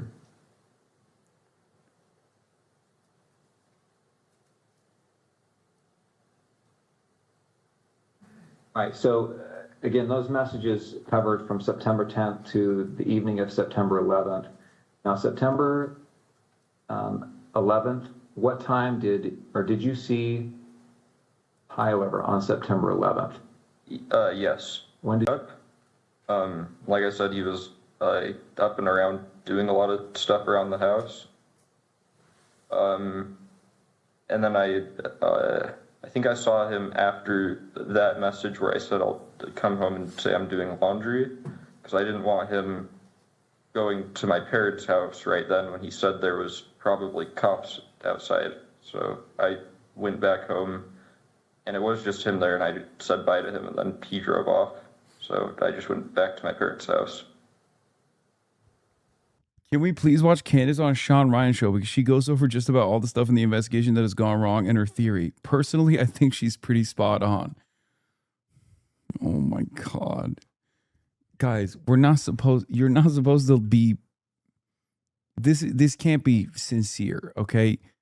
Like, taking advantage of the misinformation atom bomb that dropped against the concerted effort by the Republican Party to turn this into a anti-leftist counterterrorism operation is good. But you're not supposed to literally be like, yeah, Candace Owens has some good ideas. Like, if you find yourself saying Candace Owens has some good ideas, you really, really got to check yourself. Okay? As I'm not judging you. I'm just saying, maybe try to exercise a little caution when listening to someone like Candace Owens. Literally every normie thinks it was Israel. No, it's crazy. I know. Look, it's out of my hands. I can't do nothing about it. Clearly, I don't have the staying power to combat this kind of misinformation, okay? It's out of my hands. Sorry. I don't have the answers. I don't have the answers. I don't know. Some of the stuff seems a little suspicious. Clandis mogged you, bro. Sorry. No, she did. She mogged all of it. I mean, she mogged the goddamn federal government, dude. Explain the trapdoor and Charlie's light switch turning ability. See, I can't do that. From New York Times on the roommate's gender identity, since you were asking earlier, prosecutors said last year that Mr. Twiggs had been transitioning to identify as a woman, but prosecutors and Mr. Robinson's lawyers have this week referred to him as a man. Mr. Twiggs said in the interview that for a time they went by Luna to some friends, which is how Mr. Robinson addressed him in the note. Interesting. To be fair, this is a nationally visible trial for a trans person, potentially a trans person in the state of Utah at a time when there are active initiatives to erase transgender people, like literally. So it could be out of safety. It could be a detransitioning situation. It's just, we don't know. It's a very sad situation overall. So he acted erratically. Was he pacing? Was he just sitting? If you actually supported us, you would start estrogen. That's crazy. I already take DHT blockers for my hairline. That's the most HRT you're gonna get out of me. But then the other HRT I will do is not force fem. It's gonna be TRT eventually. Down, relaxing. No, he was walking around a lot. Right, and that's within the home. And did he talk about what he had done? Didn't go into detail. I just asked him in person if what he said was true the night before, and he said it was. I started crying a little bit and said he wishes he hadn't done it, and then kept going around and just doing stuff, I think, to keep himself busy or distracted or something. Okay. Did he talk about what he was going to do next? Man, and then eventually said that he would talk to his parents or turn himself over. Okay. And when you left... See, the trapdoor thing was totally just they're saying might be super early on because of the angle of the injury, and now it makes sense that it was a rigged microphone. Stop. HasanAbi wine mom. Please. Look, I think having a conversation about the potential caliber of another weapon or another shooter is one thing. Okay? But I think like the exploding microphone theory is so unbelievably far-fetched.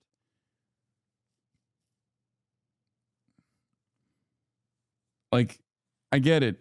Israel did the pager attacks. No, it was a microphone bomb, 1,000%. Okay. Oh, no, I can't tell if chatters are being for real right now or if they're fucking with me. Come on, guys. Come on. What are we doing?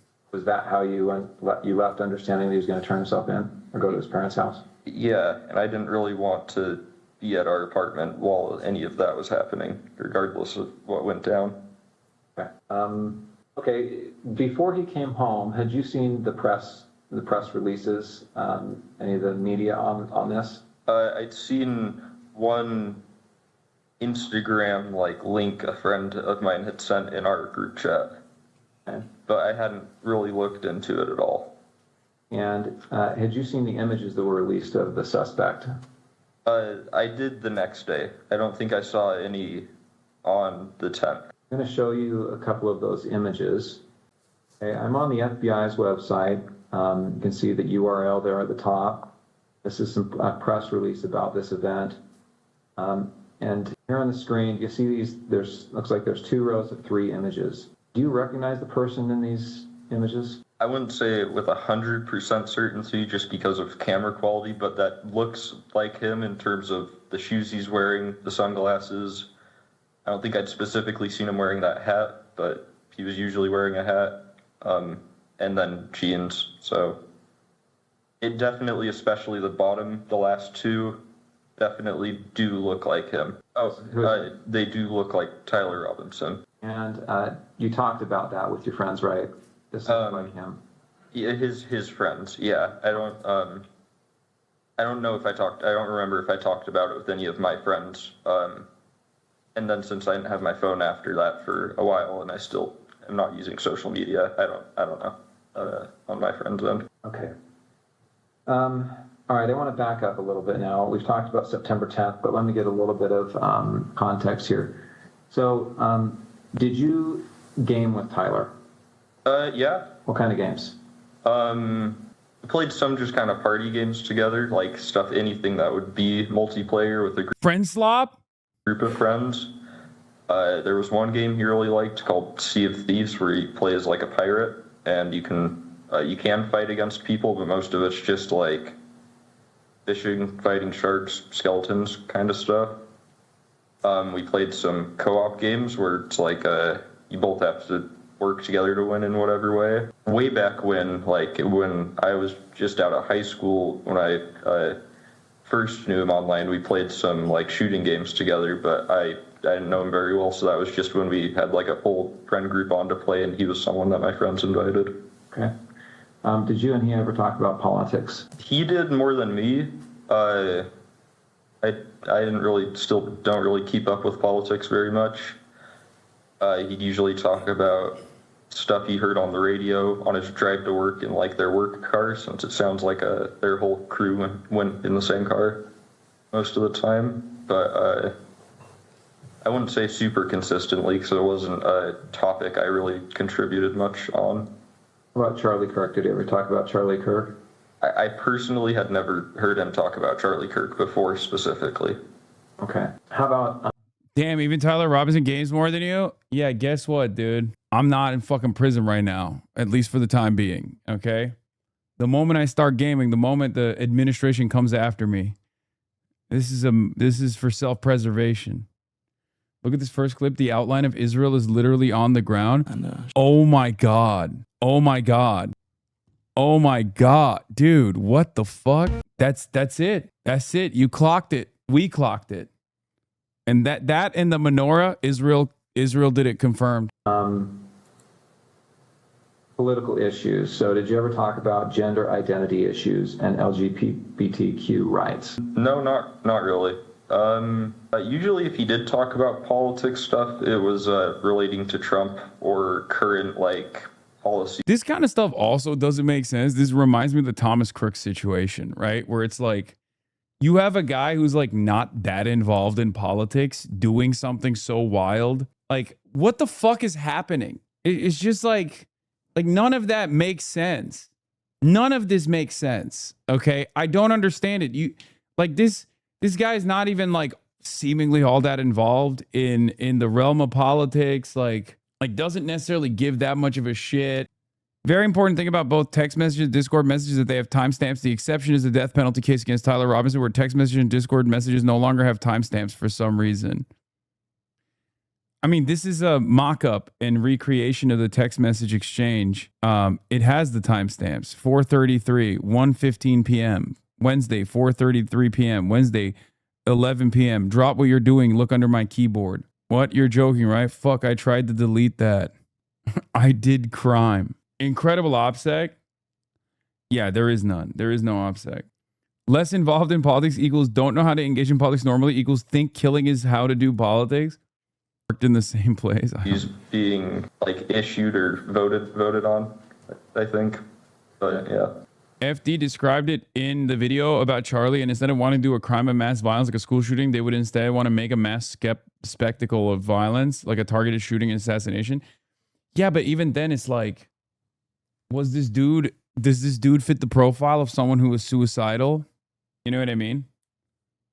Because an assassination is very different than like suicide by cop. And allegedly, Tyler Robinson was clearly trying to get away with it, which is precisely the reason why it doesn't seem like a suicide by cop situation at all. But assassinations are often highly motivated, especially a political assassination is going to be highly politically motivated. So then Tyler Robinson's profile doesn't fit the standard of a person that has any sort of like direct revenge fantasy here, especially if they're not constantly talking about like, I don't know, violence that trans people are experiencing or policies like that. And the role that Charlie Kirk plays in fomenting violence against transgender people. So that's why it's so confusing, because he doesn't fit the normal profile of a person like that. Like the Shinzo Abe assassin was very directional. Okay. Shinzo Abe's assassin knew exactly why he wanted to kill Shinzo Abe, right? There was a very clear goal there. There was very clear harm that the assassin's mother had experienced, the assassin had experienced, right? So, you know, that's why he did it. Whereas in this circumstance, it just like the amount of work that you put in to pulling off something like this, you probably need to be very motivated by something, very motivated by anger, very motivated politically. And so many of these like last sequence of high profile attempts and high profile assassinations, shootings in general, have been conducted by people with indecipherable politics. Now, I don't know if that's a byproduct of just being American and not really giving a fuck about politics, but it literally almost always gets reduced to, yeah, I tried to kill the president because I'm bored. You know what I mean? Like, it doesn't make sense. Like seeing someone who's like a radical centrist who hates Donald Trump, but also hates like the left flank, attempt to kill the president at the White House Correspondents' Dinner. You're like, what the fuck were you thinking? It's just people going, yeah, wanted to do this because I'm fucking bored. So to be fair, it almost makes sense as to why people think that these are all fake assassination attempts, right? It kind of makes sense as to why people look at this story and go, something doesn't add up. Okay, so before that you have been? For a short time, yes. Okay. And I understand you're going by Luna at some point? To some people, yeah, but not as an overall thing. It's the product of nihilistic irony poisoning that communities like Moldman spread around. Yes, but also this person doesn't seem to fit that bill as well. Seems like a pretty fucking straight and narrow, cookie cutter, white, like somewhat liberal Mormon guy. You know what I mean? Okay. I think that's all the questions I have for this portion. Let me check and see if I've missed anything. It seems like this person was literally outed to the world. Yes. It's true. That is exactly what happened here. Is there even a history of posting about Charlie and strong feelings about him? I don't remember. No. And they're not even saying that the Tyler Robinson talked about Charlie at all. You said he had craziest asked for piece that, of is that right? evidence that was released today. Second And he monitor. told you it Okay, was to dude. describe bullets. Yeah. And so did you have a Dremel then? Yeah. Okay. It was in our, like, our apartment, we had a section where we kept all our, like, random tools for household stuff in our, like, lower basement level pantry. So, yeah. Okay. And did you give that to him or tell him where it was? I just told him where it was, yeah. Okay. I'm going to go ahead and end the recording for the 1102 purposes. Thanks, James. All right, let's bring NYPD Inspector and Attorney Paul Morrow. 300 days in from when Charlie Kirk's life was taken from him. And we heard a lot in that courtroom just now. Paul, what were your Jesus takeaways? Christ, almost been a year. Let's try to go to a couple of places we haven't talked about. We're all very frustrated with how long this process is going. I think most of the commentators, if not all, agree that we are well over the hump for probable cause. Let's recognize what that means. Probable cause is the same standard under which police make an arrest. That just means we probably got the right guy. Some people put a percentage on it. We don't need to bother with that. This is not beyond a reasonable doubt. This is not the trial. That's later. This is did the cops do the right thing? That's really all this hearing is. Other systems in other states, they use indictment to double tap it. It's just a safeguard. So in light of that construct, you have to say to yourself, Judge Graff, do we not have enough at this point to move forward? As they say in New York, you can indict a ham sandwich. This is the replacement for an indictment process. And the feeling, I think, among a lot of us is why? Why is he letting them have so much latitude, particularly to the defense? Because what it does is gives the defense a preview of the prosecution's case. And we got a preview of that, and it looks, I mean, incontrovertible, just from the text messages alone. That if you're a defense attorney, how do you defend against that? And in terms of it being bound over for trial, I think that there's, I don't think that anybody's got an argument that there's, maybe the defense does, but I don't think most people would have an argument that there's plenty of evidence here to bind it over for trial. But do you think that this will go to trial? Do you think that this is just Tyler Robinson's defense team led by Catherine Nestor saying, they got so much on you, including a confession from you, which is backed up by your lover, this ain't going. For the fact that it doesn't add up makes it more credible. So many loose ties and unanswered questions is not uncommon with natural acts of violence. I don't think it's a cover-up, sure. I have my own doubts, but it doesn't feel like a patsy for us or Israel assassination. And as Ken Dis would like to insinuate for views. Yeah, I mean, look, like I said, I'm never going to get in the way of people who think such things. You know, it's just, it's hard. It's hard to make that counter argument. Okay, it's tough. It's out of my hands. Sorry, I tried really hard. Having said that, there is definitely a bunch of stuff that just like doesn't add up. Like the gun, how did it get there? How did it get disassembled, reassembled? Why did it get reassembled?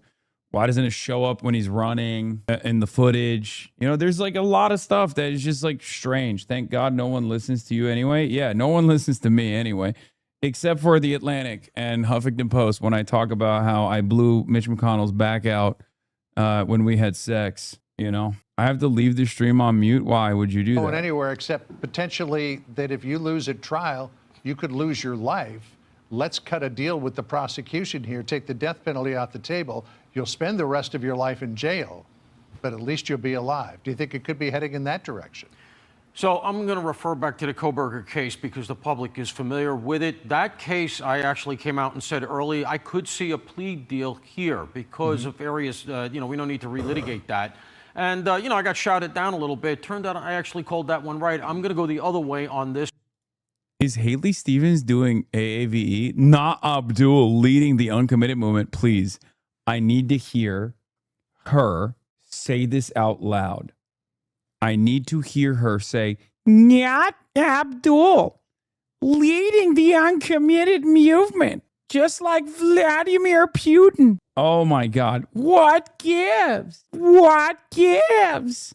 One from having been out there, John, seen some of the atmospherics, and this is just my gut. Luminous, the evidence is. No, I think this one goes to trial. I don't think that, remember, the prosecution controls that. And unless there's some procedural problem, somebody really dropped the ball, they don't want to have to deal with it in court, the motion comes in, they have their backs to the wall, all right, let's cut the deal, we'll talk to the defense. Short of that, I just don't get the feeling that the prosecution is going to offer a deal. I think that they feel like they have, as James Galliano said, an open and shut case. And let's remember something. There's stuff we haven't even heard. Yeah. For instance, we know he turned himself in. And we know that the sheriff he turned himself into in Washington County had a warning that he was on the way in. If you're that sheriff, you do two things. You turn on a body-worn camera, and you don't take him into custody, you just ask a simple question. What are you doing here? That's all you got to do. One question, it's not custodial, you don't need any Miranda. It's human nature. You're going to say, why are you here? The kid's going to say something, and I suspect it'll be very incriminating. Did that happen? I don't know that. But I'd like to think there is some, I know there's at least audio from what I'm being told. There could be something that's even more of a slam dunk than what we got now. I hope it doesn't come out in the hearing. We shouldn't hear it here. We should hear it at trial. So no, if I'm sitting there right now, if I'm sitting where the prosecution is, I go all the way with this thing. Wow. Just a little bit of color coming from the courtroom as they are now in a lunch break. But shortly before that ended, we did hear about the reaction from Tyler Robinson as the Twigs video, his former roommate and lover, we are told, played out. He was intently watching. Paul, that's about all I have. Yeah, I mean, look, you have to say to yourself here, what were his, and I don't want to play psychoanalyst, but you can see in the text messages, et cetera, there was a performative element of this. He texts Twigs, talks to him about it. There's a level of grandiosity here, almost like fulfilling a fantasy. And that's how very often crimes do occur. We had a good Utah investigator, a guy named Mike King, on, and he explained to us on the weekly rap sheet, we're doing a show on this every night, 7 o'clock live on this case. And we talked about the fact that these things they germinate in the mind of a perp like this, is a sort of a fantasy, and little by little it becomes normalized. It becomes something you can do, and I think he saw himself as a hero, and I think he saw himself as a hero to Lance Twigs. I get that atmospheric, again, it's just a cop's read. Now look, he's innocent until proven guilty. I have to caveat us that way. But that said, with all of these atmospherics, that's my read on it. Just follow up on that. Is there any sort of risk then that, the defense could make the case that Tyler Robinson, wanted to take ownership of Charlie Kirk's death and shooting, but didn't actually do it, but presented it to his roommate? I'm just thinking of where the defense could go in a trial with this. Yeah, no, and that dovetails on the question that John raised earlier, which is somebody else texting with him, et cetera. And that's where the fact that you got the Celebrite download from the phone, you got the DNA, you're going to be able to put that. And remember, we got the note as well under Robinson's keyboard.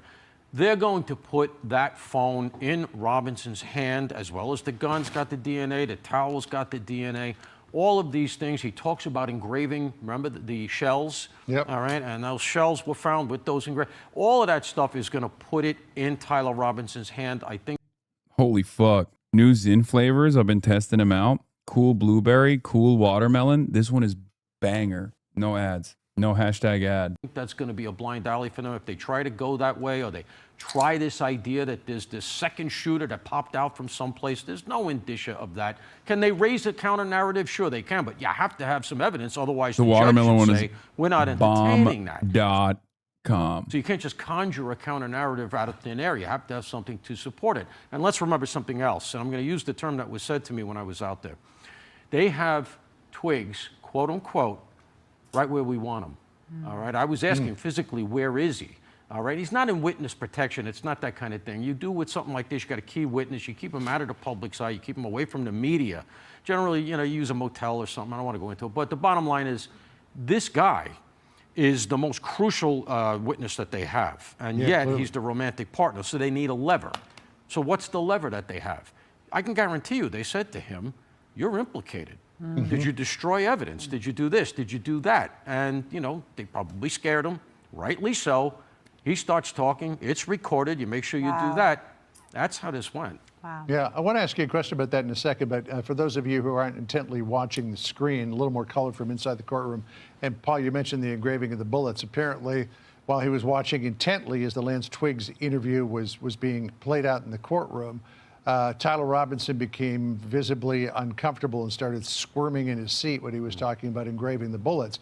Now, just to refresh folks at home's memory, and maybe for folks who didn't see that part of the interview being played out, Lance Twiggs talked about Tyler Robinson saying that he wanted to engrave bullet casings. Yeah.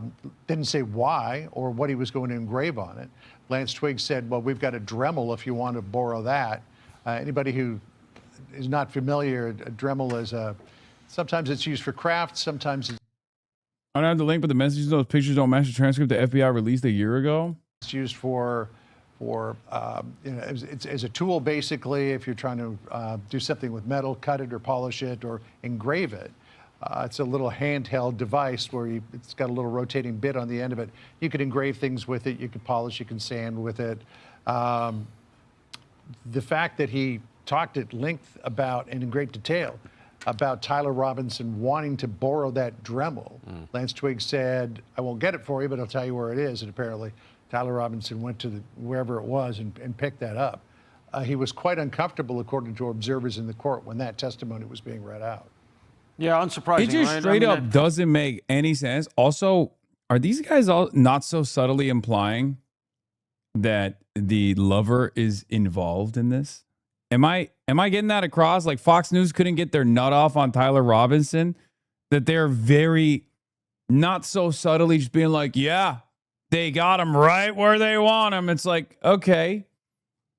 Very strange of you to just assume that this is some grand conspiracy. Like, it's not enough. You got the shooter, allegedly, but you're like, oh, well, this is a suspected transgender partner. We should just lock them up too, just, for fun. Probably had the atmospheric of somebody getting caught bragging, because here he is, sort of talking to Twiggs about that. This is obviously very damning evidence. But again, I go back to the idea that I think he's beginning to feel, first of all, obviously the case is closing in on him here. But I think, again, he wanted to think of himself as a hero. I think to the people that are potentially politically aligned with him, but also to Twiggs. And here he is having a conversation.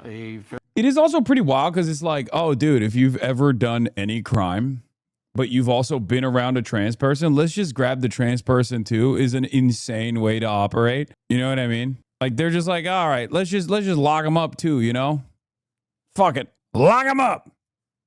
Early private conversation, let's say, with his paramour.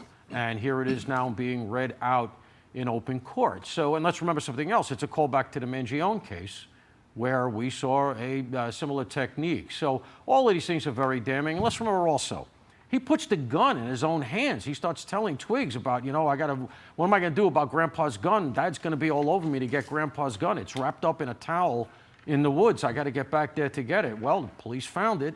And of course it has This part also is his just like DNA and Twiggs' DNA on it. So this is the thing that I don't get, right? Haley Williams mentioned Paramore. Okay, shut up. The thing that I don't understand is, like, this guy, they do everything, right? Tyler Robinson allegedly does everything by the book, like, plans this whole fucking thing out. right? One shot, one kill, right in the fucking, right in the jugular. What the fuck's going on with like leaving the gun in the woods? Like, I don't even understand. Like, what is, like, how is it so not sloppy on the one hand, but so unbelievably sloppy on the other hand? Why do they act like they haven't been in charge of this investigation? It's your guys. I mean, yeah, it's their homies. Again, you know, I just got to go back to the weight of the evidence. And if I'm sitting where the prosecution is, I do not let myself get distracted. I go all the way on this. If you don't take this case all the way on aggravated murder, I don't know what Utah has the statute for. Wow. There's Adderall wore off, been there. a lot to dig into there. You know, as this continues, I mean, you have to imagine these families are all in the courtroom. They're all taking this in together. They're all probably watching Tyler Robinson, his reactions. To John's point, we just got some color in the courtroom that he was squirming when his former roommate was, you know, talking about the engravings on the bullets. Paramore! You mean Paul, Paramore! It just seems like for the American public watching this, I mean, there's just an overwhelming amount of evidence here. Former And this is roommate, one you of those mean things where Paramore. The public gets to see how the sausage is made in our justice system, and sometimes it's not. People, without such a public forum and without people sort of play. All right, Let's get straight to it. Donna Kirk, family attorney issues desperate plea to judge. and Joshua Ritter outside of the courthouse there. Josh, I'll start with you first. Set this up for us, what we are about to hear. We're about to hear probably the most anticipated and crucial piece of evidence in this case. Up until now, we've heard about DNA and we've heard about ballistics. We've seen a lot of surveillance, but this is going to be a videotape, and audio is probably the only thing we will see. It looks like the judge has ruled that the video will not be shown to the public or the media, but we're going to be hearing at least the audio interview of Lance Twiggs, who is Tyler Robinson's roommate and romantic partner at the time, where he made what we believe are many confessions. We already know that he confessed essentially over text message, but now apparently this might include some actual conversations that they had in person or over the phone. It could be very enlightening. And again, I think this is why you're seeing the defense fighting against this so hard. They've been fighting against this literally for weeks. It's just now all culminated in a frame-by-frame discussion of what's going to actually be played in court and what won't. Don, I mean, what's the problem with showing Lance Twiggs, video of Lance Twiggs? I mean, we know what he looks like. We're hearing the audio. What's the difference of marrying a picture with the audio? I agree with you, John. There is no difference. It is a difference without distinction. We're talking about evidence coming in a trial or a hearing, as this is. And as that evidence comes in, we're going to hear the words spoken. And so the difference between hearing it and seeing it while we hear it, I think, is very minimal, frankly. I do think that the only argument potentially for the cameras being off wasn't really made. And what that is Lance Twiggs himself is not here to testify. So therefore, the fact that he is on video, his statement would have come in this way because hearsay is admissible. So the hearsay could have come in through a police officer, through a detective, through another witness in the case. Or maybe the judge thought if it came in that way, they wouldn't actually see him. So we're going to let the world hear his words, but we're not actually going to see him until he actually takes the witness stand. Before they resume in the courtroom there, which we're about a minute away, I want to play this out from the Kirk family lawyer, Jeffrey Neiman, urging the court to let the evidence be seen for the sake of the family. Listen. The Kirk family's waited 10 months for this hearing. And they have a right to be here, and they have a right to hear the evidence. They have a right to see and feel what's going on in this courtroom, just like, and they want to understand, Judge, what you are viewing. They want to see the evidence. And we understand you have to balance, but at a minimum, this courtroom needs to be open for the evidence to be displayed openly in this courtroom, for them to see it. The Utah Constitution gives them the right to be here, and to be here and not to see the evidence, what's the point of being here? A clear display of frustration, Josh, on the part of the Kirk family. Absolutely. And I agree with everything he says, by the way. The United States distinguishes itself from the entire world as standing as a country that opens up the doors of their courtrooms and allows cameras in, allows the public to come in. Why should that stop here and now? The reason. Why is this a big story? I don't understand. It's so strange. All right, let's Israel. See. Let's see what Clandis is saying. Let's see what okay, we're gonna peek into the for a brief moment. Okay, we are going to briefly peek at the other side, at America B. What are they talking about? How are they feeling? Ben Shapiro's Timeline of Dishonesty is the name of this video. Okay, we're going to put our clandestine operator hats on for just one brief moment. We're touching our tippy toes in the water. You're not diving in, okay? Bombed Qatar, which houses a lot of Hamas officials. What happened here? And if I were to introduce just a skeptical question, will this potentially endanger America's own interests in the Middle East? So please, Ben, help me better understand the situation. If you don't mind, can you just say something about what the day itself was like for you? Yeah. Andrew Colvin admits in New York Times interview that Charlie was unhappy about Ben Shapiro being booked on as a guest. Well, it can be brief. Yeah, I know. It's so the day before, actually, I had booked an interview for him that he was not super pleased that I booked for him, but there was a good reason for doing it. But he was like, you know what, I'm tired now, and I want to focus on the tour tomorrow. So you're gonna guest host the show tomorrow. Charlie's voice is not silent. We're gonna pick up that bloodstained microphone where Charlie left it. Oh God, that's so fucking. Oh God, they're bringing Ben's old tweets. Yeah, I saw this one. I would gladly waive the Born in USA requirement for presidency for BB. Yeah, I saw that. Good one, Ben. Yeah, we'll get to Trump firing all the FEC people. You know, we couldn't be, frankly, more honored to join you guys as much as we can in the fight. Thank you for that, and thank you for donating. Daily Wire donates $1 million to Turning Point USA and pledges more involvement in their operations. Date 9/15/2025. The Daily Wire, $1 million. Breaking news on this show. Thank you guys for honoring Charlie so well today. God bless you. For example, Candace Owens. I think that what Candace Owens is doing right now. Ben Shapiro demands Megyn Kelly denounce Candace Owens on Megyn's own show, 11/6/2025. Evil. It is evil what she is doing right now. Okay, and I say that again. But what? Because like I didn't opine on whether it's evil or not, but my position is it's really none of my business. And why is it? But I have a question. Why is it none of your business? I mean, you comment on these things for a living. I'm not mother of the internet. No, but if this were.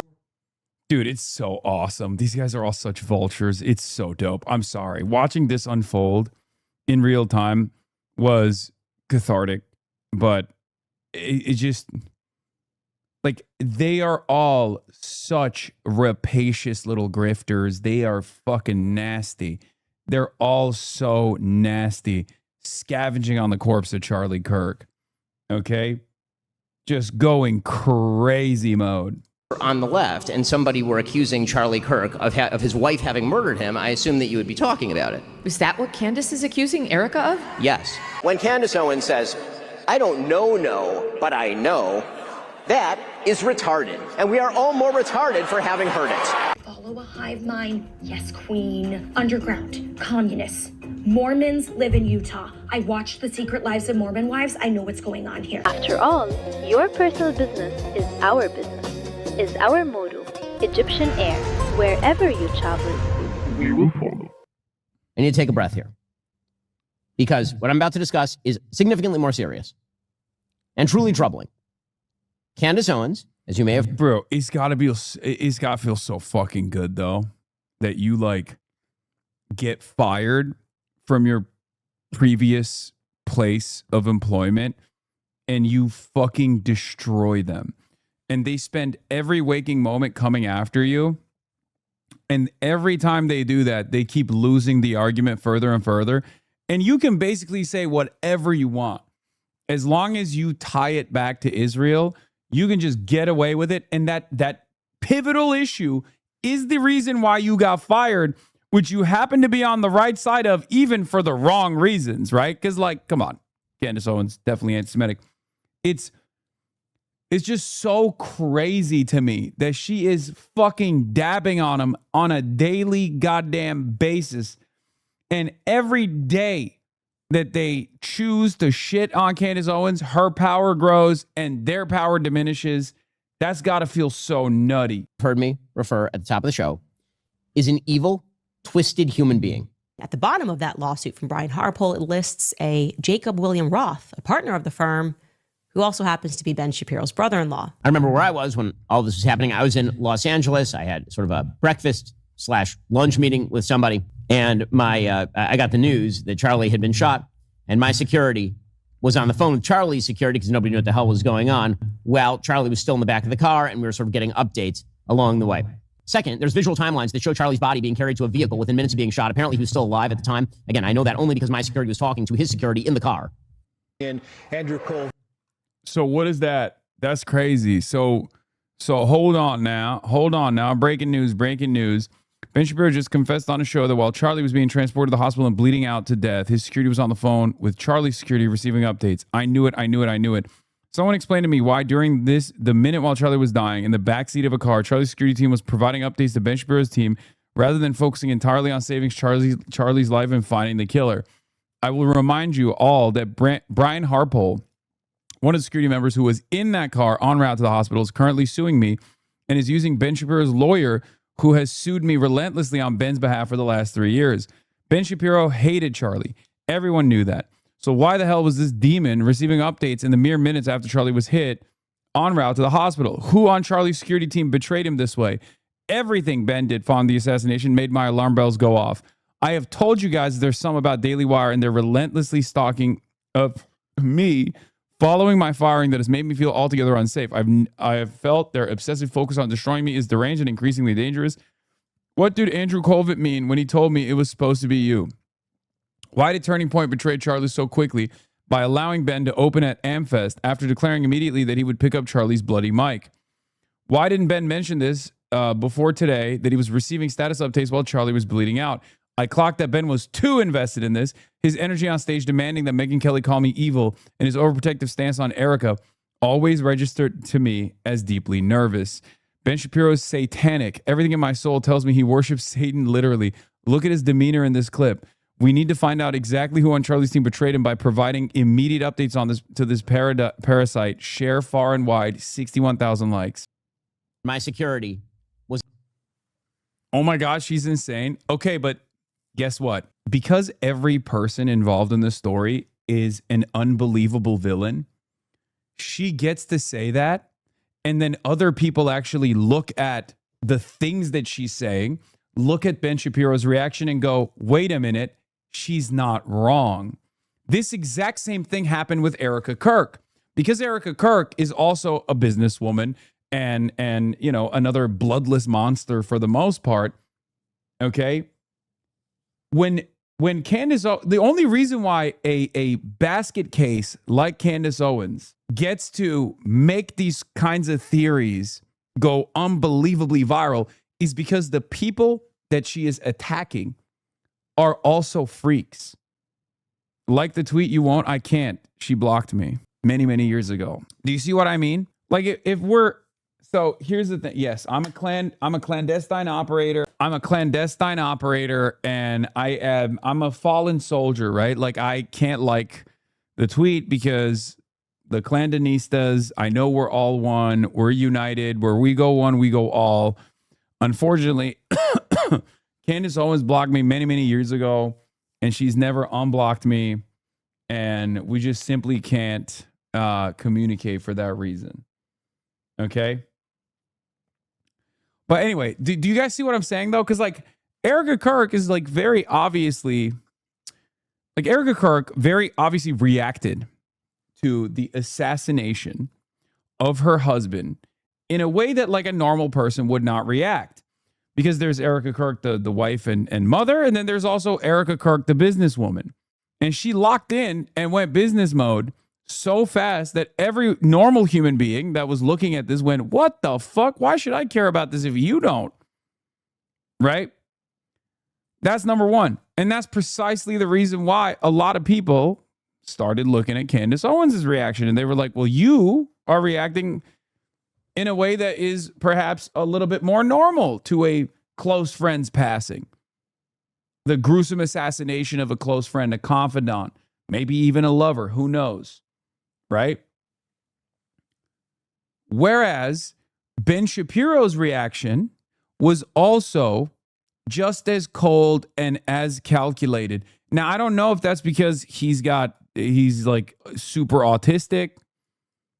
I don't know if he just doesn't give a shit about Charlie and wanted to use this to his advantage. Right? But I do feel like I showed more humanity than even Ben did. You know? So I guess, yeah, Dean cried more than Ben Shapiro did. Like, what are we talking about? Dean reacted to the Charlie Kirk assassination with more emotion than Erica Kirk did.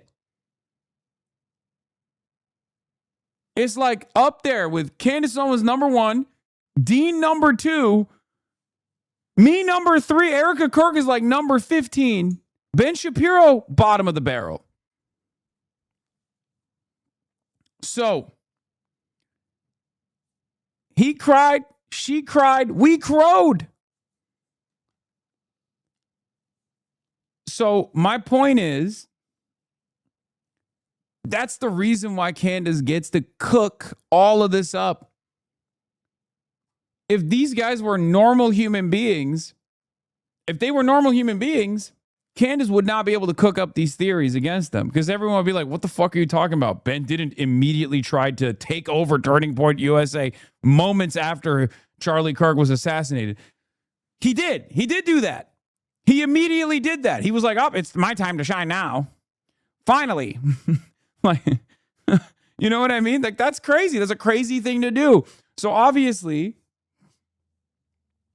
it is like my opinion on all this stuff is like, my honest opinion on all this stuff is, I don't think it's like Israel that killed Charlie Kirk because Charlie Kirk's going to turn on Israel. I don't believe any of that stuff. Obviously, I've said it over and over again, but I'm not going to stop people from thinking it. If you want to believe it, I can't stop you, right? I've tried my best. People don't listen to me, right? Unless I'm talking about blowing Mitch McConnell's back out as gay lovers. Only then do people take me seriously. Only then people listen to me. So, but what I will say is this. The reason why Candace has been able to dominate this discourse so successfully and become the carrier of the flame, unironically, is because she showed humanity. Okay? The way you repeat this multiple times, I feel like some people threaten you to say this. To say what? Why did you take Mitch from Candace? Look. Mitch is a power bottom. Okay, of the come hungry variety. We're not going to get into that. That's not the point that I'm making right now. The point I'm making right now is, if any of these people were like normal human beings and they reacted as though normal human beings do and didn't immediately go into performance mode, okay? If they showed humanity in this moment, if they didn't immediately see dollar signs in the way that Erica did, in the way that Ben did, then I think Candace Owens would not have been able to make a convincing argument. But because these guys are horrible people in general, and they saw this as an opportunity to lay ownership, like lay an ownership stake in Turning Point USA, to be the person that Charlie Kirk was, you know, to take that role on immediately. Most people's reaction in the Charlie Kirk fandom, most people's reaction in the Charlie Kirkiverse was, yeah, I don't believe any of you guys. I believe Candace Owens. It's that simple. Okay? That's it. That's it. They did this to themselves. Anyway, but obviously ICE is still a terrifying menace on many communities, many neighborhoods. And we are, of course, going to be talking about what ICE did in Texas. Okay? There were 4 men, in a van. I believe they were undocumented migrants. They were workers in a van in Texas, in Houston, Texas, and they were driving around as a federal agent shot and killed the person driving the van, who was an undocumented Mexican man, in his van during a traffic stop. It happened last Tuesday. Okay. The government rushed to follow a familiar template, just as it had after other The Department of Homeland Security released a statement insisting that the man, Lorenzo Salgado Araujo, I don't want to say his last name wrong, Lorenzo Salgado Araujo, had weaponized his vehicle against the officer who then justifiably opened fire. That's what their claim was. DHS offered, of course, Araujo. Breaking news. Yeah. So here's what took place. Once again, another unjustifiable act of murder in broad daylight. Same script. DHS lies about the situation, says that he was weaponizing his vehicle. There were 3 other people in the van with the now deceased man, and they presumably could recount their version of what happened. The victim's brother and 2 employees of the dead man's construction business. They were detained by Immigration and Customs Enforcement during the encounter, and we haven't heard from them publicly about what happened. So they have 3 witnesses to the crime that they're actually holding currently, on top of everything else. The son of Lorenzo Salgado, the Houston man who was shot and killed by an ICE agent, went on Aaron Burnett on CNN and talked about the situation. Let's take a look. News. We have new surveillance video that we have just gotten in. And what this shows is the crucial moments before Lorenzo Salgado Araujo, the father of 3, who was by an ICE officer in Houston on his way to work on Tuesday morning. So what was happening here is that he was driving a crew to a home building site when he was see Araujo's van drive by. There you go. You see it. About 5 seconds later, black SUV driven by ICE begins to follow him. And this new video comes as a source with preliminary details about the incident, says that Araujo was not the target of their operation this morning. Now, that's extremely significant for many reasons, but one of them is this. An earlier statement from DHS to describe the incident as a, quote, targeted enforcement operation. So it was targeted, and then said that Araujo was attempting to evade the arrest. Now, the video that we'll show you here, posted on Facebook, is how his son says he learned of how Araujo died that day. According to one eyewitness, Araujo. That's how I said it. Araujo. These are terrible details, but important to know that he was screaming and he was in pain and he was screaming, "Help me, they shot me." Now, Araujo had lived in the United States for 30 years. He has no known criminal record. Out front now, Yeah, the first crime here happened for the last 30 years. The first crime is not, and before people say, oh, because you didn't have his paperwork. Yeah, the first crime is the crime by the federal government for not issuing this man the proper paperwork to continue working legally on U.S. soil. Okay? The recent crime, the much more severe crime, is, of course, the Gestapo thugs of the state assassinating him in broad daylight and then also lying with impunity. Ronaldo Salgado, he is Lorenzo Salgado Araujo's son, and he's joined tonight by Juan Prano, the CEO of the League of United Latin American Citizens, who has been supporting the family. Yeah. Ariana Jasmine says, for 35 years, Lorenzo Salgado Araujo woke up at 5 a.m. and built homes across Houston, had no criminal record, but was still by an ICE agent in an unmarked car on his way to pick up his construction crew Tuesday morning. This is America. And immediately people go, entering the country illegal is a criminal offense. Your entire argument gone 35 years ago when you crossed the border. Try again. The punishment for border crossing, especially 35 years ago, but even now, is not murder. Okay?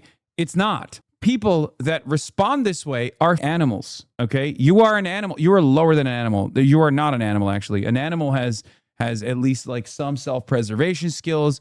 An animal has a higher degree of morality than these dildos do. And advocating for workers like Araujo. And that kind of stuff, like that kind of sentiment, used to happen all the time. It would happen on 4chan. It would happen on Poll. It would happen on, different Discord servers, things like that. It's just mass disseminated in broad daylight nowadays. It's so annoying. You did perpetuate rape culture? What? What the fuck are you talking about? Ronaldo, I'm so sorry to even have to share with people the pain your father was in those moments. I'm sorry for your shocking and staggering loss. But you are choosing to speak out because you want people to understand what happened to your father. Can you please just share, as best as you understand, what happened? Yes, ma'am. Thank you for having me. What happened was at around 7 o'clock, I was notified by my mom that my dad was in trouble. We didn't know what it was, but we suspected it to be an ICE-related incident. What I don't know is, like, I don't know of, that was my only thing going for me. You know, that was my only piece of evidence. 5 minutes later, I got into the car and tried looking for him at his work site about an hour away in North Houston, until I got the news on a Facebook page that, you know, there was ICE activity very nearby to where we live. And as far as I know, I didn't know that it was my dad. I had to go check it out for myself. And unfortunately, I saw my dad's van, but I did not see my dad at all. I stayed on site at, you know, the police had cordoned off the street, blocked off the street. I stayed on site for several hours, asking any and all officers and members of the public that were there for answers as to where my dad is, if anything. Yeah, it's been really tough. Yeah, I truly, obviously, can only imagine the pain that you're in and your family is in. I understand, Ronaldo, you know, you did share some footage of the last time that your family saw your father when he was alive, because he was going, as you said, to his work site, as he does every day. You mentioned it's in North Houston. So there he is, your dog, normal morning, right? Loading his work van. That video that you shared with us is 5:54 a.m. So then that surveillance video that I showed everybody where he's passing in his van is at 6:46 a.m. And then, as I said, just a few moments later, you see that unmarked black SUV following behind. That's just 5 seconds later. So by 6:48 a.m., Ring camera footage from the area, federal agents standing over people, detained on the ground next to the van. And ICE says the encounter with your dad happened moments later. I mean, the timeline here is incredibly compressed. It seems to have happened so quickly. Yes, it did. There was a lot of stuff in flux happening at the time.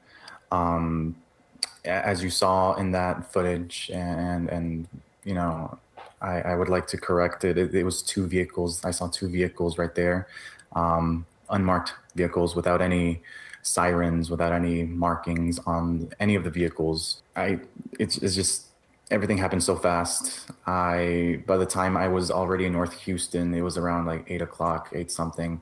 I hadn't heard about anything else until again. By the way, the probable cause that the DHS will push for this is targeted enforcement operations, right? That's what they say. It just means racial profiling. That's all it is. They look in a car, they see that it's a van, they see that there's a brown guy driving it, and that's enough to set them off. And if they're feeling like they want to murder that guy, they get away with it. That's it. That's literally all this is. Yes, a Kavanaugh stop, as it's called. And I opened the Facebook page, the Southeast HTX news page, and that's where I learned that possible ICE activity, and I had to go check it out myself. So I want to understand, Juan, let me just ask you a question here. The preliminary details that a source shared with us says that Ronaldo's father was not the target of the operation. Okay, was not the target of the operation. And I emphasize that because the earliest statement from DHS said that it was a targeted operation. Okay, so what do you make of this contradiction, that at first they said it was targeted and then they're saying that Mr. Araujo was not the target? Well, what it tells me, Aaron, is that, you know, DHS and ICE have been playing by a familiar playbook. The initial description of the events and what happened were very similar, eerily similar to what happened to Renee Nicole Good, right? There was a confrontation. The vehicle was used as a weapon. The police officer basically shot in self-defense.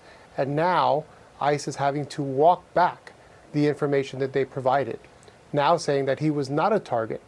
Now even we've heard that there was a similar looking vehicle as well. And so the fact of the matter is, we do not believe ICE, we do not believe DHS at all. We do not trust that the FBI will actually conduct a thorough and independent investigation. And we are seeking and asking for a few things. Number one, We want a truly independent investigation to actually happen.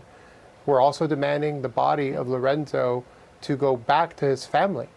They're still not in possession of it. And in addition to that, we're requesting that all information that can be used as evidence to be retained as well.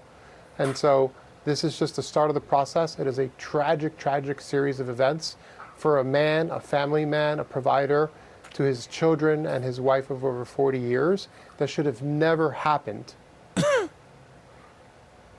Ronaldo, Yeah, they're lying about everything. Okay. They're lying about everything. They're lying about like the car was used to ram the ICE agents. Like it's all fucking bullshit. It's always bullshit. ICE officers not wearing body cameras during deadly Houston ICE shooting, says Department of Homeland Security 3 hours ago. 3 hours ago, family says dad was scared and wanted to protect his tools, workers before deadly ICE shooting. Harris County District Attorney speaks with family after Lorenzo Salgado shot and killed by ICE. Houston law enforcement will not be involved in the investigation of the deadly shooting involving ICE. Of course. He did not deserve to die, says family and community leaders. Yeah. And on top of that, we now know that there were 3 other men who were in the van with the victim in the ICE shooting and they're potential witnesses, but they're now under pressure to self-deport, a rep for the families tells me. They remain in detention even as ICE's story falters. The families of the detained men who were in the van with the dead man are being represented by Juan Proano of Lulac. He tells me the families have been able to contact the men in detention. They're being pressured to sign self-deportation orders. So they literally are, they murder this guy. There's 3 other witnesses, and they're trying to get the witnesses out of the country immediately. And because they have tremendous power over their freedom currently, they can probably get them to sign off on this.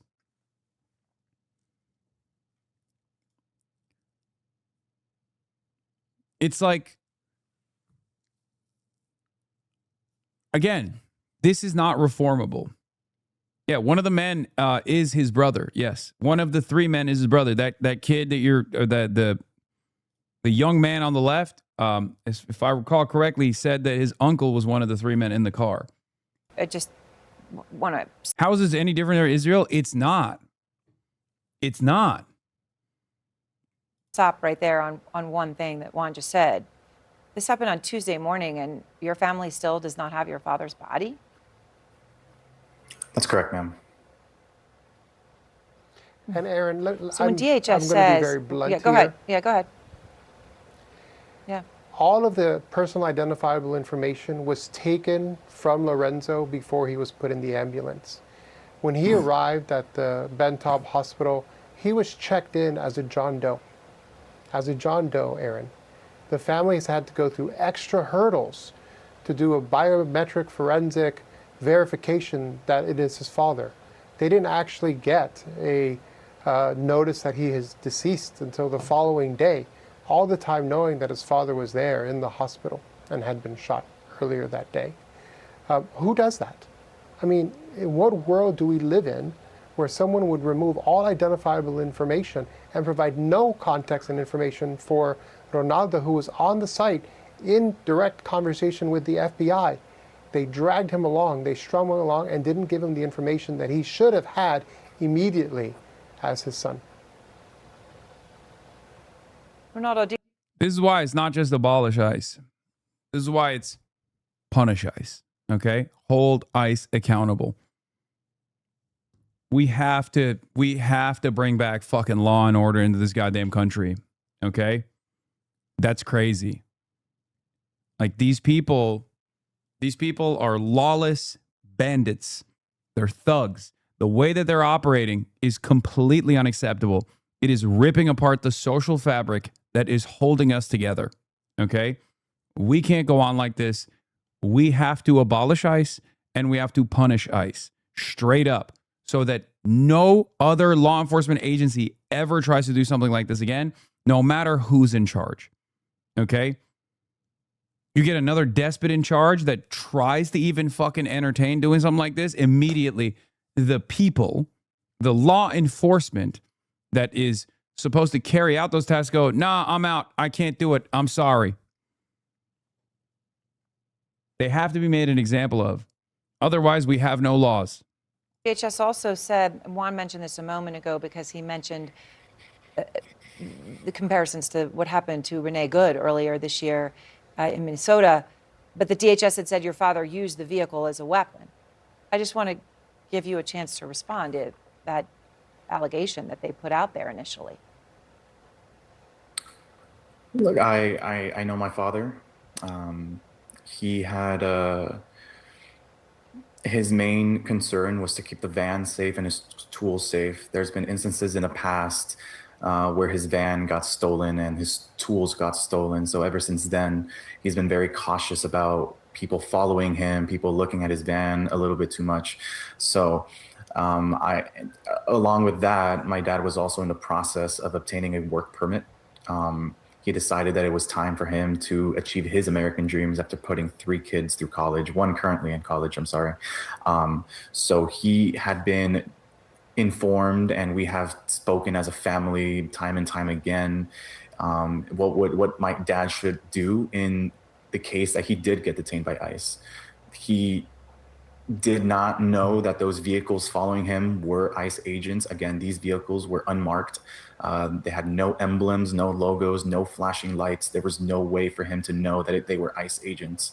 I know my dad would have stopped had ICE agents formally and clearly identified themselves, at least through their vehicle markings. My dad would have stopped and complied because he knew that there was a process for him to be able to get for him to be able to be released from any sort of detention, or at least, you know, there would be ways for him to come back to us if that were to happen. My dad, again, he would have stopped had ICE very clearly identified themselves through their vehicles. Ronaldo, I'm just so very. So he did try to hit them with his van? No, dog. ICE did. ICE instigated it. You can see in the fucking footage. Random fucking black cars running up, no lights. They start fucking ramming into your van. Do you not understand? Very sorry to you, your mother, and your siblings for such a, as I said, staggering and unimaginable and sudden loss. So sorry. I appreciate you choosing to speak out. And Juan, thank you very much also for making sure people understand the story and about your father, Ronaldo. Thank you both. Like, I don't know how else to be clear about this. I don't know how to explain this to people who just don't understand it. Like, ICE goes up to a random van. They openly admit it's not even the right van, right, after the fact. They lie about how the person driving the van was actually, driving in an irresponsible manner, tried to ram the van into their cars or something like that to create a scenario by lying where lethal use was justifiable, right? There's 3 other witnesses in the car. Those 3 other witnesses are now in the custody of the group that killed this person. The body is still in their custody. They're controlling every aspect of this. Local law enforcement can't even investigate the situation. This is a direct crime that local law enforcement is refusing to prosecute. Another instance where a unaccountable federal agency has come into your town and assassinated one of your neighbors in broad daylight, in the middle of the fucking day, in the middle of the morning, and local law enforcement is not doing anything about it.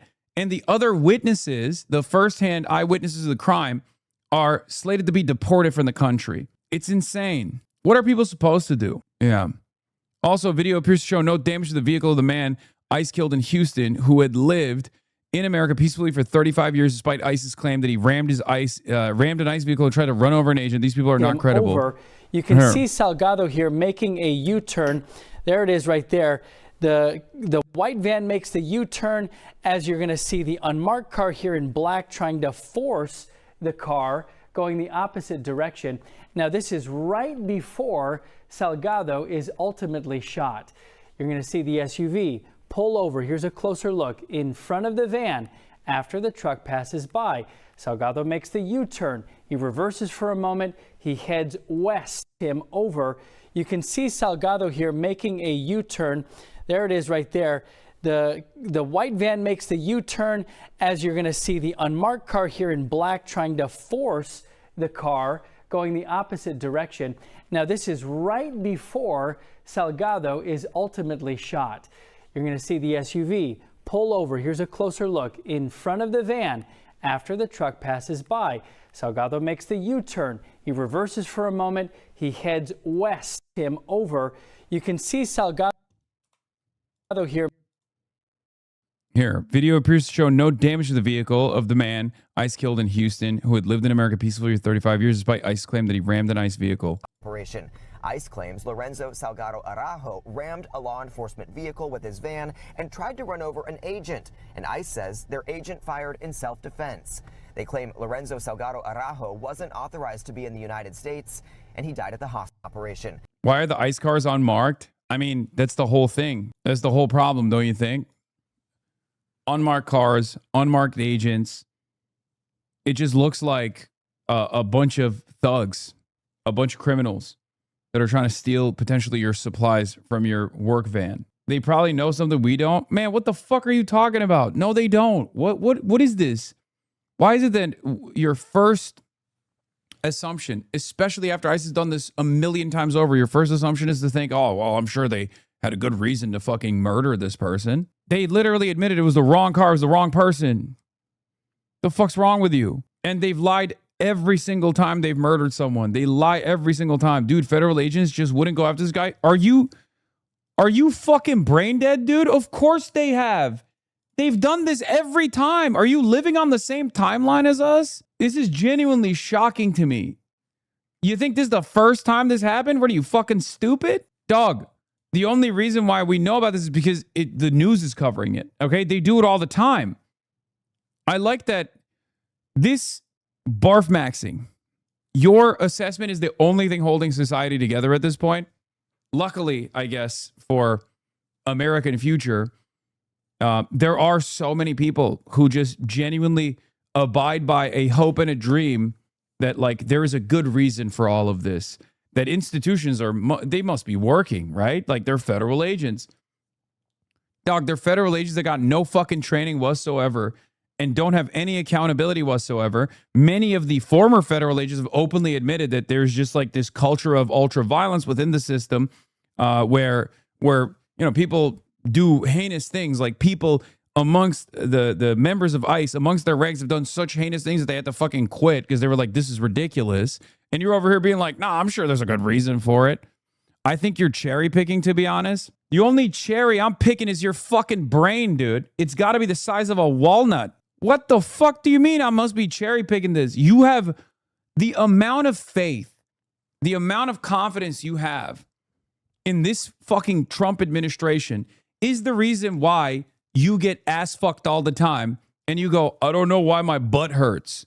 You walk around thinking, I don't know, it's probably fine. I don't understand how you can live your life like this. I genuinely don't get it. I don't understand it. You're the type of dude who's like, yeah, Donald Trump made a $1.6 billion in cryptocurrency gains just off the transaction fees alone. That's probably fine. That's probably good. You okay? Things are just happening all around you all the time and you just have no concern whatsoever for your own safety. These motherfuckers don't even participate in the regular legal system. What are you talking about? I think you're cherry picking, he says. What do you mean cherry picking? First of all, this is an instance where the law is violated by law enforcement. So by definition, it's not cherry picking, it's a crime. Okay? You can't literally just you can't look at a situation where like a rape happened and go, dude, you're cherry picking. It's just one rape. You know what I mean? That's not cherry picking. That's a fucking crime. We're covering a crime that took place, you fucking idiot. Now, once there's a pattern established because of an unaccountable part of that is greatly overstepping its bounds and is now constitutionally protected to do so, directed by a despotic tyrant like Donald Trump to do this, to soothe the unlimited appetite for violence, for ultra violence against the brown and black masses, the permanent underclass of this fucking country, you arrive at this crazy predicament that happens all the fucking time. It's not cherry picking, it's pattern recognition. That's crazy. And it's not like this is a secret. They are being directed to do this. just like they were directed to go to Minneapolis to punish the people in an occupation. Wake up, dude.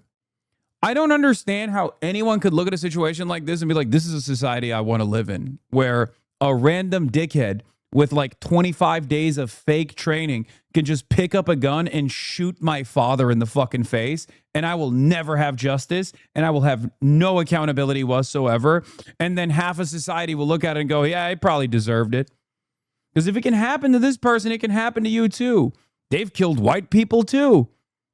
We saw how the government treated those white people that were assassinated. They called them fucking terrorists. What makes you think you and your life will be spared? Have some fucking self-preservation. If you can't see the humanity of others, if you just simply assume, well, they're brown, so they might have deserved it, just have some fucking self-preservation skills. This is why I'm saying, like, even an animal seeks shelter. Even an animal knows to hide when the weather conditions are bad. You are not even an animal. You're something different. You're like an amoeba. You look at a situation where masked agents of the fucking state are doing the worst criminal thing you can do, which is unlawful murder in the middle of the goddamn day. And you're like, it's probably fine. It's fine. It won't touch me. What the hell?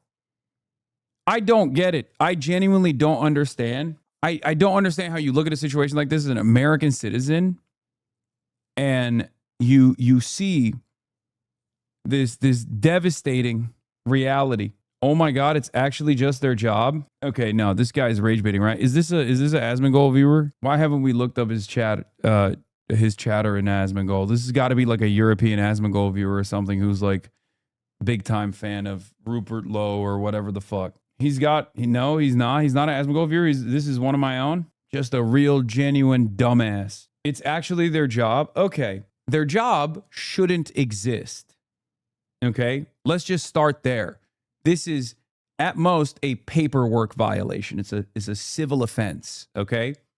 So under no circumstances does a civil offense deserve any level of violence, okay? At most, you're supposed to go to their house and go, hey, your paperwork is not in order. Please fix it, okay? So that's the job. So that's number one. Number two, dude, someone has to keep track of who's coming in. I'm going to lose my fucking mind. Did I say no one has to keep track of who's coming in? Made that up.